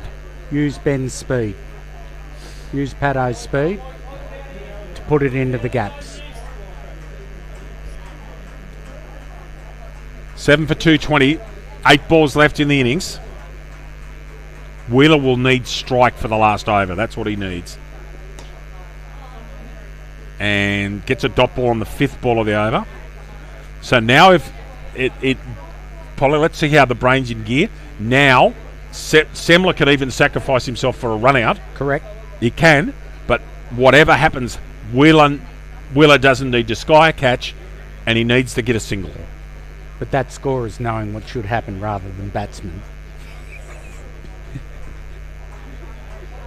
Patterson's last ball of a magnificent set. I'd be running now. Go. Keep going. Oh dear. That's out. Yes. Had his bat in the air. And Wheeler is still at the And non-striker end for the last over. what they didn't need. So after 49 overs with a new batter to take strike, looks like Moody and Seller coming out, I'd suspect. Yes. And if the brains are in gear, so it's up. Patterson finished a magnificent set, 3 for 38 off 10 from Ben Patterson, quite magnificent. And After the carnage early with Chris that's right. Morton. He was 5 overs for 25, Paul. So he's bowled his last 5 overs, 3 for 13. Excellent. And especially on today being the GF, he's stood up and done his job admirably. Tanuja Moody and Seller comes to this crease, and whatever happens here, he has to get Wheeler the strike. Drop and run. That's exactly right. Even if it goes to the keeper, Wheeler's got to be on his motor. Yep. Still think Fletcher Hyde's a touch deep for Ben Nags, but that's just me. Moody and Seller's got to get the brain in gear and get Wheeler the strike. And does. They're thinking a double? No. A perfect result for Colts. 8 for 221, and now Wheeler's got licence to go. We're into the last over. Sims have done a superb job. They've taken 8 for 130 from when Morton and Jeffrey were going. Wheeler's got to take stock here and try and hit some boundaries if he can. On the pad, dot ball Nags. Nags has 2 for 22 of 9.2 overs.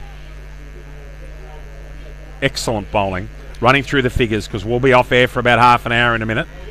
Patterson has 3 for 38 off 10. Bailey Evans, none for 57 off 10. Matt Pearce, 1 for 59 off 10. Paddy Nelson, 1 for 36 off 10. Inside edge Wheeler. Well bowled Nags, not give him any length. 3 balls to go. And So with 3 rocks to come. it's 2-2. Is Richie Beno's the score? Sorry, the scoring has slowed up. And I wonder if it's because of the run out, but the scoring has slowed. We will give you the score.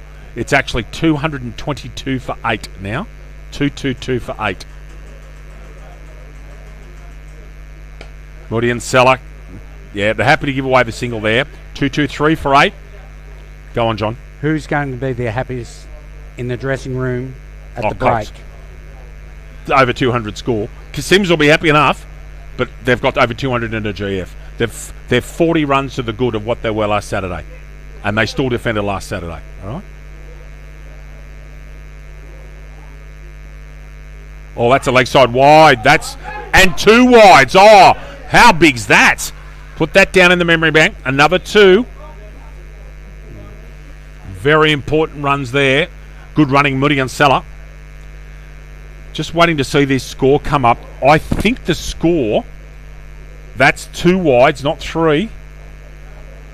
That's correct. Please wait. I think the score's 225. And Moody and Seller gets a on toe the end of knee. it. They'll get a single. Should come back for the second. I think there's one left. I'm just waiting for the score here. That should be a 2 wides. John, have a look at this. That says 1 wide. That should be wide plus 1. Wide plus 1. Because that was clearly a run taken. So Yeah. I reckon the score is short. If anybody's listening, I reckon the score is actually 1 more because of that 2 wides. Last ball. And again, Nags, a And come back superb for the set. No, set. they won't. And they end up at, we reckon it's 227. Definitely 2 wides. I'm just going to go and check the ball by ball, John. Wide, you bowled 1 wide. So that 49.5. If anybody's listening, there were 2 wides off the last wide was for 2 wides. So I reckon the score is 226. 227, I reckon. 227. 227, I reckon that's finished. We'll go and check that for you at the break. With thanks to John, we'll have a break now. Be back in half an hour. See you soon. I'm going to go and tell him that. Yeah. Otherwise,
7 they're starting. What time is it?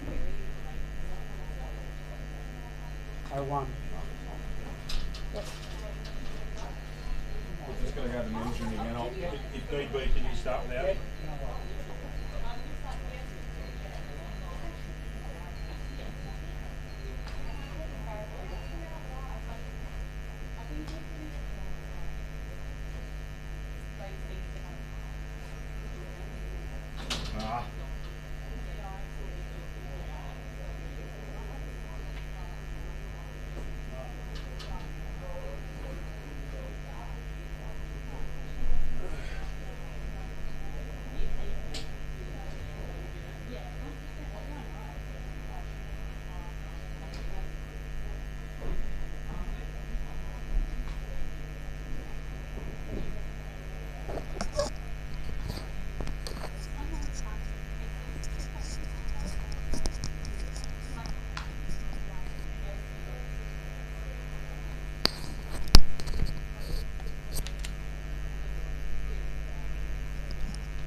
Welcome back after the break in innings. We have Colts out here ready to bowl. We have TJ coming from the southern end. Facing will be Fletcher Hyde after his great stint behind the wickets. Just waiting for the umpires to get the show on the road. Ball thrown to TJ. So it looks like we're ready to start.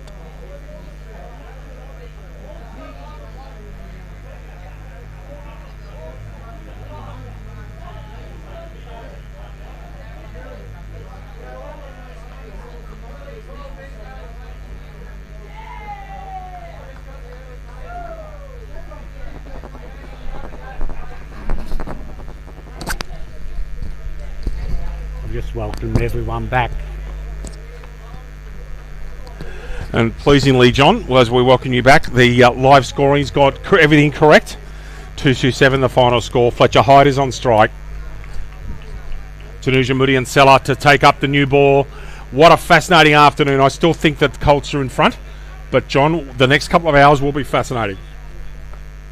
I'm going to go against you. I know they've got the runs on the board, but I think if the boys in green can get a good basis, similar to what RSL Colts did, I reckon they can get really close, if not roll them.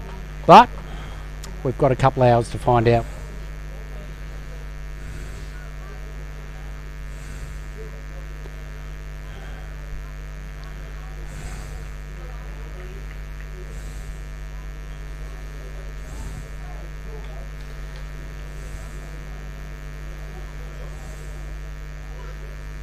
Fletcher facing the second ball. And a real ring field to him. We'll run through that field for you now. We have a fine leg down near us. Then a slip. What Jim Maxwell will call a wandering split. About a third or fourth slip. Backward point, cover point, short cover, mid-off.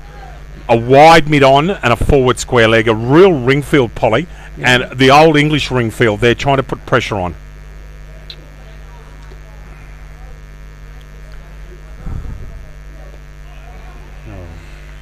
I think they're trying, RSL Colts are trying to get to the stage where scoreboard pressure comes in and builds and builds. Well, every time, so at the moment, their run rate, Polly, around about that 4.5 and over. Yep. They get it to 5s. They get it to 5.5s. They get it to 6s. And 6 the critical one. That's what Newcastle's won 6 state championships in a row. And what they do, they don't blast you away. They just get your run rate up. They bowl dot after dot after dot. And that's where RSL Colts will want to get them at more than a runner ball. Oh, well fielded at fourth. Is that Brad Cox? Mitch Bauer. I thought Bauer was at 1. Oh. Bauer is at 1. I reckon that's Brad. Oh, it is Brad Cox. He's moving like he did 10 years ago then. The great Bradley, yes. The floppy hat should have told me. Yeah, Bauer's at 7 Bauer's at number 7 in at first. Moody and Seller there or thereabouts. Hyde, the big wind up, but defends. No run. You can see the difference having a left-hander come in with the difference of the angle compared to all the right-handers with CYMS. Yes.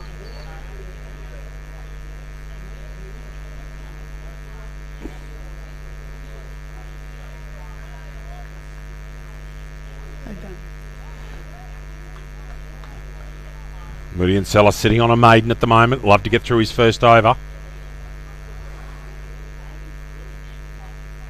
Beats him with that left-handed off-cutter. Lovely start from Moody and Seller on maiden. And as exactly as John was talking about, that if they can bowl a lot of dots in that first 10 overs, it puts an enormous amount of pressure on. And Hyde and Pickering, which one of those two do you think will go after the bowling and which one will set anchor? Knowing with your experience here, Suncorp Bank, we thank Suncorp Bank. I think Hyde's got to do it. Even though he's a bit smaller, he does time the ball extremely well, hits the centre of the bat constantly. He's been looking at the ball all day, he knows what it's going to do, It's not as if he's starting all over again. But stranger things are happening in a game of cricket. Richards to come on at the city end at none for none. Again, this is strange. The third men today have been so fine, Polly. That's almost a deep second slip where he is. That is so fine. It's extraordinary. If he came in 10 minutes... And all of a sudden he's being moved squarer. Yeah, I was going to say, other than that, if he came in 10 minutes, it'd be a fly slip. That's right. So one's... Are they going to regulation 2 slips? Yeah, Brad Cox into 1, Mitch Barry into 2, point, cover point, mid off, Marty Jeffrey near the bowler, wide mid on and forward square. No one at fine leg. In comes Richards. Off the pad and they're away, Sims. Leg by to start the scoring. And so the journey begins. I think this will be a fascinating afternoon. That score that's been made is purpose-built for a 10th grand final. It really is. Remember, this is 45 runs more than Colts defended last week. Different opposition. I actually think Patterson's got to make 80 plus. In my mind. If we're sitting here in the last 3 overs with 20 to 30 to go, it'll be scintillating. Absolutely. It's grand final anyway. It's great to be here. Hyde working off his pads, no run. John Perkins and David Redden here with you, and I didn't know that Polly was rocking up today. He's got himself a chair, but you're happy he's a big and muck commentator, aren't you? You'll love it. Even better, my wife doesn't know where I am. I'm not going anywhere near that one. She doesn't finish work till 5, so they've got to have game over before 5. Fair enough. I sent the message out to the captains, so they're on board, I think. Excellent. Not. Oh, beautiful shot. Misfielded, actually. Yeah. Lovely square drive from Hyde, who's had a pretty good season for Sims. We actually watched him when we were down at Nowra for the Country Champs. Yes. There was a Friday night Megahit. In fact, these two teams played, and Hyde had a day out. Very unassuming with what he does. You'd think that he couldn't hit it off the square, but he times it very well.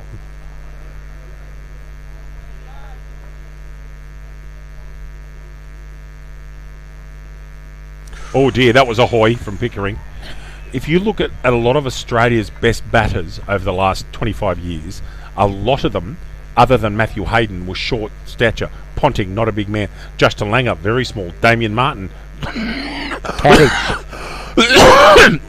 Underrated cricketer. But Martin and Langer in particular, both very short and spare. But Langer, of course, had a march last break, but they were both. Damien Martin's time, he's the best timer of a cricket ball I think I've ever seen, Damien Martin. Still. Yeah.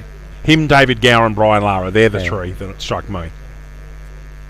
David Gower would caress a ball. Correct. Wide That's ball. a wide. Another sundry. That's a wide on the offside. I'm not sure whether we've had one of those so far today. I think they've all been down the leg side. There were a few. There were too many. I'll tell you one thing. If Sims are going back and analytically looking at that first 50 over set, way too many noes. Way too many. One's more than enough. Yes. One waist high and the others from overstepping from purse, I think. Yes. In comes Richards. Shorter on the stickers. No run. Tell you what, there's some experience behind the stumps there. Ryan Cox Bauer. Goodness me. And Jason's behind the... Ryan is behind the stumps. He's been played for. Well, I would reckon that Jason Ryan's played for RSL Colts first grade for the best part of 25 years. At least. No, more. He's mid-40s, so I asked him how old he was, and I won't divulge it, but he would have been an early starter. Pickering's away. Just a little nudge to backward point. Richards gets away with his first over with 4 off it. 1 wide, 2 singles and a leg by. Yeah. Richards none for 3. And Sims after 2 overs with the target 2-8, a none for 4.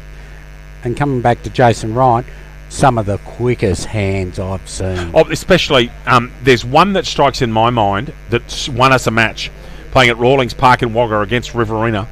And Liam Goff, who was a left-arm medium pacer, not slow, and JR went and stood up to him.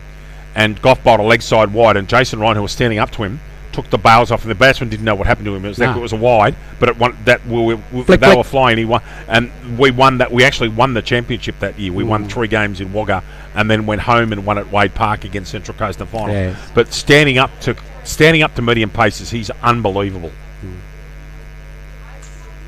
He and Alan Sullivan were always the 2 Western Zone keepers that you looked at as the benchmark. And he's now playing 40s cricket. Yeah, that's scary. And I've told him he's only got X amount of years to go before he's into 50s.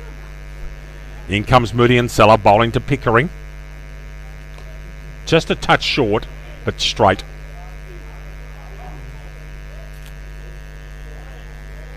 Where would you like to be at the end of 10 overs in Sims's situation?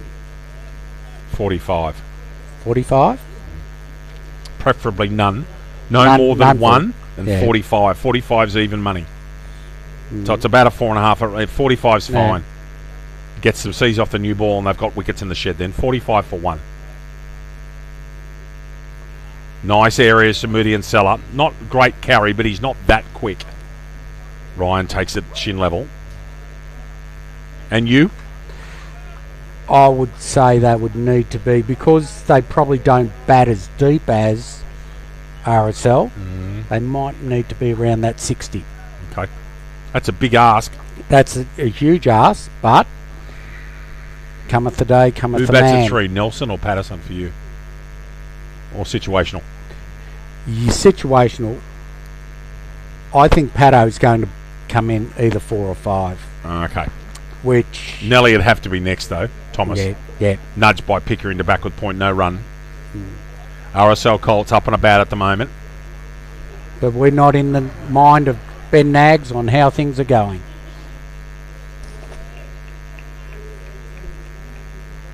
This is a superb opening spell by both bowlers.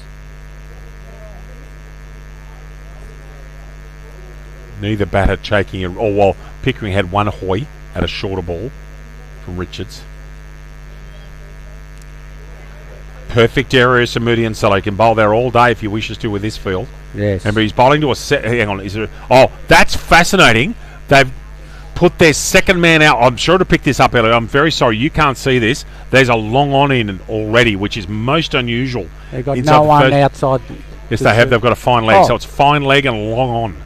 So they're backing Pickering to hit Moody and Seller back over his head.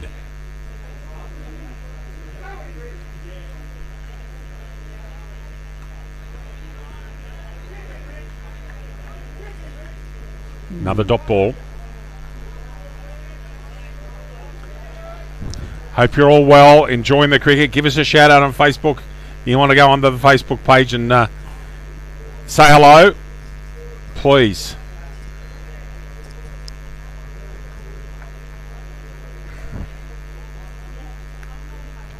In comes Moody and Seller from the tennis court end. Defended. Off the back foot. Don't pick it up, son. Don't need to. Given straight to Richards. That's a very good. That's a maiden from Moody and Seller. And that's what he does. And John was speaking a minute ago. So all of a sudden they've only got 47 overs to go and they've still got 223 to get. If you dot people up and put so much pressure on. Now, there's... Again, I think Thomas Nelson's got an enormous role to play here today. And he's been in very good form this year. He's a Western Zone batter. Hyde's got it. These two have got to do a job. They've got to see off this new ball. But they've also got to get them runs. Like, we're 3 down for 4 runs. That's correct, isn't it? Yeah, correct. Yeah. 1 off 8 and 1 off 10. We've got to turn the strike over. When I say we're looking at the game. Well, I've had a message from someone we both know very well saying Colts probably didn't take enough quick singles. No. And that's especially later on in the game. Especially later on. Drop at your feet and run. Don't take a risk. Oh, no ball. Was that a no-y? No. I thought I heard a call. So it's just a single to Hyde pulling. Yeah. I thought I heard a call, but obviously I was wrong. That's fine. Just a single. Hyde showing intent there. Didn't get all of it. I think he was into position too early. It's a slower ball.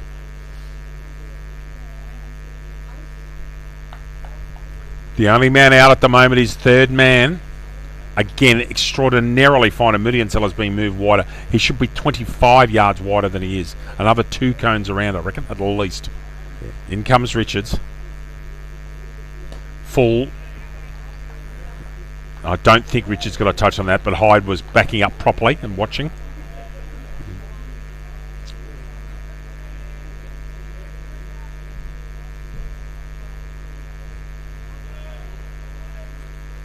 Do you think they'll do the full 3 overs each or 4 overs each before we see spin? If anybody bowls inside the power play, it'll be Bauer, not Buckley or Jeffrey for sure. I've watched them both bowl a lot. They would prefer to bowl with men back. Yes. Bauer's done this for Western this year. If there's anyone in the first 10 bowling spinners, it'll be Bauer. And Bauer will do the same. He won't bowl as quick as Nelson, but he won't bowl slow on such a flat pitch. He'll try to bowl quickly and get them and see if there's any grip and because we don't know if there's any turn in the pitch. No. Nelson bowled so fast. Seam up. That's right. 1 for 36 off 10. That's a pretty decent performance in a grand final. Yeah. Slow ball, Yorker, lovely bowling from Richards. Pickering watchful. And Mitch would be in his element if he came in first 10. Well, I wouldn't put it past them to have someone under a lid underneath the batsman's eyes. I wouldn't if he bowls in the power play. I'd almost consider Buckley would be the one I'd put in there because he's got such superb hands. But I'm not sure if they're going to be that game. But that's something I'd really consider. In comes Richards. Another Yorker length ball. Then you'd have 2, keeper up, someone underneath, keeper talking to. The one under the lid. I just think that Bauer bowls a heavy ball, and if there's any variation, he might get a little nick or a little glove. With what I'd consider is having a slip and a short leg to him, just to see, just to test the waters. And Buckley will chat too. You know, Bucks. Again, he'd talk underwater. In comes Richards. Again, immaculate line, and that's an excellent over from Richards. He has none for 4 off 2. After 4 overs, CYMS are none for 5. They need a further 223 off 46. Teammates very happy with young Richards there. If there's going to be a change in bowling, I reckon Bauer will bowl from the city, and I reckon Moody and Seller will bowl a set of 5 to get us through the power play. That would be what I think. And then you've got Benny Semler who can just noodle them around a little bit. A little bit of swing, just that 1 or 2 degree. Do you think that the third Jeffrey's been using himself much later in games? Yes. I think if in order of spinners, I think it'll go Bauer, Buckley, Jeffrey in that order. Yes, I agree with you there. And it's just the strike power doing it. Whereas the leg spin is either going to be on song or not. Or dot. Hyde in front of his eyes. Spoons it to backward point. No run. And you've got more margin for error, and you can sometimes score a little bit easier off the leg spinner. Whereas they need to turn, as I keep saying, turn the screws early so we get to the 6 run and over, and then Jeffries has got his protection as he's bowling.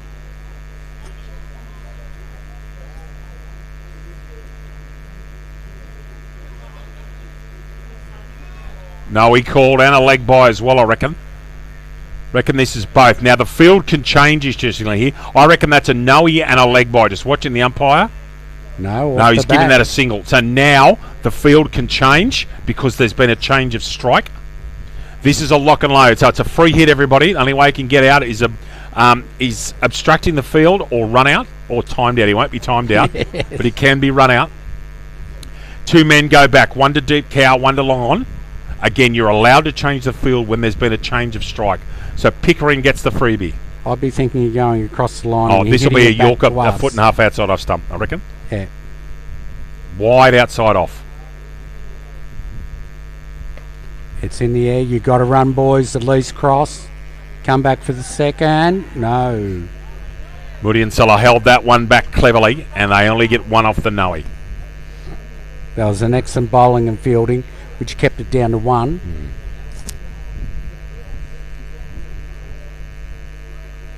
I actually think that rule should be applied across all cricket. I reckon it'd really change, particularly Test cricket. Moody and Seller into Hyde this time. Playing under his eyes a bit more that time. If you see what I mean, Hyde's waited on that one and played it right under his helmet. The first ball of the over, he played it about 2 foot in front of his eyes. You can get in trouble on that, especially on pitches that are a bit more like in Orange where they seem a bit. Up here they're a bit flatter decks, but you've got to... The better batters always play on it. Brad Cox plays extraordinarily late. Yes.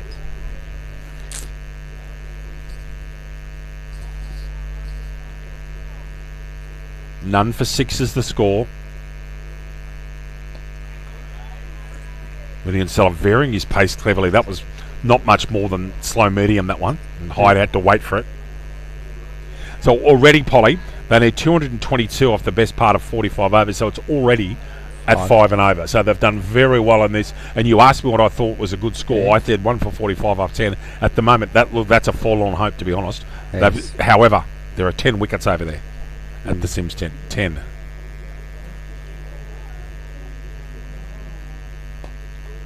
Hyde does work that into a gap. Can he get 2 out of it? Yes, he's coming back for the second. Very good running, Fletcher Hyde. Aggressive. Yeah, nearly had a collision between the two batsmen. I might need to have a little chat to work out who's running where. Hyde is 5, Pickering 2. It's none for 8. 1 ball left in the 5th.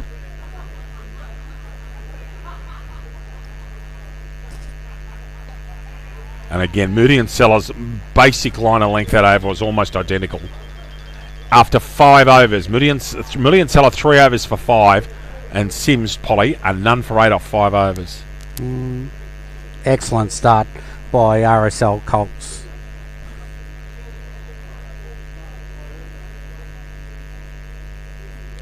You have young Pickering coming back in for his 3rd over. Richards. That's all right. Pickering should be on strike.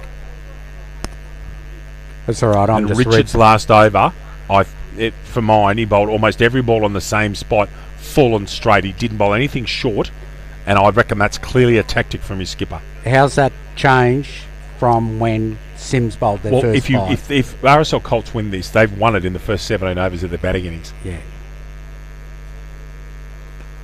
Which is why Morton should take a bow. His innings at the moment could end up being an absolute match winner. For sure.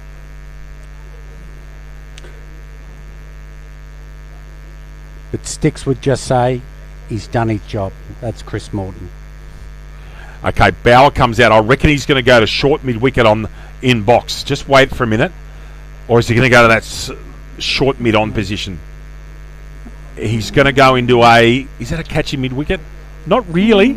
It's a short-term mid-wicket. It's in line with the stumps. It is somewhat of a catching position. So Bauer out of the slips into the leg side. In comes Richards. That's a wide. Down the leg side. Yep.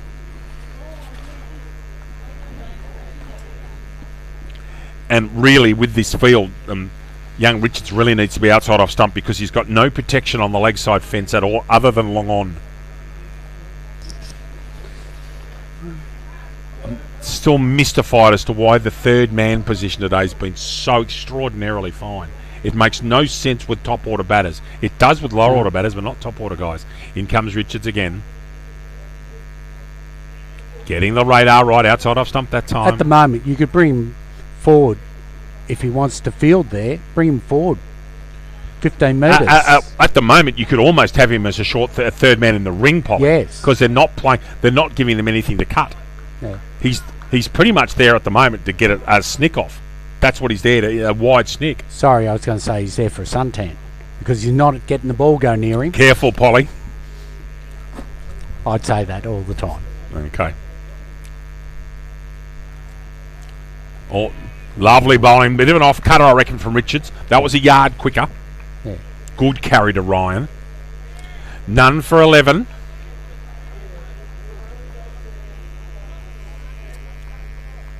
A cautious and grinding start. No chances given or dropped.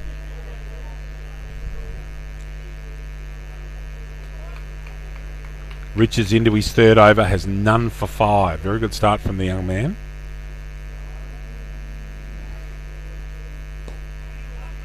Defending. Not being rude, Pickering's now taken 20 rocks to get 2. At some stage, he has to rotate the strike, Polly. Yeah. You did say that about 5 or 6 minutes ago. Yeah. I think it's a fair statement. These guys have been accurate, but they're not. They're not. They're not flying past the bat and No. jagging. Everybody's told me when we were at lunch, it's a flat deck. It's a very good deck, actually. We've mentioned before, drop and run. Drop and run.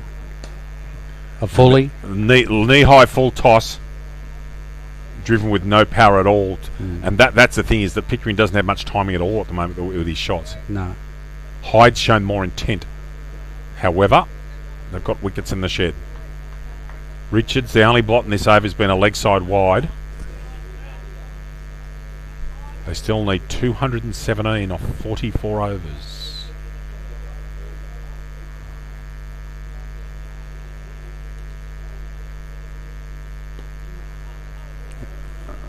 And Richards has done a job again for his skipper and his club. He has none for 5 off 3. After 6 overs, CYMS are none for 11. John Perkins and David Redden here with you. Jason Ryan's got the helmet. I wonder if this means Bauer's on now, or if he's going to stand up to Moody and Seller. That's what he's going to do, Paul. He's going to stand up to him. So now the batters have got to be aware, because Ryan is lethal out standing up to the stumps. And John mentioned that 10 minutes ago. Grease lightning hands. Absolutely phenomenal hands. And of course, Jason Ryan or JR will be talking to the batter.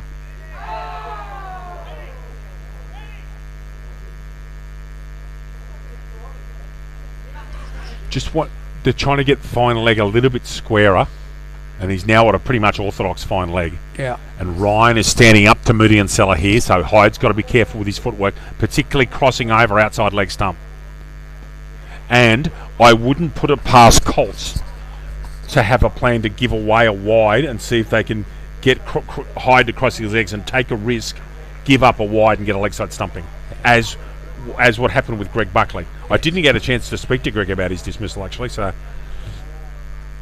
No, either did I. But I think... Umpire was in no doubt. I reckon his foot must have been on the line. That's what the only thing that makes sense. Because it didn't pop up. Moody and Sellers at line and length has been basically immaculate. And Hyde now has to keep his back foot inside the crease. Field for you, fine leg, forward square leg, mid on, a wideish mid on, mid off, extra cover, cover point, backward point, and Brad Cox is about 4th slip.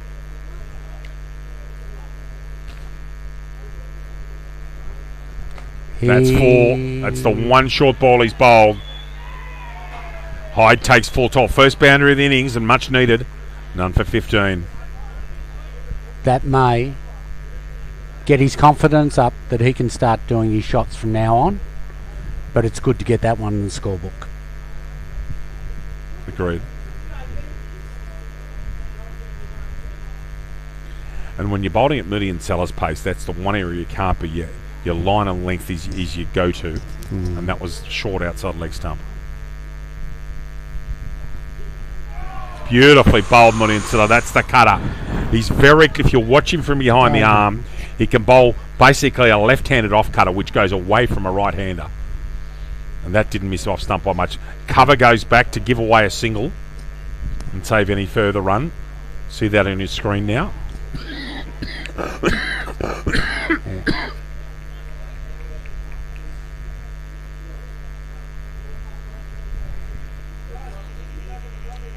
Short again. This time worked much squarer. Down to Semler at fine leg. Just the single. Much better over here. This is what they need. This is their quota this over. They've got 5 from 2 short balls. So fine legs coming up. For Pickering. They're very keen on this long on for Pickering. Polly? Very keen. Yes. Done their homework. And is Richards going to come back into the ring ears? So The 2 men out are the cover sweeper and then long on. They obviously fancy their chances with Pickering going straight downtown. And they're keeping that gap open. It's an interesting one. To I'd almost have a drive. shortish mid-wicket in for him Yeah. because he's got an easy hit to the sweeper if that's what he wants That's to right. do. In comes Moody and Seller. Beautifully bowled left. That was a slower ball and a Yorker. 5 off the over. After 6 overs, Sims none for 16.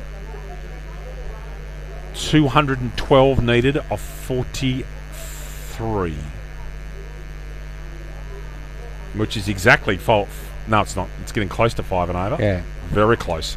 Just under 5 and over at the moment.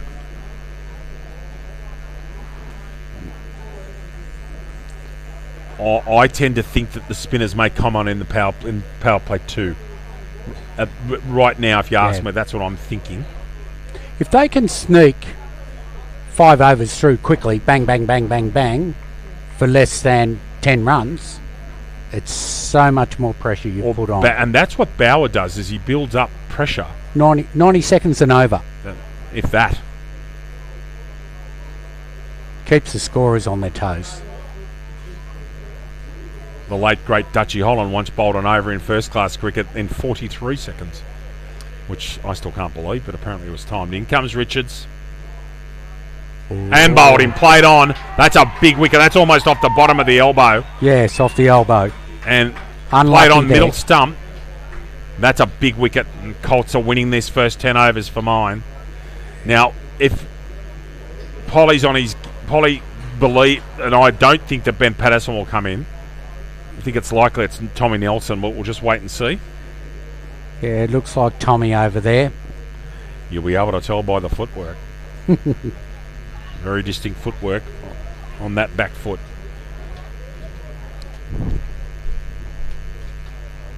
Tom Nelson is coming out. It is Tom Nelson. And that's a big wicket. Hyde playing off. Interestingly, it was a slow. Richards dug that one in the pitch. It was a slow ball and kicked up a bit and took Hyde on the elbow, and he's played onto middle stump. Yeah. Big wicket to young Richards. And I won't belabor this too much, but just watch the footwork from Nelson. Early Goes on, big step back to get himself comfortable on the back foot. early on they don't move a lot, but once he feels comfortable, he can decimate. Guy can play. Could you do me a favour and shut that, please? Thank you. So Nelson comes out at a critical juncture. It's 1 for 16 in the 8th over. Richard strikes. And Polly, I would think that Ben Patterson would be next. In my mind, Patterson would bat at 4, but you've tipped 4 or 5. It'll be interesting to see what happens. All the early running with Colts in Sims's response to 227. Full, driven beautifully. Very fluent drive, Nelson, first ball. Yeah. Lovely shot.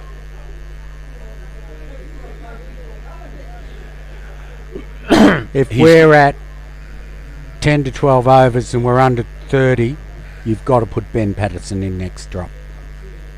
You've got to get some impetus into your innings. You've got to get the momentum so he can carry or take the rest of the team with him. Richards into Nelson. Watch the back foot move. There it is. Oh, cutting it. He'll get away with that, Nelly. Yes. 1 only. Oh, they were wanting 2. There wasn't 2 there. Nelson was not interested. Nelson, a scratchy single.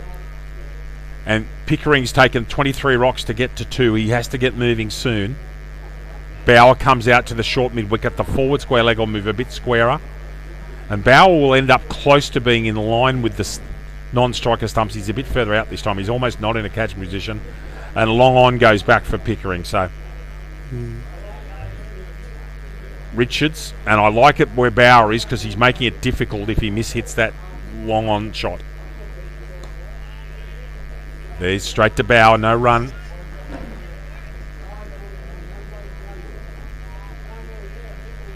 .4 overs, 1 for 17 Sims. You'd have to be happy with the way the first two bowlers have put down their Their overs. line and leck's been excellent. I think there's been one boundary, hasn't there? The Yeah. the Hyde pull shot Yeah. off here off one error. Oh, that's a Oh. waste off fully. That's And called. no ball. So Nelson will get the free hit here. There's the Noe and a warning for Richards. So now Marty Jeffrey can send them back. Up comes third man. I'd imagine it'll be long on and deep cow to go back. Yep. That's exactly what's happening. So Moody and Sellers going to come in at third man. And again, the laws of the game are that if you change strike, you can set the field wherever you wish. This is a free one, everybody.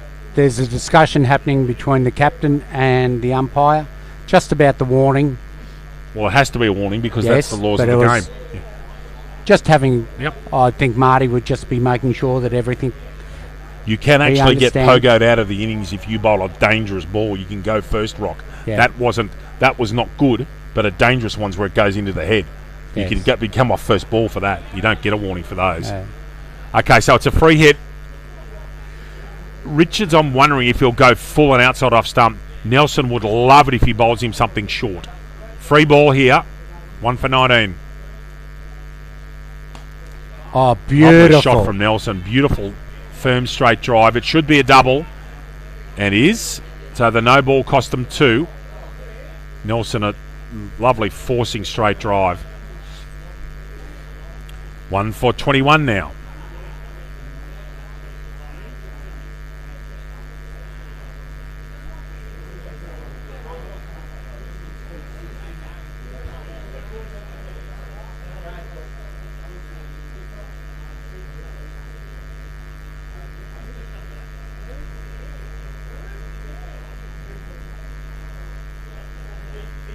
Field back to normal now. Nelson on strike. Correction. It is Nelson again, my bad. Just before keep an work. eye on Pickering. He's taken his helmet off a couple of times and wiped the brow. Whether the heat's starting to get to him a little bit. 1 for 21 off 8 overs. Richards got 1 for 10 off 4. They need 207 in 42 overs. And Morty and Sellers going to come on. I reckon this will be the last over in his set here Yes. in the power play. And then I reckon that if it Bow will be the first spinner used, as I predicted before. Polly? I think you're right. I think they need that difference that a left arm spinner can do as quick as slow medium and then slow it down and see what the deck will give him with his... Semler's being bought a lot further around. on a 45 Yes, 45. and wants him further again.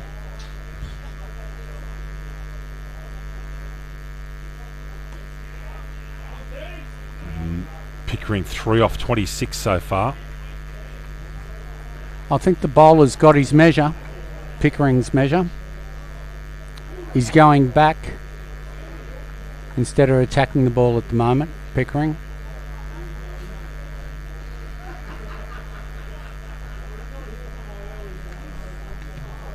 He certainly struggled to get off strike. Again, beaten outside off stump, trying to shuffle forward, but he can't move that far forward because of where Ryan's standing. This has been a masterly spell from Moody and Seller. It really has been. When you consider that he's none for 10, there's Yeah. a boundary and a noe. Yeah, and a bowler and keeper are in sync. They're They both are. on the same page of where they want to be. Pickering's got to get moving soon. See there, he's the only shot he can make is defensive. Yeah, his footwork isn't decisive. It's as if he's doing a little shuffle Well, his footwork's the same And- most balls, Polly. and He's not- he's and not shuffling steady. forward all the time. and not steadying his head so he can work out where his hands need to be 100%. and his front foot. He's not actually making a decisive, I'm going forward or I'm going back. It's more just a shuffle.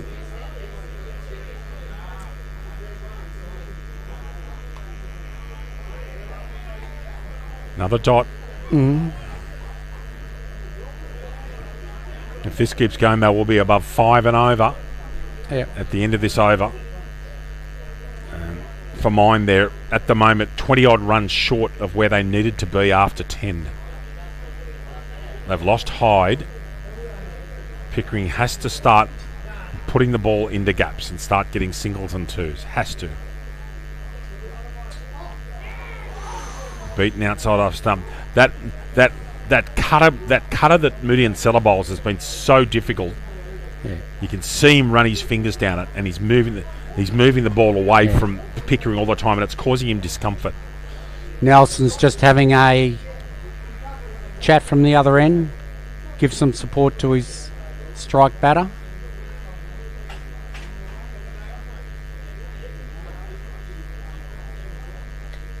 Onto the back foot, and that's a superb 5 over set from Mooney and Seller. Okay. None for 10.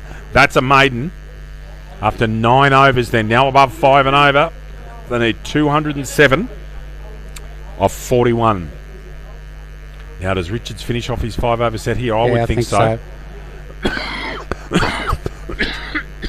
Polly, would you keep Moody and Seller on at the moment? Or would you go to your spinners straight away, given that these seamers have done an excellent job? Do you persist with them, or do you change that up now? I would give him one more and start Mitch Bauer from the Cenotaph end. Okay. So give Morton and Seller another over at the far end, and then swap Richards. Okay, change of the field straight away. Cox is at a deep gully. Bauer comes out to this shortish mid-wicket. Now the mid-on is what should happen is the mid-on should come straighter and deeper, because he and Bauer are right next to each other. That's exactly what happens. Yes. Just to the right of screen, mid-on comes a long way further back, a lot straighter. And Cox has moved into a orthodox first or second, maybe slip. even first. Yeah. Nelson looking at 5 and over for the rest of the innings. They're 1 for 29. In comes Richards. Nice punching drive, no run.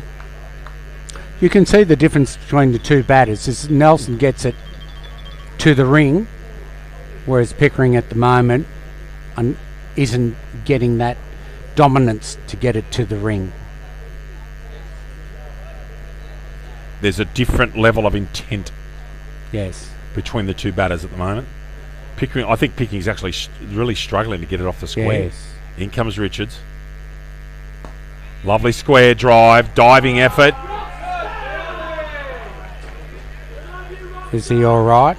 Is he going to get up? He might be a bit sore from the big parallel dive, but he keeps it in front of him, no run. Yeah. Nelson's very fluent in his driving so far. Mm. I think they're all coming out of the middle of the bat.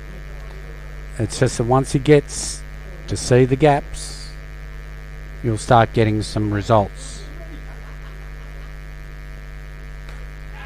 And out. The short one from Richards. Bauer, who'd just been put into that short mid-wicket, did not have to move. And that's another big wicket, and Colts are right on top. It's 2 for 21. And I'll be very interested to see if this is Ben Patterson. It looks like him, but we'll just confirm that. Nelson caught Bauer. Richards has 2. That does look like Ben Patterson to me. He's wearing number 1 today. That's a huge wicket. Thomas Nelson, who's been in such sparkling form all season. I'll wait to confirm. I can't guarantee it's Ben Patterson yet. It's Ben Patterson on the scoreboard. Thank you. So we were right. Now, ladies and gentlemen, game on. As they say, all the cookies are on the table at the moment. And we're going to see who's going to get them all. Colts on top. And now the best cricketer in the zone comes to the crease at a crucial juncture. His club are 2 for 21 into the end of the 10th over, chasing 228. And if ever there's a man for the big occasion, it's Ben Patterson. So much rests on his broad shoulders.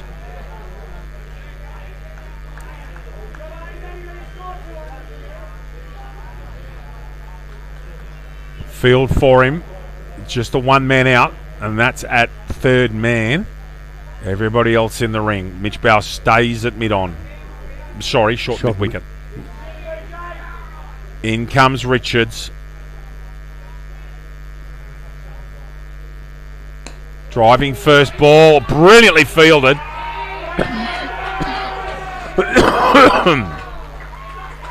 Diving and perhaps slightly winded. Keeps Patterson on strike.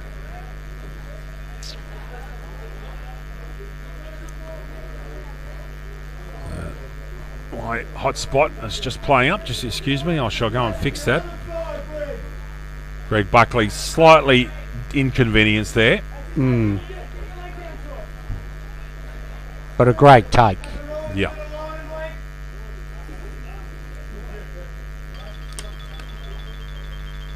Patterson cutting. Missing. No run.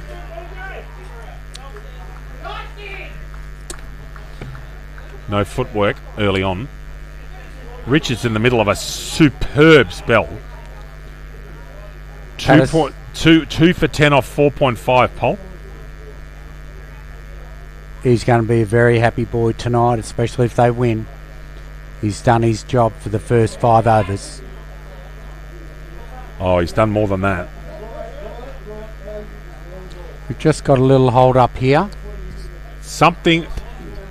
I think there's a reflection, is there? The headlights. There might be a reflection. Oh, yeah, the headlights down there, right in Patterson's eyesight. You go, mate. So it's the headlights on the four-wheel drive over there in the corner have got to be turned off because they're right in Patterson's eye line. Just to the right off screen, there's this bit, I think it's a cruiser or patrol, and whoever it is has left their lights on. And we won't start until I fixed it because it's right in Patterson's eye line, and he's got every right to stop.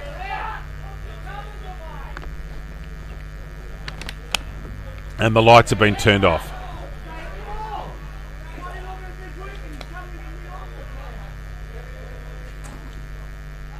Natives starting to get restless beneath us. That's what happens when you have 9,000 Great Northerns. It's only going to get more interesting in the afternoon, let me tell you. The hooligans downstairs. Richards in again to Patterson. Full outside off stump. A wicket maiden for Richards. He has these superb figures of 2 for 10 off 5. And after 10 overs, there's the first power play done. They're 2 for 21, everybody. Now, I'm just wondering if Moody and Sellers going to continue. I feel we'll go to Bauer now. What are Colts going to do? Moody and Sellers walking up. I'm just trying to find... Yeah, it is Moody and Sellers. They're going to continue with him. I was thinking one more over from Moody and Seller. Yep. And then Bauer coming in from the centre tough head.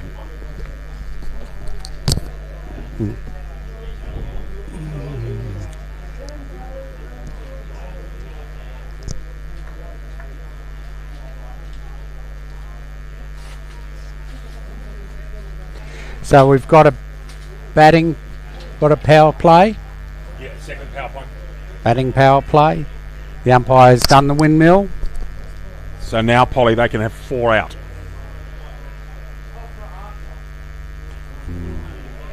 And when your footwork is what Pickering is doing, it's taking away so many shots. It's all the time. And Moody and Sellers smart enough to bowl a length where he's not giving any width at all. That's right. No. It's all at sticker's length. Yeah. I'm going to say something terrible. He's nearly getting to the stage where it'd be better to go for it and see what happens. Here comes Moody and Sellers of Pickering again. He's got to start getting moving soon, you would think. Defends again, back down the pitch, no run. 3 off 32 now.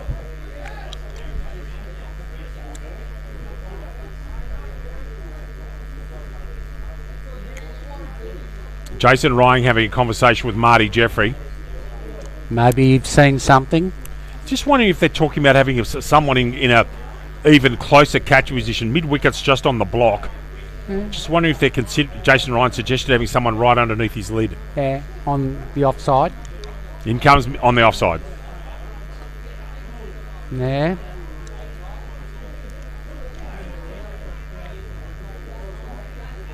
Have you seen him take a step back to give him a little bit more time at all yet? No, Or they're all forward. I reckon Jason Ryan suggested to Marty Jeffrey that there could be one or two men in close, particularly at absolute short cover, almost 10 yards off the bat pole. Yeah. Trying to score that time, he wrapped his hands around that one, but couldn't beat Richards at square leg.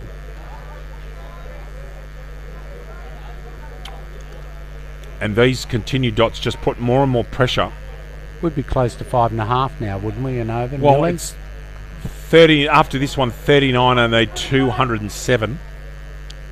5 million, yeah.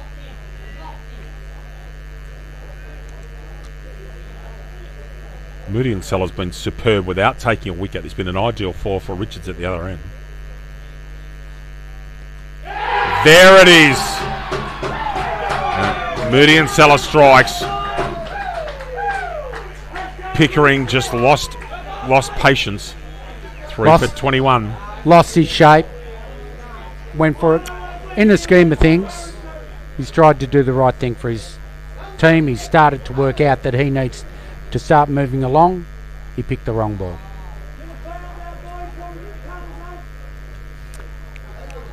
But that's a good reward from Moody and Salah for the effort he's put in. Absolutely it is. He's been terrific. Polly, he's bowled 34 balls, 1 for 10, and there's a boundary and a no in there. I would think out of those 34 balls, he's probably the best part of 22, 23 been right on the money. Yep. Tom Barber, the new batter. I think it's getting to the stage where it might be a little bit uphill for the guys in green. They need a good, solid partnership. These two. You look at these games are played in 6 batches of 17 overs. First one Colts, second one even, third one CYMS, this one Colts. Colts, for sure. And that's where the game's at the moment. Absolutely. And Colts batted their 50 overs. Although I think they could have managed the last 10 batter, they didn't give any balls back. Barber on strike, Moody and Seller in the middle of an absolutely superb spell. Defended from Barber, and now Patterson will take strike. Another wicket maiden. 3 for 21 off 11 overs. Goodness me, it's a big chase, isn't it? 207 off 39. About the size of Kilimanjaro, not the size of Everest yet. And it's their seamers that have done all the damage. Richards has been... Yeah. They've stuck to their plan and done it well. Oh. Patterson will change the input. If Patterson gets going... Yeah. And, look, we talk about him all the time. Yeah, is he that good? Yeah. On his day, absolutely it is. We've got Richards coming in for his sixth. Jeffrey, no need to change yet. His seamers have done a great job. I think they've done more than he thought they would.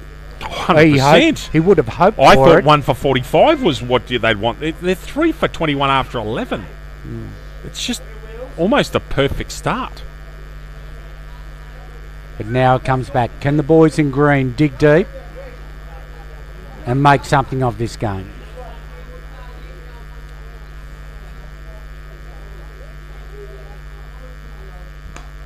Beautiful shot, Ben Patterson. Back cut. Will that go for 4? It will. I reckon that ball's touched the line myself, but anyway. We're in a better advantage. We're in a great... And Semler wouldn't know. No. 3 runs Patterson off the mark. Lovely shot. Authentic cut shot.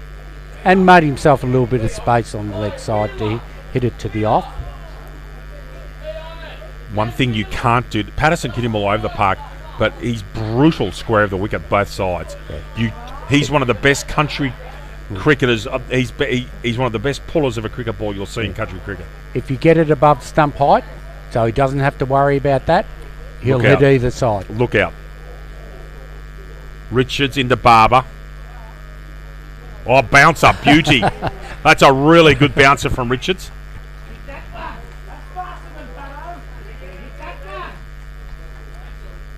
I think that was a surprise seeing that. But another dot ball in the book.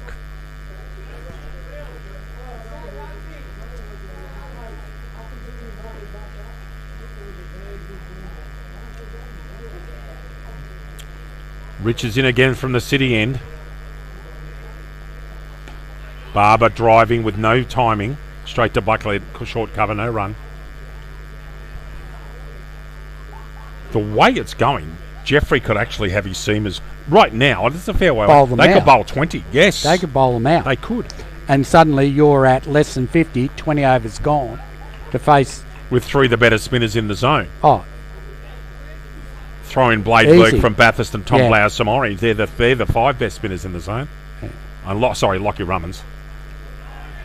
Right up on stickers. Rummins is right. Let me tell you, Lockie Rummins developed so much this year from playing on different pitches and learning how to vary his pace. He's a class act. yeah.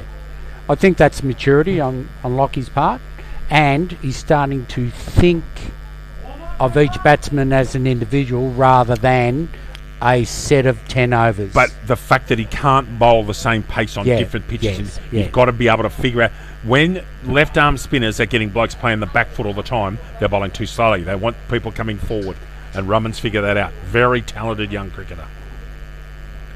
Barber pulling, beautiful shot. Should be a double. And is. Nice shot from Barber. Just when you say that, it brought to mind a person by the name of Hegarty who played for Forbes with his Herity, Leffer Park, Herity. Herity, that he, every time he went to a different ground, he could work it out. Well, the other thing is with Rabs Herity is that he started off as a leggy but wasn't consistent, No. changed to offies and became a very consistent off spinner. And yes, and when you play cricket in parks, the pitches have got a bit in them. So, no disrespect. Driving to Buckley. Richards 2 for 15 off 6. I'm just wondering, that was 5 off that over. Just wondering if Jeffrey will give him a spell. Bauer's not anywhere near the crease, No, so no, I suspect Sala's this is coming Million down. Seller again, Seller. Yeah, I think the ball's being thrown to him. And this will be his 7th, with thanks to Suncorp Bank.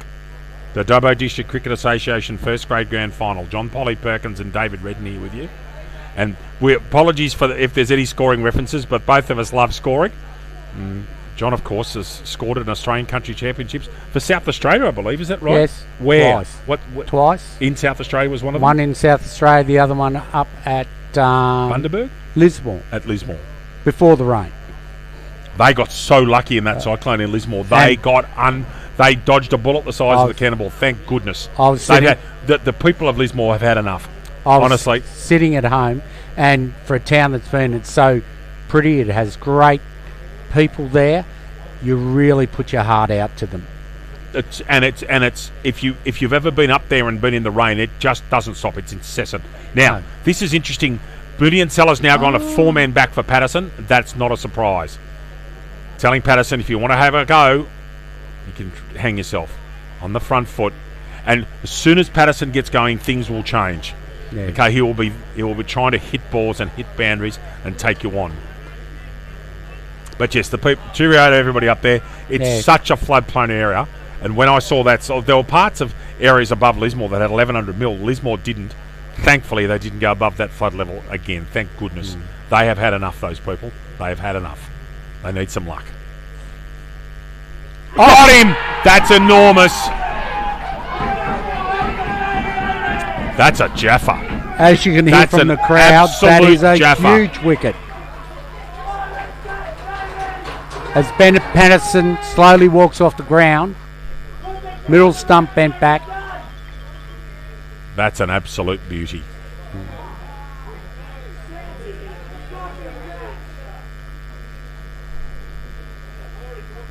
For mine, it's now an enormous mountain to climb. You were talking about Mount Kosciuszko a minute ago. Now it's Mount Kilimanjaro and Mount Fuji. It's enormous. Sorry for the references, but that's a Jaffa. The top order's gone 10-3-3-3. Ben Patterson beaten, and that looks like leg stump to me. And it's a beauty. It's jagged in from Moody and Seller. A genuine wicket-taking ball. Ben Nares comes out to bat, but goodness me, what a task they've got now. Colts have got them 4 for 26 in the 13th over. Moody and Seller 2, Richards 2. And if you've been here before watching Colts in grand finals, once they have the blood in the water, once they have a sniff, look out. they will keep Well, they on won 7 going in a for row. it. Yes, they'll keep on going. And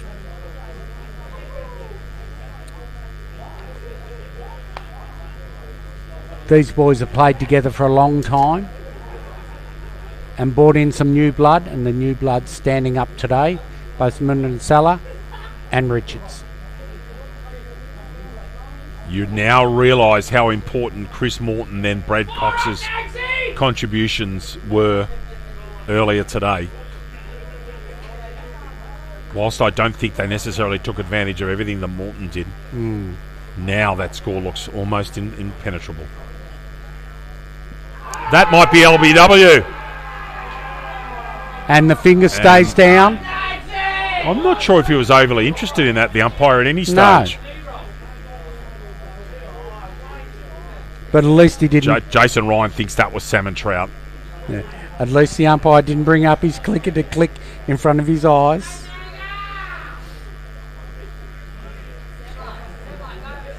But the boys in red all went up as one. They are on a high at the moment. They certainly are. In comes Moody and Seller to Nags. On the back foot again.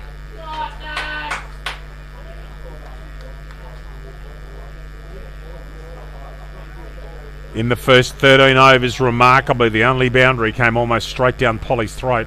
That from Fletcher Hyde. And it's an enormous task in front of them now. And remember, their spinners have 30 overs between them left.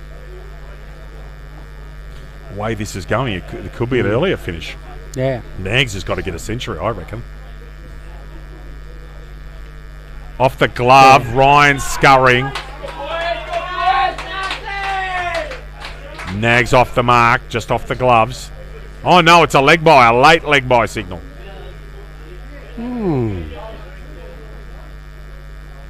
4 for 27 now.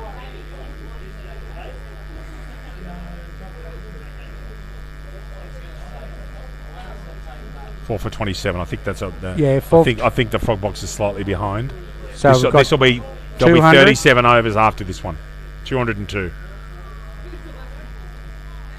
5.4. Just don't think that's. Semler's got to go. No. Keeps it to a single.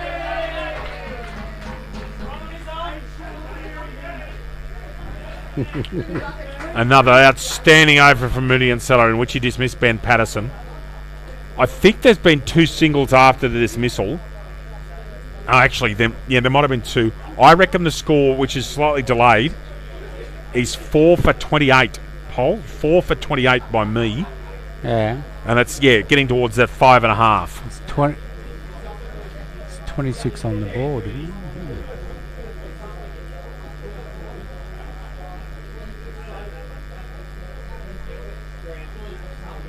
198.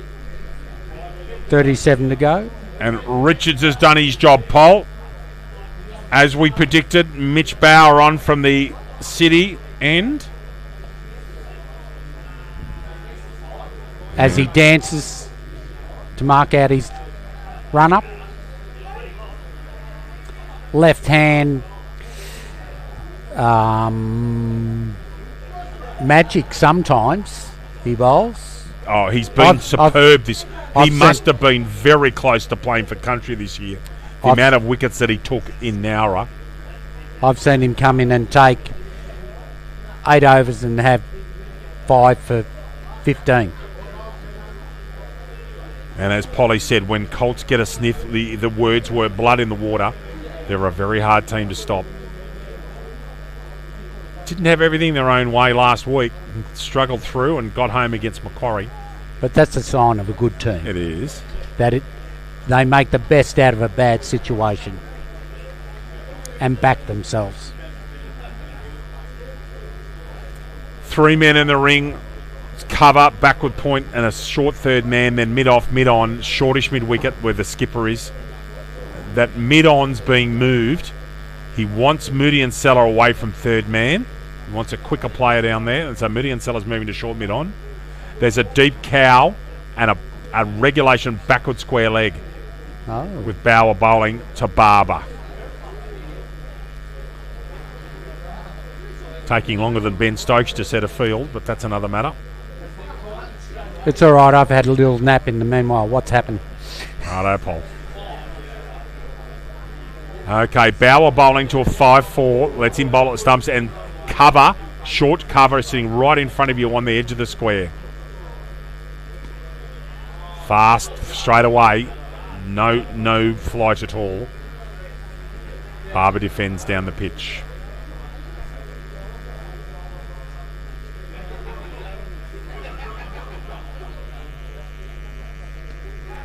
And that'll be runs. Drags it down short. Barber 1 and a double.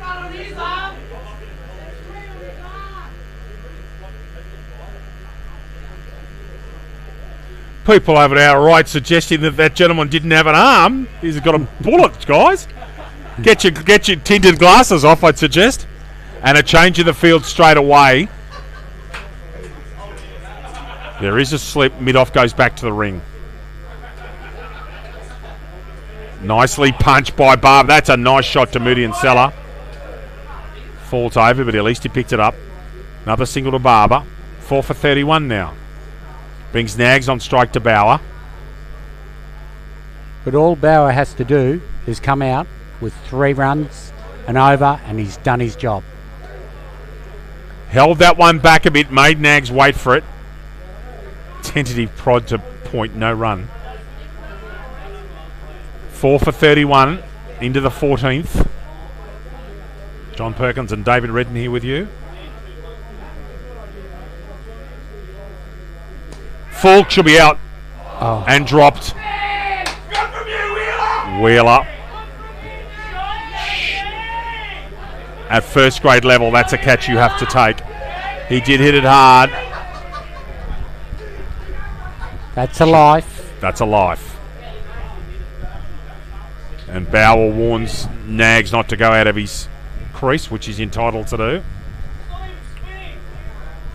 4 for 32. Put that one down. Nags dropped on naught.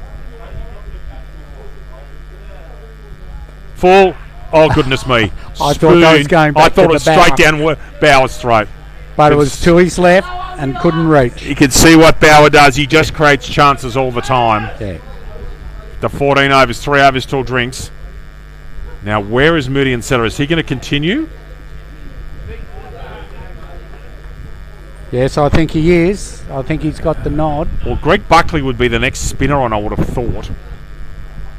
Moody and Seller's near. I'm just not quite sure yet. Bowers. No, I think it is Moody and Seller. Bowers having a little chat, so Yeah, they it can is. work Hat out a goes plan off. between. And Bauer's going to do that. He's going to create at least a chance and over. And Sims are at that stage where they still need 200 off 36. Need 195 off 36 overs. And the way Moody and Seller's bowling, he's bowled beautifully. Is he coming in for his 9th? No, this should be the 8th. His 8th. This is the 15th over. He needs to roll over. Yes, I agree. The interesting thing with me with live scoring in the Frog Box is the Play HQ and this refer off the same thing, but this is sometimes behind. That sometimes updates quicker than the actual screen does. And admittedly, what you see is slightly time delayed on here. So Nags is on strike, facing Moody and Seller. Clipping, nice shot. Easy double. Easy double.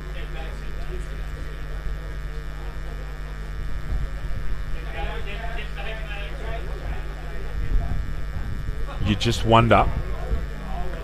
At the moment, it's not a big issue, but you wonder whether Nags being dropped on naught could be pivotal. I think there's a lot of game to go between now and that. In comes Moody and Seller again. Nags plays it under his eyes, punches to point, no run.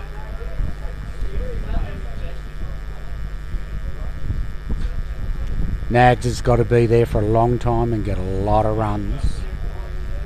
I would think he's got to make the best part of a century, Paul. Yep. And quickly too. Or certainly a 90 strike rate, something like that. Yeah.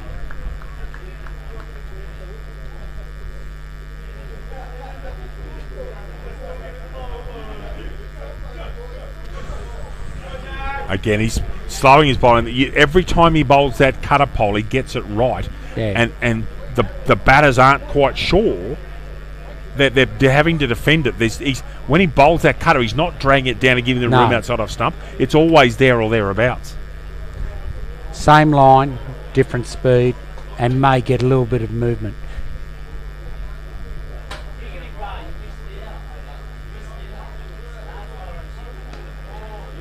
Another immaculate line of length, driven without any power to mid-off, no run.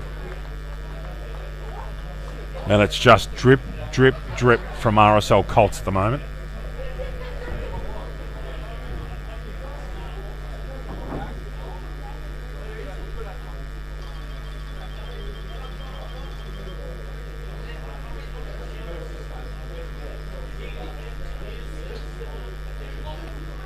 Again, playing under his eyes. Moody and Seller, nags like figures. 8 overs, 2 for 13, Paul. 8 overs, 2 for 13. Absolutely outstanding from the Sri Lankan. He's stood up and he's done everything. He's waving towards the pavilion.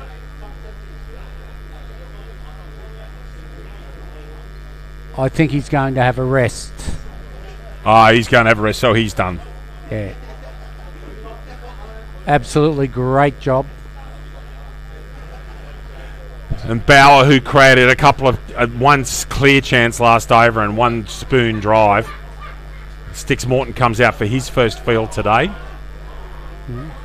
Moody and Cello, absolutely outstanding figures. Not a match-winning performance, but certainly he's shaped this innings. In comes Bauer, bowling to Barber. Driving straight back to Bauer, no run.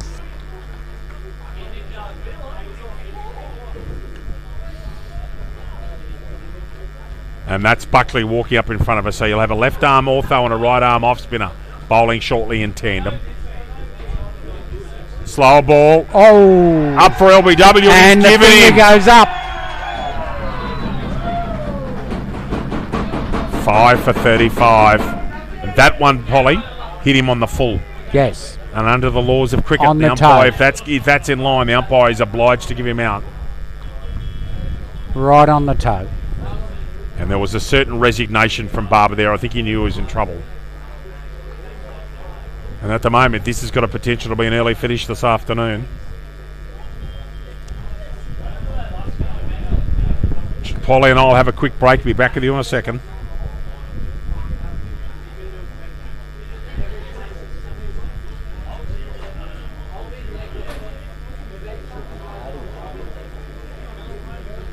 Let's have a look.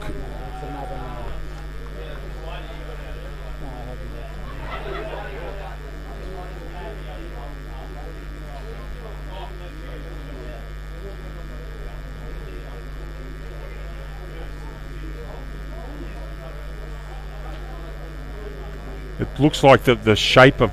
It's actually Aiden Hunt, according to the score and according to Play HQ. 5 for 35. What a performance from Colts in this first 17 overs. Drink shortly. They probably won't want to stop the way Colts are going. No, they'll want to keep bowling through. And now Buckley's almost under his lid. I'd go further. Morton's coming in closer. I love this attacking field. If they miss a drive, they're in trouble. Buckley's got great hands. In comes Bauer again. Beautifully flighted, well defended.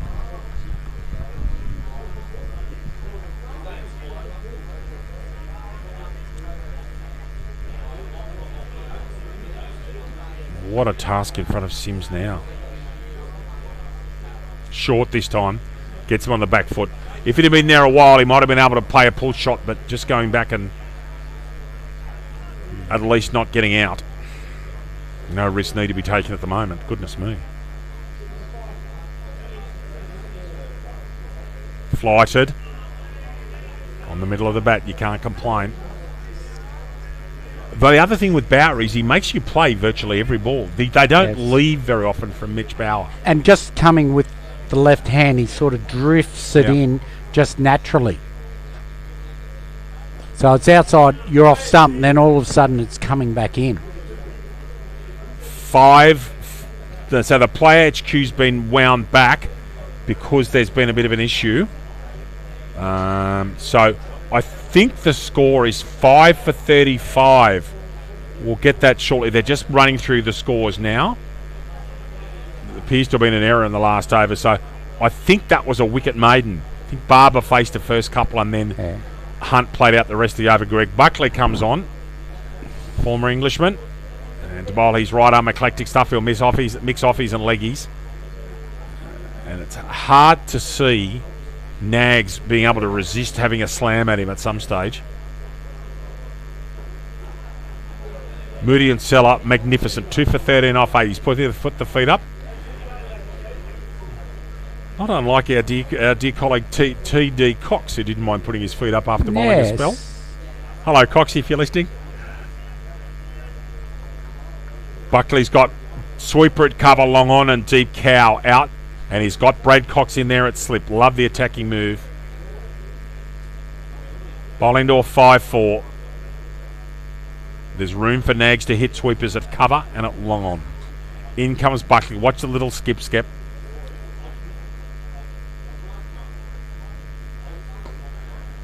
Nags well stopped at cover. Chris Morton having a day out. Enjoying the accolades. I don't think Nags is going to muck around with Buckley.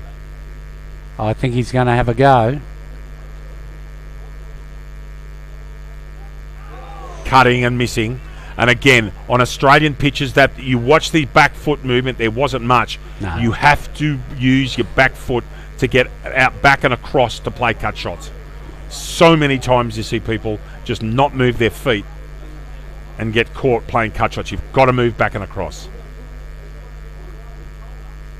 Fuller, driven, well fielded by the fleet-footed Marty Jeffrey at mid-off. Still 5 for 35. Buckley's come on and hit the spot straight away. He's certainly been full. He hasn't bowled anything short as yet. That's very full. Oh, that ball bounced sideways and Morton stopped it. I don't know how. Flung a right hand out. Ball spinning viciously. 5 for 35. We'll have a short drinks break after this over.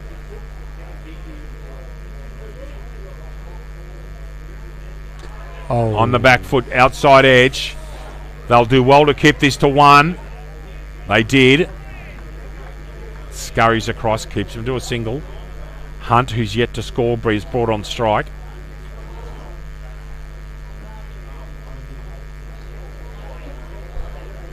And in comes the field.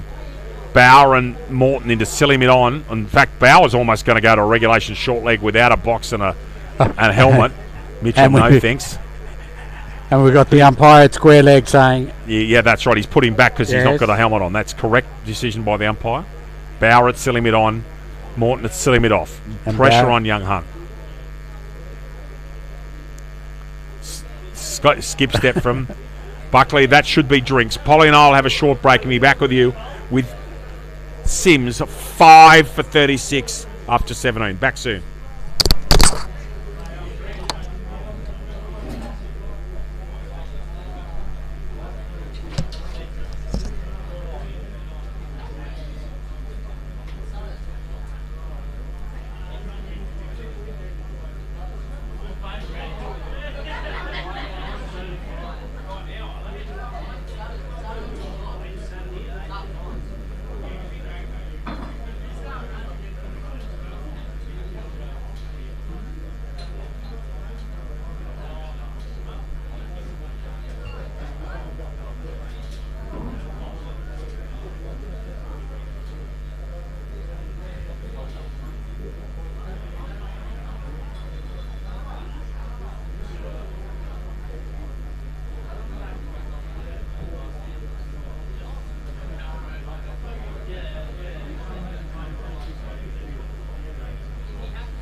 They'll be held to pay at Essendon.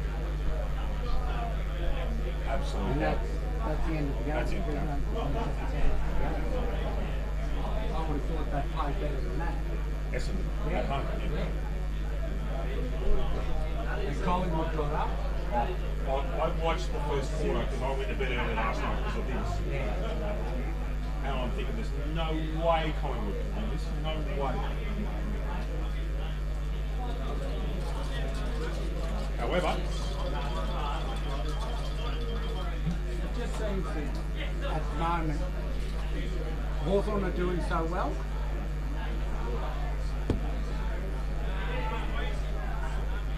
I think Hawthorn will make the final. Yeah. Sydney hasn't won a game. Hawthorn and Brisbane, I think, are locks to make the final four. My Giants, I think, will be close. Giants will be there or about. They'll be there or thereabouts, yeah. Yeah.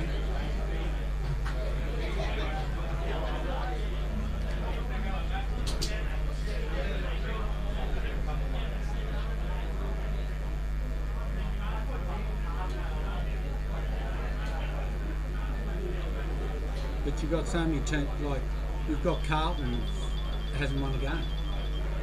You wouldn't have expected that. Sydney hasn't won a game.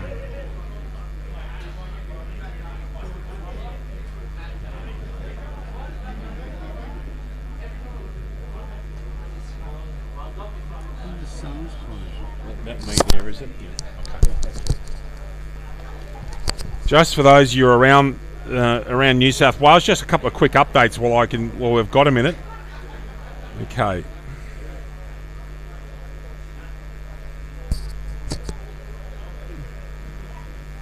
Oh, the Rabbits getting beaten. That's even better news. That's made my day. Okay, so just some updates for you. Canberra first grade.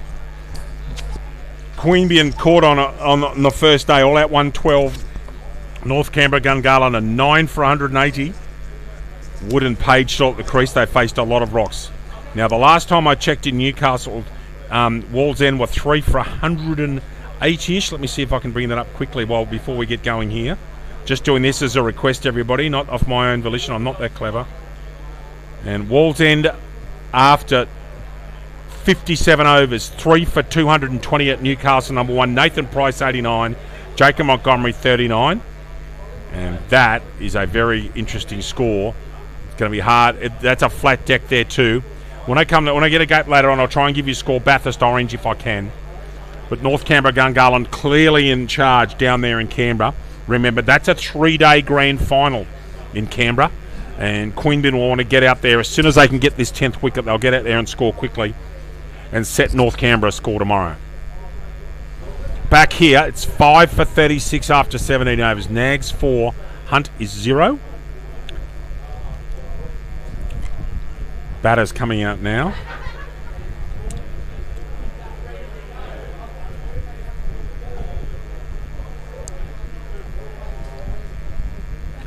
Thank you. Rugby, Cavaliers bowl first, which I don't understand. Rugby Union at 3 for 138. Hugh Taylor made 53. Ryan Peacock 39. Fitzpatrick and Singh at the crease. 3 for 138 off 38 overs. Interestingly, Tom Blowers hasn't bowled yet. So, rugby going along quite nicely.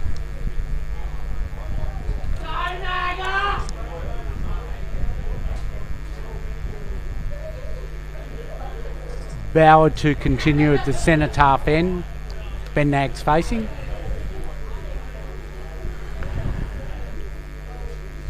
Guys in red seem to be very relaxed.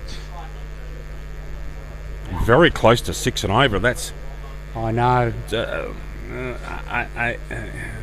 92. Is that 192 to get off 33? Yep. Almost 6 and over.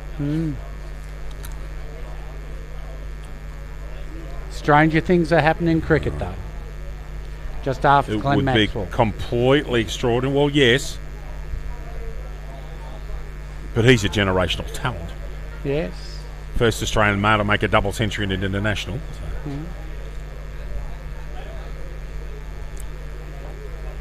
And do you know who the first female was to make a double century in a one-day international?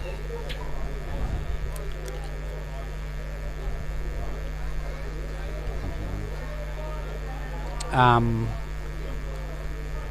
let Pully think about that one, everybody. Bowers dropping long off back. Plenty of protection deep for him. Nags, he's not going to hesitate. Richards missed fields and an easy single.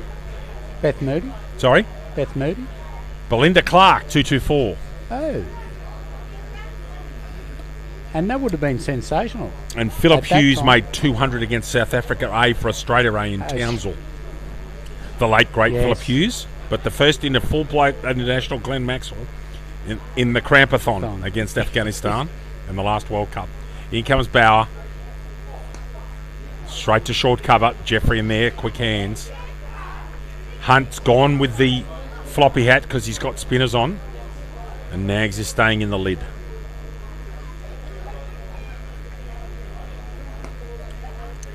Bauer right on the money. Field placings by RSL Colts have been in. They've been very good, but they've also bowled to their field pole. Yes.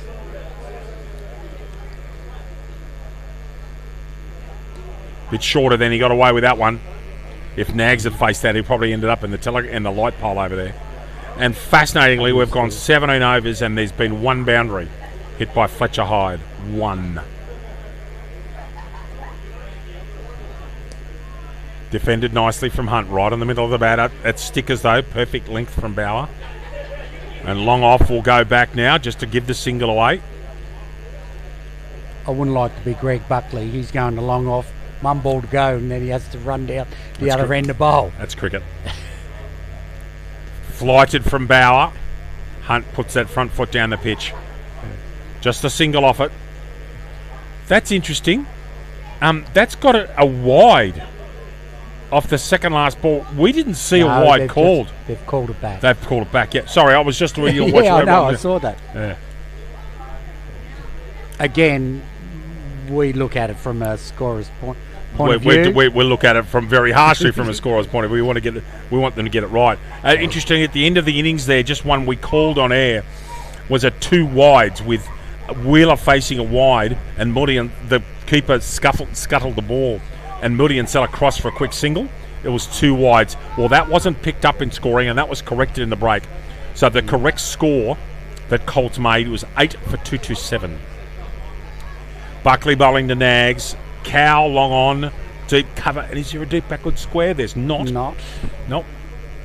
So three men back for Buckley and a slip. Brad Cox loitering with intent at slip. In comes Buckley to Nags. On the back foot. Hits the sweeper. Need a lot more of those. Nags to 6. Hunt is yet to score off 10 balls. And in comes outfield. Just wondering if they're going to go in with his short mid on, short mid off. They're not going to. Bauer's going to sit in at short mid. Just what's Buckley want? He wants the deep mid wicket back as coverage. Leaving Buckley in leaving Bauer on the edge of the square. Just off the square actually, mid wicket.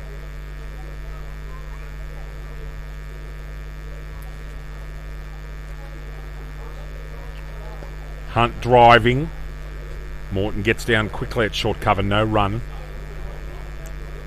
Buckley hasn't bowled any leggies yet. He's stuck to his finger spin. Hunt still yet to score.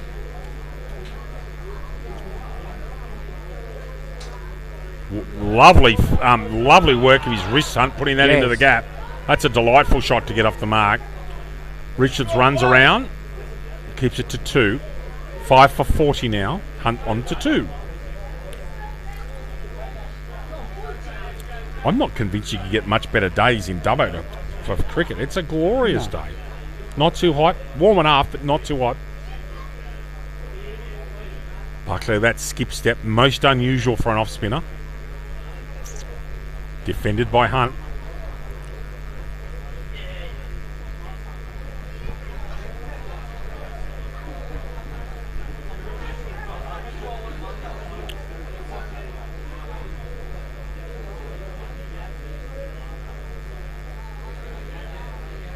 onto the back foot. Buckley trying to trap him. But Hunt's Hunt's got a pretty broad bat at the moment. He is getting the ball in the middle. Back goes deep cover. Back goes long on. Back goes long off. Happy to give away a single. Remember, he's got to have 5 in the ring in power play 2. He's got it. It's slip back with point, short cover, mid-wicket and forward square. There is 5 men inside the ring.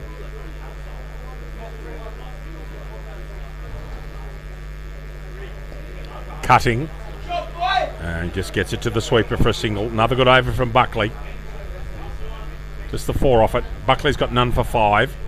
And Sims are 5 for 41 after 19. You can see the strategy, what Colts are doing. They are keeping nags away from the strike as much as possible because they are looking that young Hunt isn't going to hurt them at the moment.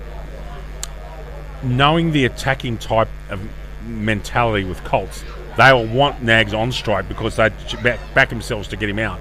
But at the moment, yes, the young fella's doing his best, needs to start moving soon. Bauer to Hunt.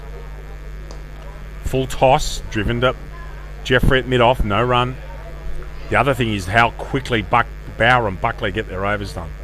They're over so quickly. We've had 5 going in a blink of an eyelid, even though we've had drinks in between. Nicely driven, straight to Jeffrey at mid-off again. And what Bauer may try and do is just bowl one a slight bit slower, pull it back and get him driving in the air. There's the slow one, and you wouldn't believe that's exactly what happened. And Hunt's whacked it over long on. That might be 4. Richards keeps it in. Should be a triple though. Yes. Good shunt from young Hunt. Got the flight he wanted and whacked him over long on for 3. 5 for 44 now.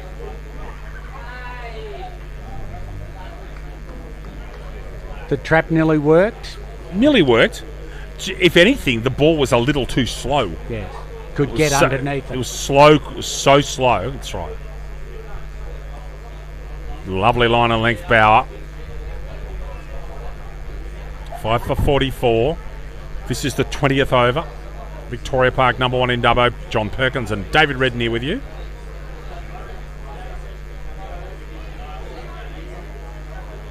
Short.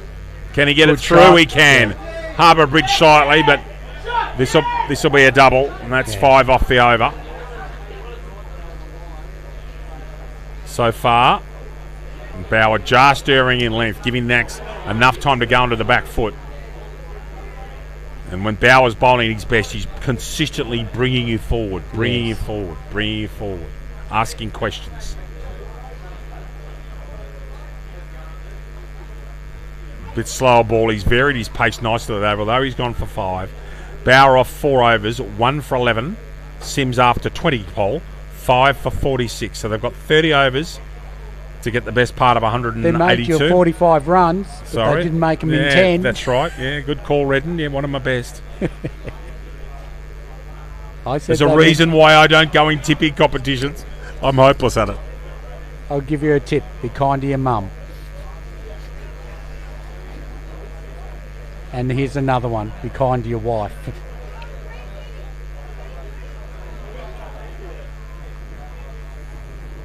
Here's you saying this, and your missus doesn't even know you're at the cricket bowl. bowl. She does. I've actually come clean. You've owned up, have you? Oh, very come good. Clean I'm and impressed. said I'll be back home by Wednesday. Buckley into Hunt. Onto the back foot. Buckley's working him over, and he's trying to trap him LBW on that back foot. You could see the plan ticking over. You can clearly see Buckley, a very good cricketer and a smart cricketer, just trying to work Hunt over here. Hunt's hit most of his deliveries in the middle of the bat, to be fair. On the back foot.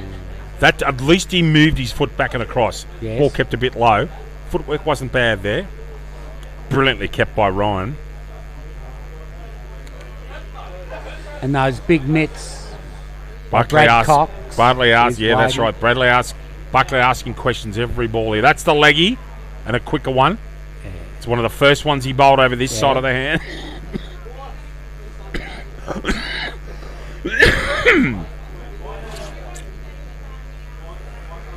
Just pressure.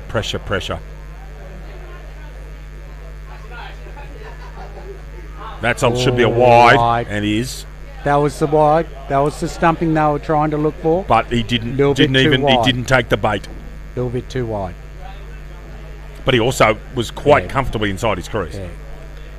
He actually tried to nerve that down here to where the hooligans are down beneath us. Laggy again. Hunt pushing off the back foot. Lucky not to drive it in the air, actually.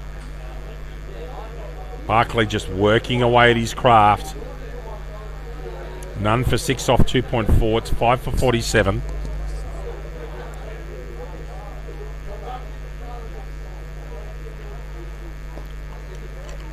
Driven Morton, who's done some very good work in that short cover region. He's got good lateral range. Again, diving to his right. You can see the keeper coming out there. Back, go deep cover to the fence on long off to the fence. Happy for the single on the offside. Quite happy to keep hide and strike, as pointed out by Polly 5 minutes ago. Nags hasn't seen much of the strike at all. No. Yep. Punching. Nags will probably want 2 here, and he They'll will get them. Good running, and Nags gets the strike to Bauer. Buckley has none for 8 off 3. Sims 5 for 49 after 21 overs.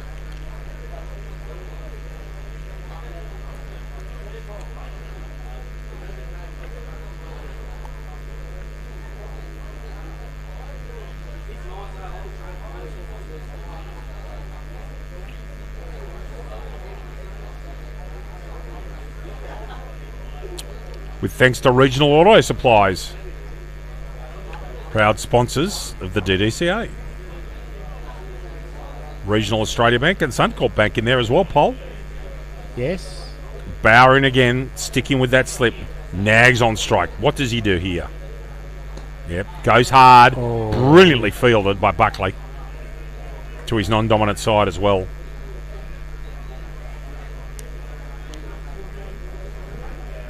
Just waiting for Nags to explode soon. Onto the back foot. They're not giving him a chance to get under it. That's what Nags likes. Go over to Cow and he will put it over the fence. My car's parked over there. I should have shifted it, I think. Onto the back foot again. Clipping off his leg straight to backward square leg. No run. No.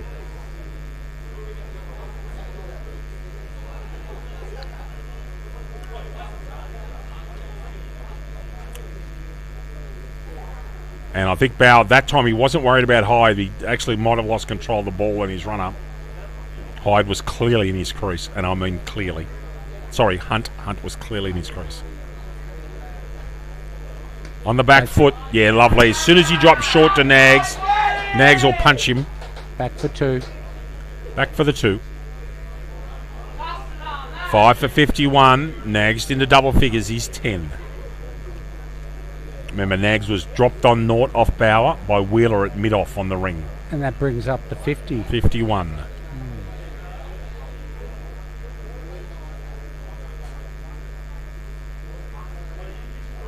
Flatter.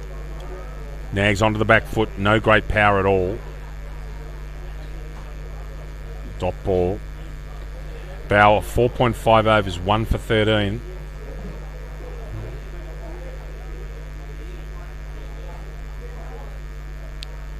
That's a lovely shot. That is 4. That's the 4. 4 runs Nags. He's 14. Last ball boundary. And after 22 overs, Sims are 5 for 55. Nags is 14. Hunt is 8. Presumably Buckley to continue. You just wonder whether Nags is just having a little chat with young Aiden Hunt. Well, I know what I'd be saying to him. Give me the Would say, strike. Yes, drop and run, drop and run. I want the strike. That's your orders. Yeah. With thanks to Regional Australia Bank.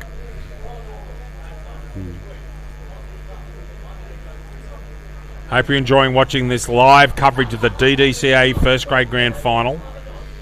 From a rapidly warming Victoria Park number 1, John and I will be moving backwards in a little while. The sun's starting to come around on our desk here.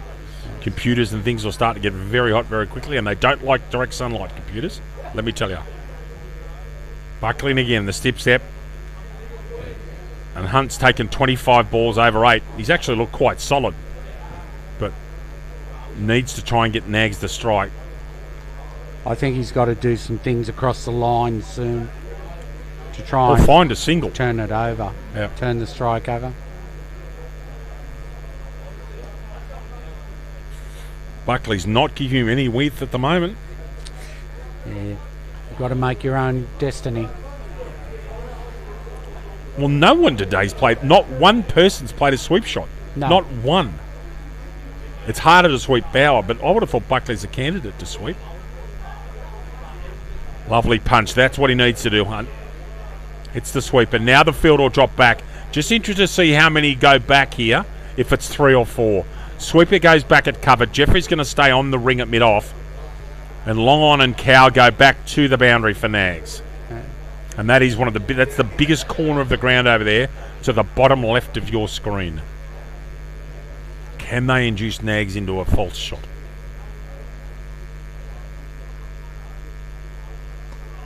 Back foot driving. Straight to backward point, no run. Buckley got away with one then. A little bit of width. Again, just couldn't beat the field. 5 for 56.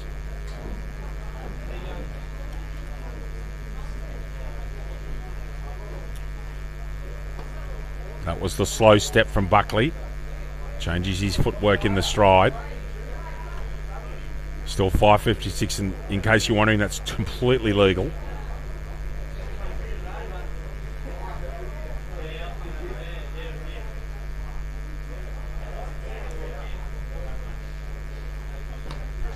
Much better shot. Punch through point. Should be a double, and is. Hitting square at that time. Got it through the gap. He did. Nags on to 16. 5 for 56, and that's over. Buckley has none for 11 off 4. Game moving along relatively slowly at the moment. It's 5 for 58 after 23 overs. Got a score from Orange for me there, please, Paul? Cavaliers and Rugby.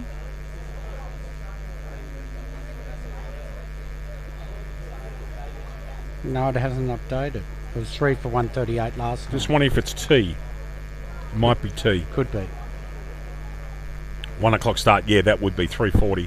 Yeah. That's T.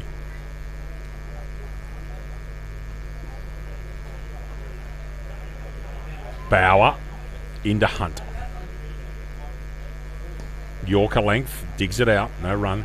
Let's see how quick he does this over. Okay.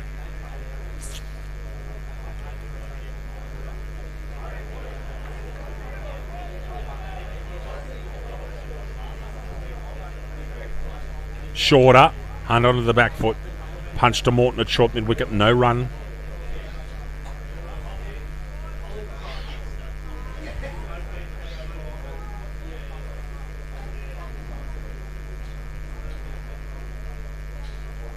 Short and flat. I've just got my timer on at the moment. The spinners are putting a lot of pressure on by getting through the rovers very quickly, which Spin bowling 101. Yeah, which isn't giving the batter a time to settle. Whereas in That the should air, be out. Wheeler. to Jeffries. No, it was Jeffrey, sorry. Yeah, to And Jeffries. that's a result of enormous pressure. Yeah. Marty Jeffrey taking that one, and that's 6 for 58. CYMS, who've been such a good side all season, looking down the barrel. Pine and I will have a short break and be back with you in a second.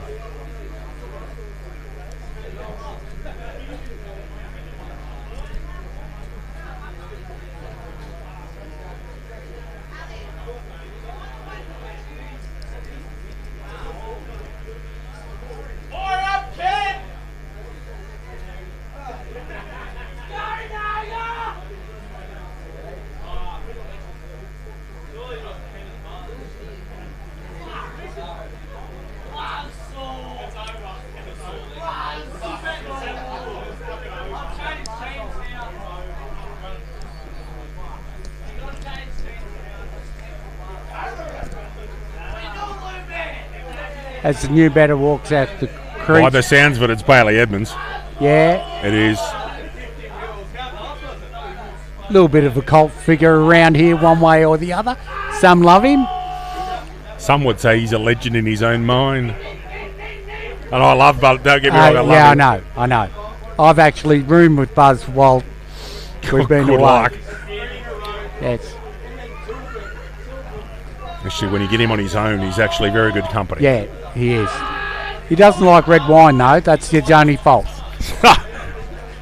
Don't get us started. Don't get me started on you with red wine, John Perkins. 6 for 58. Bauer into Edmonds. Your fast 4-1 first rock. Edmonds batting in a cap. Back comes the deep cover.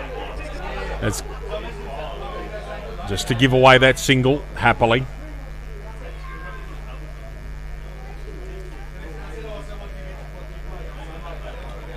Well defended. Yeah. Good footwork there from Edmonds. Another wicket maiden. Bauer 2 for 17 off 6. And it's 6 for 58 off 24 overs. So do you think that we were talking about this a couple of hours ago? Now we've got a quiet minute. Do you think that it will be inevitable that Dubbo men's grade cricket sticks with one-day cricket into the future? Yes. Okay. Is there a push to go back to some 2 days, or are the clubs happy? The clubs are happy at the moment. They're finding the same as most things. We talked about the economic situation. You've got people who would take the afternoon off at work to go and play cricket. Now it's a little bit more difficult, and they will say, I'll give you 1 in 2. You're also getting a lot more with the mining that's going down here south of town. And Dubbo is etc. also a place where there's a lot of shopping till 5 o'clock on a Saturday. Correct. Nags on the Top back foot. shot. Morton couldn't stop that one. Absolutely. Just wondering if he's got enough for 4. I don't think so. Come Should back be a for treble. the third. Edmonds was hesitant, but he got down there quickly. I would have liked to have seen at least one round with the 2 days, and all the rest could be 1 day. Any chance you think that rugby will get back into first grade next year? No. That's sad. Mainly because their second grade team at the moment this year, I think only won one goal. That says it all. It's a reasonable question, and it's also Yeah. a very reasonable answer. Yeah. Would we love them? Yes. It'd be fantastic to have a 6-team comp again. Yeah. But we might be looking at in the future, and I'm talking maybe 3 to 5 years, that Bathurst Orange comp becomes Bathurst Orange Dubbo. Edmonds on the back foot. I would think that's a great result. The interesting thing would be the buy-in. Yes. Because there'll be people that jack up at having to travel 205 kilometres for a game of cricket. Now, they do that in football, to be fair. They do it in footy. I'm a Victorian. We travelled that far to get a hamburger.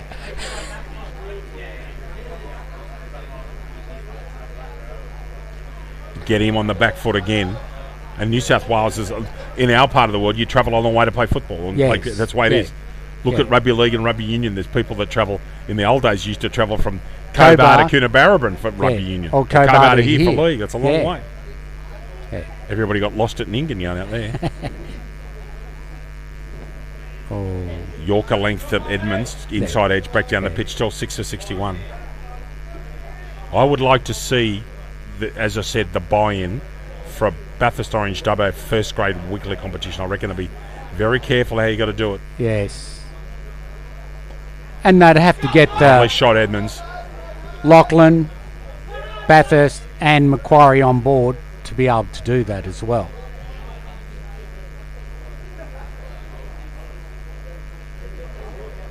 So, just say you want to do it. Yeah. Do you go and say, right, well, Bathurst and Dubbo sides will play sometimes in orange to mitigate the travel?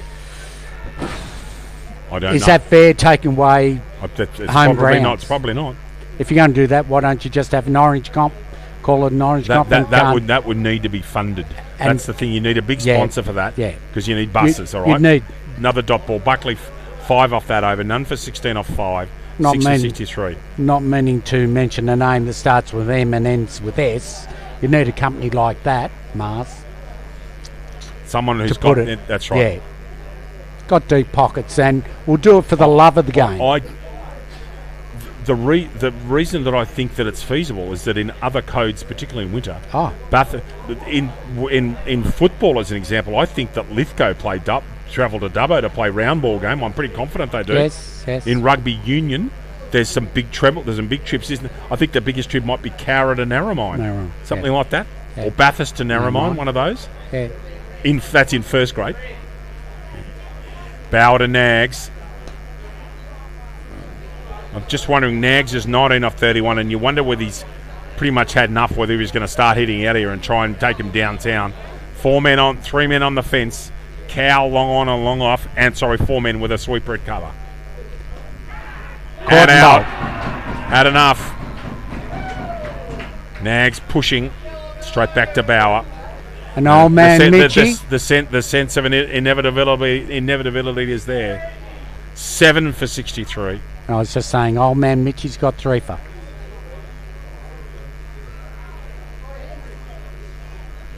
And to be quite frank, he's sitting on a 5 for. Yes. I would think at the moment. It's amazing how many people find it difficult to bat to Mitch Bauer. Mitch Bauer in particular. Yeah. And his season, if you look at his season in all cricket, I'd love to see his average. Honestly, I'd love to see the wickets taken per balls bowled, and if you added up all his cricket. McDonald, the Megahit, Whitney Cup, playing for Dubbo, playing for Western Zone. Yeah. It's 3s and 4s every innings, Holly. And you've got a situation where he does it on all stages as he goes up. I've watched him play a lot for Western Zone, a lot, but I've never seen him be as downright dangerous as this year. I always thought he was your second or third spinner, get through your overs quickly, dot him up. But this year, go and have a look at his record this year. He's just taken so many wickets. I'd love to know what his figures are in DDCA. I reckon he'd absolutely average between 16 and 20. If that might mean to. I reckon he averages between 12 and 16 would be my thoughts. Ben O'Donnell comes to the crease. 7 for 63 they are. Colts on their way to another premiership here.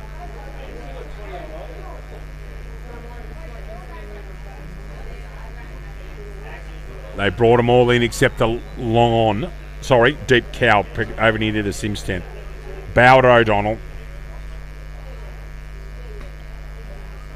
Bauer fires that one in. O'Donnell straight back down the pitch, no run.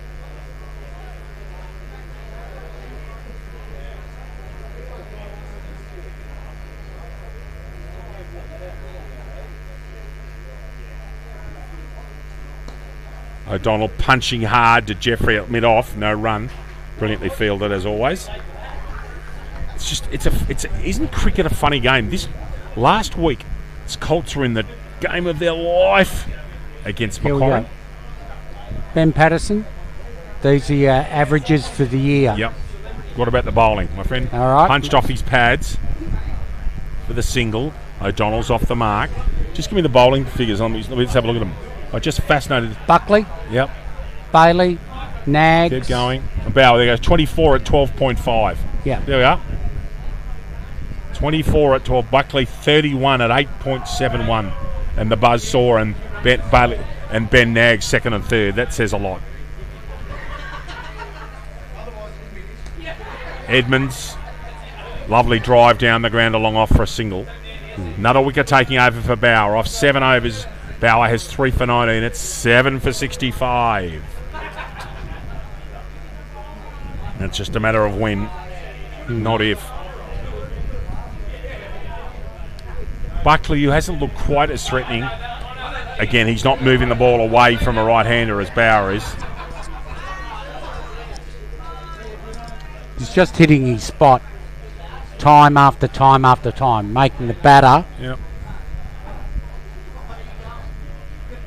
have to think of whether he wants to come forward or stay back.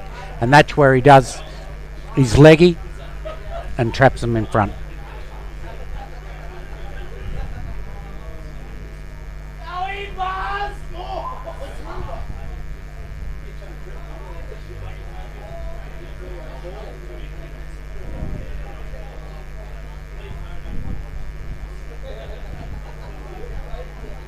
In comes Buckley. And again, Buckley continuing to try and trap the right-handers on the back foot. Edmonds good enough there to punch that out to point. But Buckley's got a clear tactic in mind. Just updates for you. Queanbeyan and none for 17 in their second. They made 112 and then North Canberra Gungahlin all out 180. So Queanbeyan's got a lot of work to do there.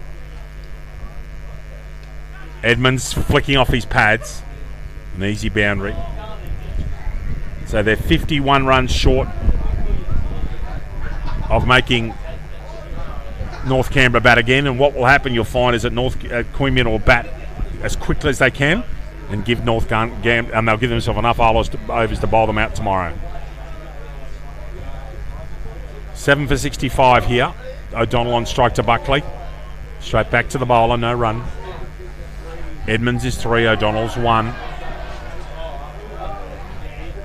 Only 2 plays to make double figures so far. Hyde and Nags. Resuming Colts Cavaliers. That's round 1. That's all the way back. Yeah. Thanks. Where am I? O'Donnell waiting on that one. Buckley holding the ball back a bit. Straight to Morton at cover point. 3 for 148 Rugby Union. Go along quite nicely, slowly, but 41.1 overs, 3 for 148. Remember, there's no compulsory declarations down there, I don't believe, either. Actually, there may be in final. I'll have to check that out. There's not in Canberra. O'Donnell punching straight back down the pitch to Buckley. I don't think there is declarations in BOIDC. Compulsory closures. Don't think so. I don't think there is. There is in Newcastle. There's not in Canberra. You can battle. Queanbeyan batted 8 for 498 in the first innings last week and they pulled stumps. They've pulled the game off. Other team didn't. Western Creek didn't get the bat. Got to go. Well fielded, but good. Eventually, good running from Edmonds. Yes. And a single. Buckley none for 18 after 6. It's 7 for 67 here. And there's just this sense of when it's all going to happen. Bauer's got, I think, 18 balls left to get a 5 for, and yes. I wouldn't back him out. Because I don't think these two are going to... These two are perfectly entitled to have a whack at him. They're not going to hang around. No. Mitch is still moving around his field so he can get the best as he comes in. Ben O'Donnell facing. Solid in defence.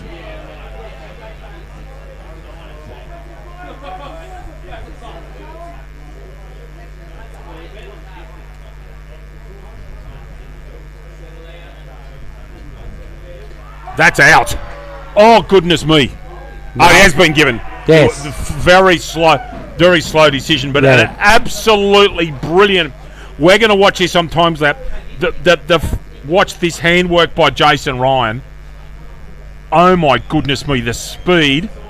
Oh, just elite class from Jason Ryan. Mitch Bauer takes his 4th. I've got to give you credit for that. You were talking about his hand speed earlier. Yes, Jason's been doing this for a lot of years, and he's been doing it for Mitch Bauer for a lot of years. Yes. So they've got a very good rapport. They know where they're at with each other. But that was just poetry in motion. You could see it happening as soon as it hit the ground. He's got it, slapped it, given the ball back to the umpire and just kept on moving. Mitch Bauer has 4 for, and as I said a couple of minutes ago, I did say this. Mitch Bauer's sitting on a 5 for here, no question in my mind. You were saying it tongue-in-cheek. I wasn't saying it tongue-in-cheek. That's the point. I wasn't. I meant what I said.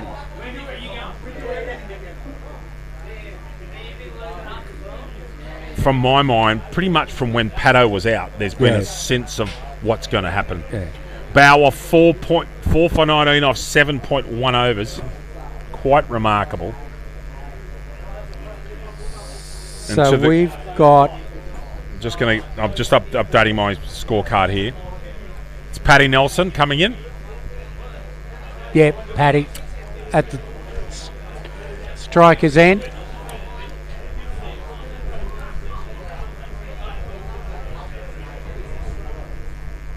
Oh, short first ball. Goodness me. Mitch Bauer will go back to his right, thinking I just got lucky there. That was a half-track rubbish. Got away with it. You've got short, and then you've got this is my end of the pitch short, and that's what it was. Correct. Nelson driving, no great power, straight to Buckley at short cover. Still 8 for 67.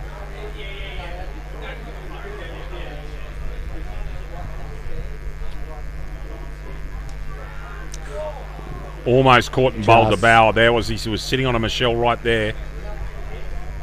He's still got 13 balls to get a Michelle. And I would not be backing him out.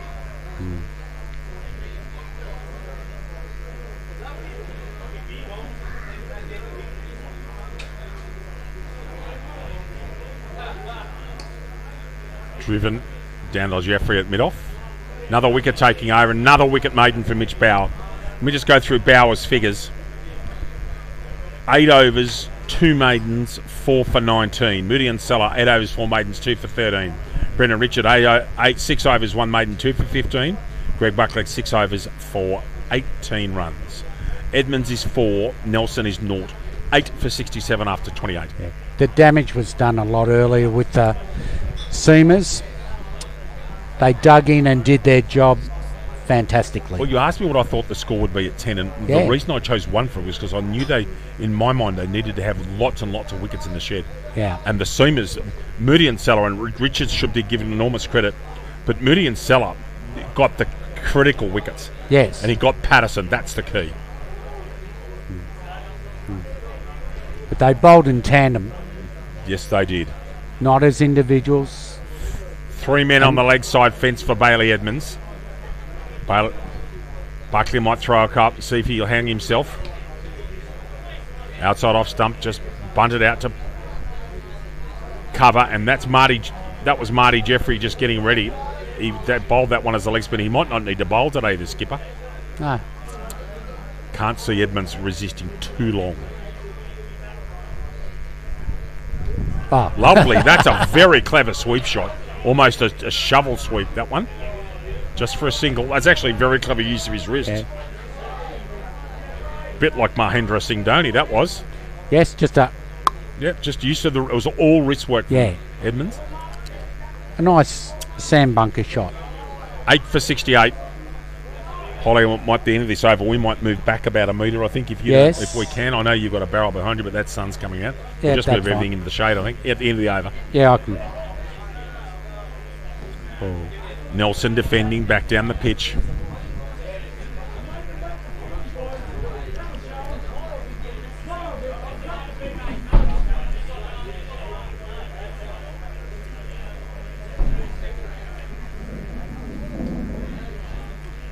Hit to the mid-wicket sweeper. Nelson's away. He's 1. Edmonds in 5. 8 for 69.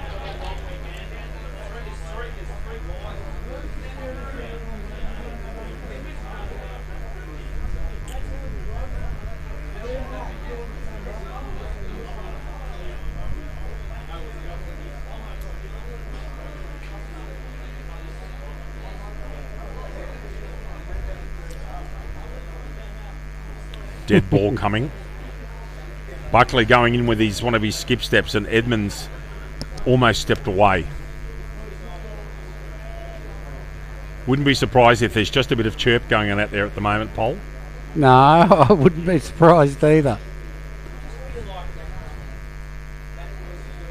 Again, that's a lovely shot. I think that will be picked up inside the fence. Yes, it will. Back for the double. Just the double.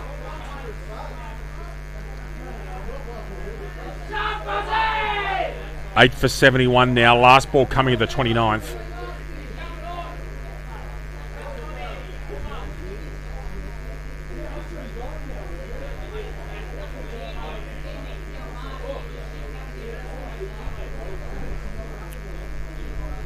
Buckley moving his deep forward square into deep backward square where Edmonds has been playing those shovel sweeps.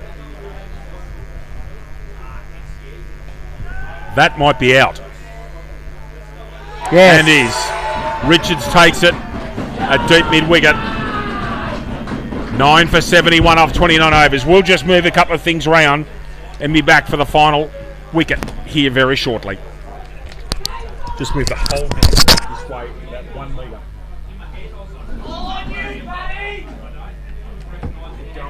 Keep going. Yep, good. Great, thank you.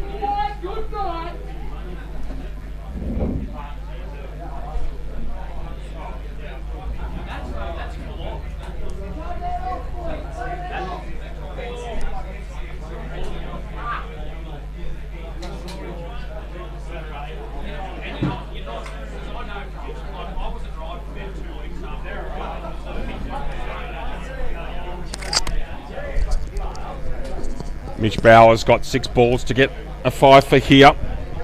It's 9 for 71. And Last man in is Matt Perspole. And I think, as Shakespeare said, the end is nigh. the end is nice, sir. Been a comprehensive performance here today. Great. First of all, seeing Pole, but completely unexpectedly to both of us working together for the last 5 hours has been absolute pleasure. Yeah. The Strepsil count is down by about half because I haven't had to talk half as long. Yes. But I think you'll find that Colts have actually just played their match plan perfectly. Oh, except the last 12 overs. That wouldn't have been your plan. Here's Bauer bowling to Nelson. Patrick. That one's turned.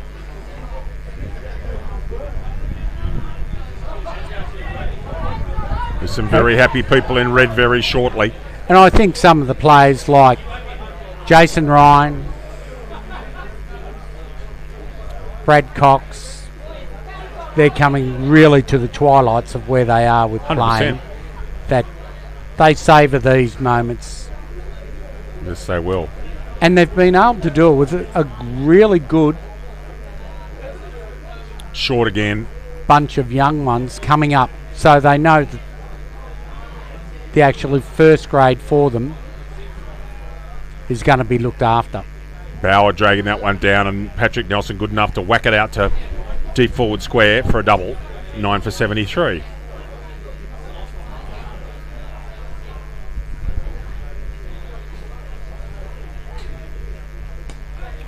Driving to the skipper at mid-off, no run.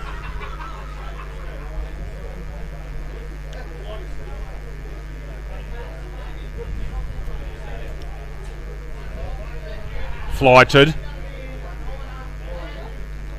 I'm just wondering if Nelson wants a double. He does. The positioning was perfect. Got it just outside the ring and an easy double.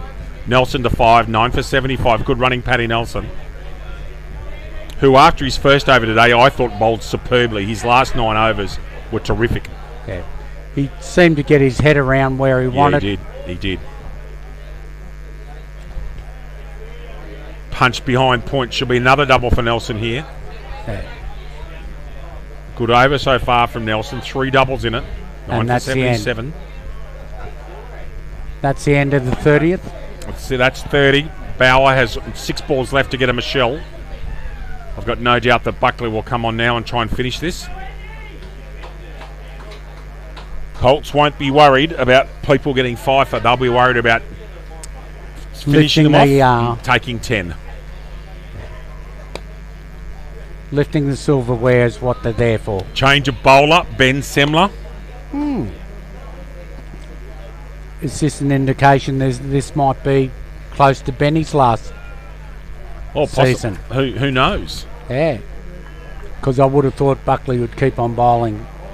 But then again, they have to have that Oh, well, to be quite frank, so would fifth I. and sixth bowler. Ryan's going to stand up to Semler, no surprise. And Buckley's final bowling figures? 1 for 20. Let's have a look. I'll just bring that up for you. 1 for 22 off 7 for Buckley. Okay.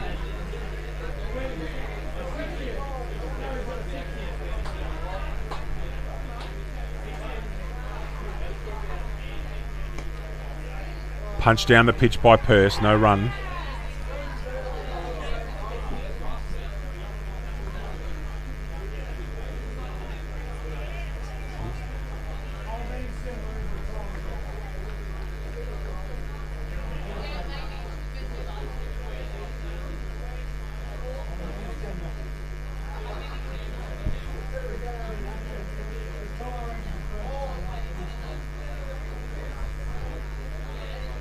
Purse leaving, Semler, pretty accurate. Third grade. Third grade score check for you. South Dubbo 5 for 198, and Newtown are none for 11 chasing. That's at Pavans on the hard wicket at Pavans, everybody, because of seepage onto the pitch. That game transferred to a hard wicket.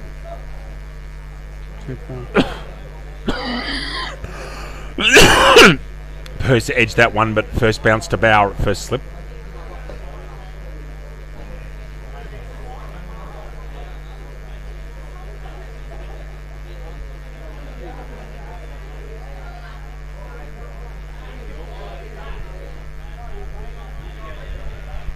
Semler just hitting his lengths. Looks to me like a sustainable action. Yeah. Just bowling little, as someone said to me earlier, just bowling little noodlers, yes. Nibbles this way, nibbles that way. Wes Giddings down below. I bumped into Wes at the break, and he said he thinks, and he would know that this pitch it's a suitable pitch for bowling seamers. Yeah. Just the right length you've got to bowl. Oh, Dropped. Morton went up almost too early. He went up for the speculator and was coming down. He was actually coming down when he tried to take that ball. Yeah. Would have been a fantastic Would have been catch some kind of catch. to end the season. He was coming down when he tried to take that. 9 for 75 now. Nice shot from Purse. Lovely off drive. That's over. And I reckon that Bauer will bowl his last out here and trying to finish the game off. Nelson's 5. Purse is 0. That's impossible. Nelson hit 3 twos in the last over. He can't be 5. No. He hit One, 2 balls to two, the leg side and then one to backward point. yeah, So that's 1, 2. wrong, everyone. Yeah, I 1, think 2, the 3. score should be something like 9 for 77 because Nelson hit at least 3 twos in the 1, last. 2, Yep, 3. no question in my mind. So don't think it's going to matter too much, but that score on your screen we believe is wrong. If you're listening, everybody, it should be 77. Forward, defending. What a superb spell this has been from Bauer. 9.1 overs, 4 for 23. He's got 5 wickets to take a grand final fifer. Short. And just defended by Nelson.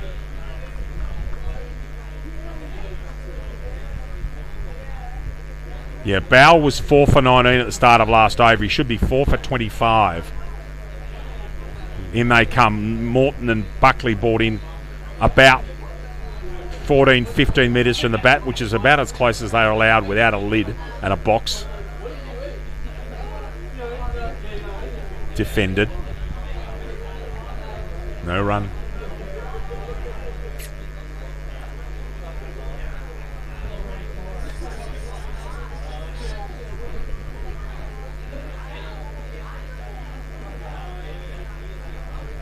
Flighted. Yorker length. 2 to come. Still searching for that Elusive wicket. 5th wicket. Yep.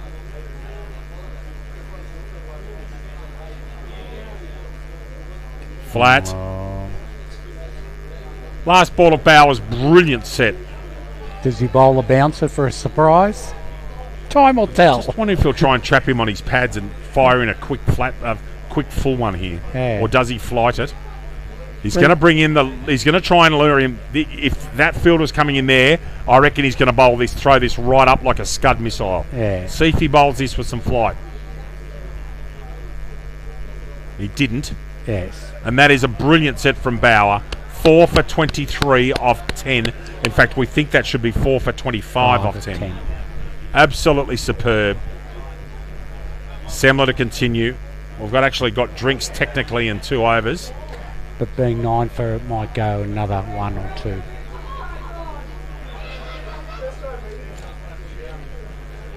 Semler's going to continue from the tennis court end here.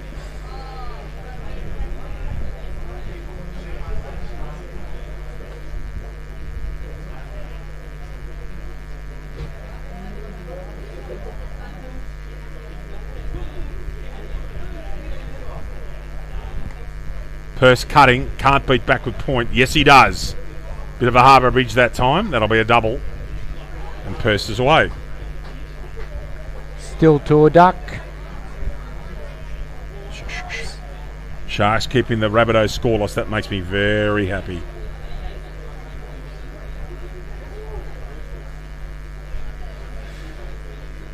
Go through a score in a minute. You'll be fascinated with this one, Polly.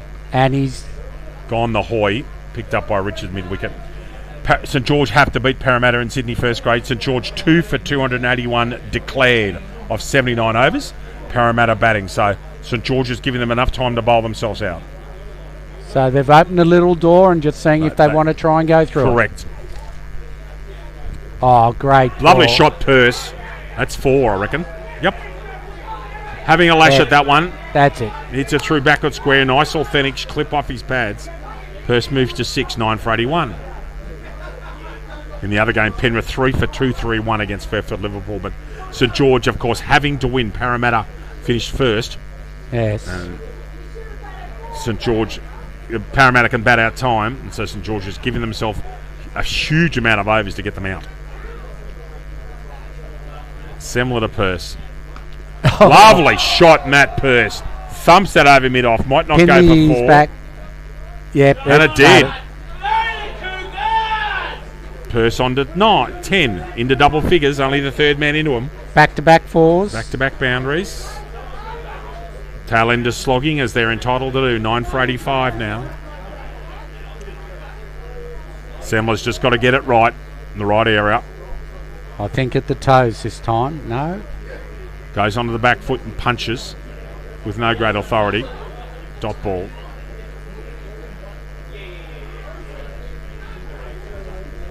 So the DDCA first grade, the DDCA season's about to finish this afternoon. Credit to everybody for running a good competition this year. Unfortunately, the grand final hasn't been the close game that we wanted, but you can't blame anybody for that. It's just the way it is. And that's the over. 10 off that over. Sembler has none for 10. And it's 9 for 85. Thanks, guys.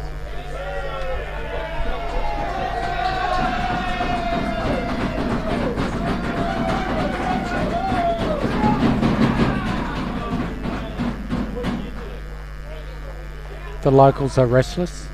Well, I've got a funny... Is this Ben Wheeler having it bowl? In 23? Not quite sure. We'll just wait. No, I don't think it's Ben. No, I'm not sure it is either. Is it Atley? I think it's more to be Atley.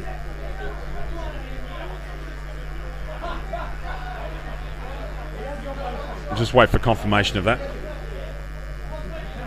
It hasn't come up on there. Oh, it's Poya. Poya. Right arm off spin. Driven first ball to cover to Jeffrey. No run. Poya being given with the responsibility of trying to finish off the innings. Andrew Poya's on.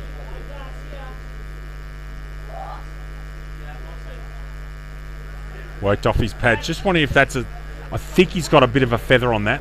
Yes. Umpire Sandry doesn't have his hand out, so a single to Nelson.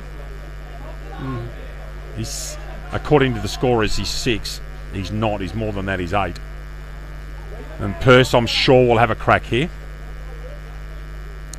And there's a There is the traditional first sweep. sweep shot of today. And a double. That might be Wheeler out there on doing fence duties, the left-hander. Yeah, it is. I think so. Ryan not happy with the throw. I think that hurt him. It came up and got him. He cranky too, the old fella. I remember that. Yeah. Perth is perfectly entitled to keep on going downtown here. 9 for 88's the score. Sweeping after LBW. The umpire clearly didn't want early beers there. If I'm going to be out here, you're going to be out here. Yeah. But Perth won't go down wondering whether he can hit it or not.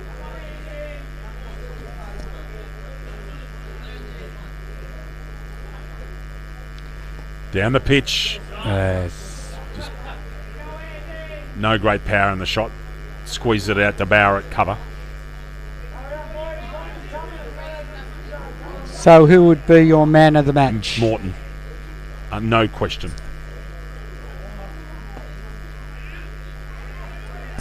Oh, it could be a run out. Could be a run out to finish it off. And there it is. Marty Jeffrey to Jason Ryan. And it's a run out to finish. And it's another premiership for RSL Colts. Polly, what a comprehensive performance that is. Winning by 139. I didn't expect to see that at the start of the day, but they have absolutely done their job today. The RSL Colts. They've got there and it was like a knife going through butter. They have just gone slice, slice, slice, slice, slice, and they're a happy group. The card for you: Fletcher Hyde bowled Richards 10. Brad Pickering bowled Moody and Seller 3. Tom Nelson caught Bauer bowled Richards 3. Ben Patterson bowled Moody and Seller 3. Barber caught LBW Bauer 7. Tom Barber. Ben Nash caught and bowled Mitch Bauer 19. Aidan Hunt caught Marty Jeffrey bowled Mitch Bauer 9. Bailey Evans caught Brendan Richards bowled Greg Buckley 7. Ben O'Donnell stumped Ryan bowled Bauer 2. Patrick Nelson not out 6. Matthew Pearce run out Marty Jeffrey to Jason Ryan 12. Sundry 7. 3 wides, 2 noes, 2 leg boys, all out 88. Bowling figures: Mitch Bauer 10 overs, 4 maidens, 4 for 23. Tanuja Moody and Seller 8 overs, 4 maidens, 2 for 13. Brendan Richards 6 overs, 2 for 15 with 1 maiden. Greg Buckley 7 naught, 1 for 22. Ben Semler 2 overs, 1 maiden, none for 10. Andrew Power 1 over, none for 3. Just a comprehensive performance, Paul. Yes. Winning by plenty, and it's just been a comprehensive performance. Thank you so much for your time today. It's been an absolute pleasure being here with you. But that's just a superb performance. Yes. We'd like to thank everyone, all the sponsors, etc. We have Regional Bank, Suncorp, Regional Auto Supplies, the DDCA, Ben Strawn and the team. You've done a great job. To our umpires today. Paul, thank you so much, mate. It's been a pleasure being here with you, mate. It's been an absolute pleasure. Dubbo, people from Dubbo Rugby Gillies come up here. All the crowd that's turned up. Have a lovely afternoon. RSL Colts are the premiers of DDCA in 2024-25. A comprehensive performance. Polly, you asked me. I think Morton will get it because he changed the match. And if you look at, he's the top scorer in the match. Yeah. And I think he set the template for today. The only other candidates would be Cox, who didn't make as many runs as him, and Bauer for his 4 for. But for mine, it's Chris Morton. I agree with you. I'm of the same thought. On behalf of John Perkins, this is David Redden. Thank you so much for having us here today. Everybody enjoy yourself. Get home safe. Have a great night tonight. On behalf of John, this is David. It's good afternoon. Let's do some.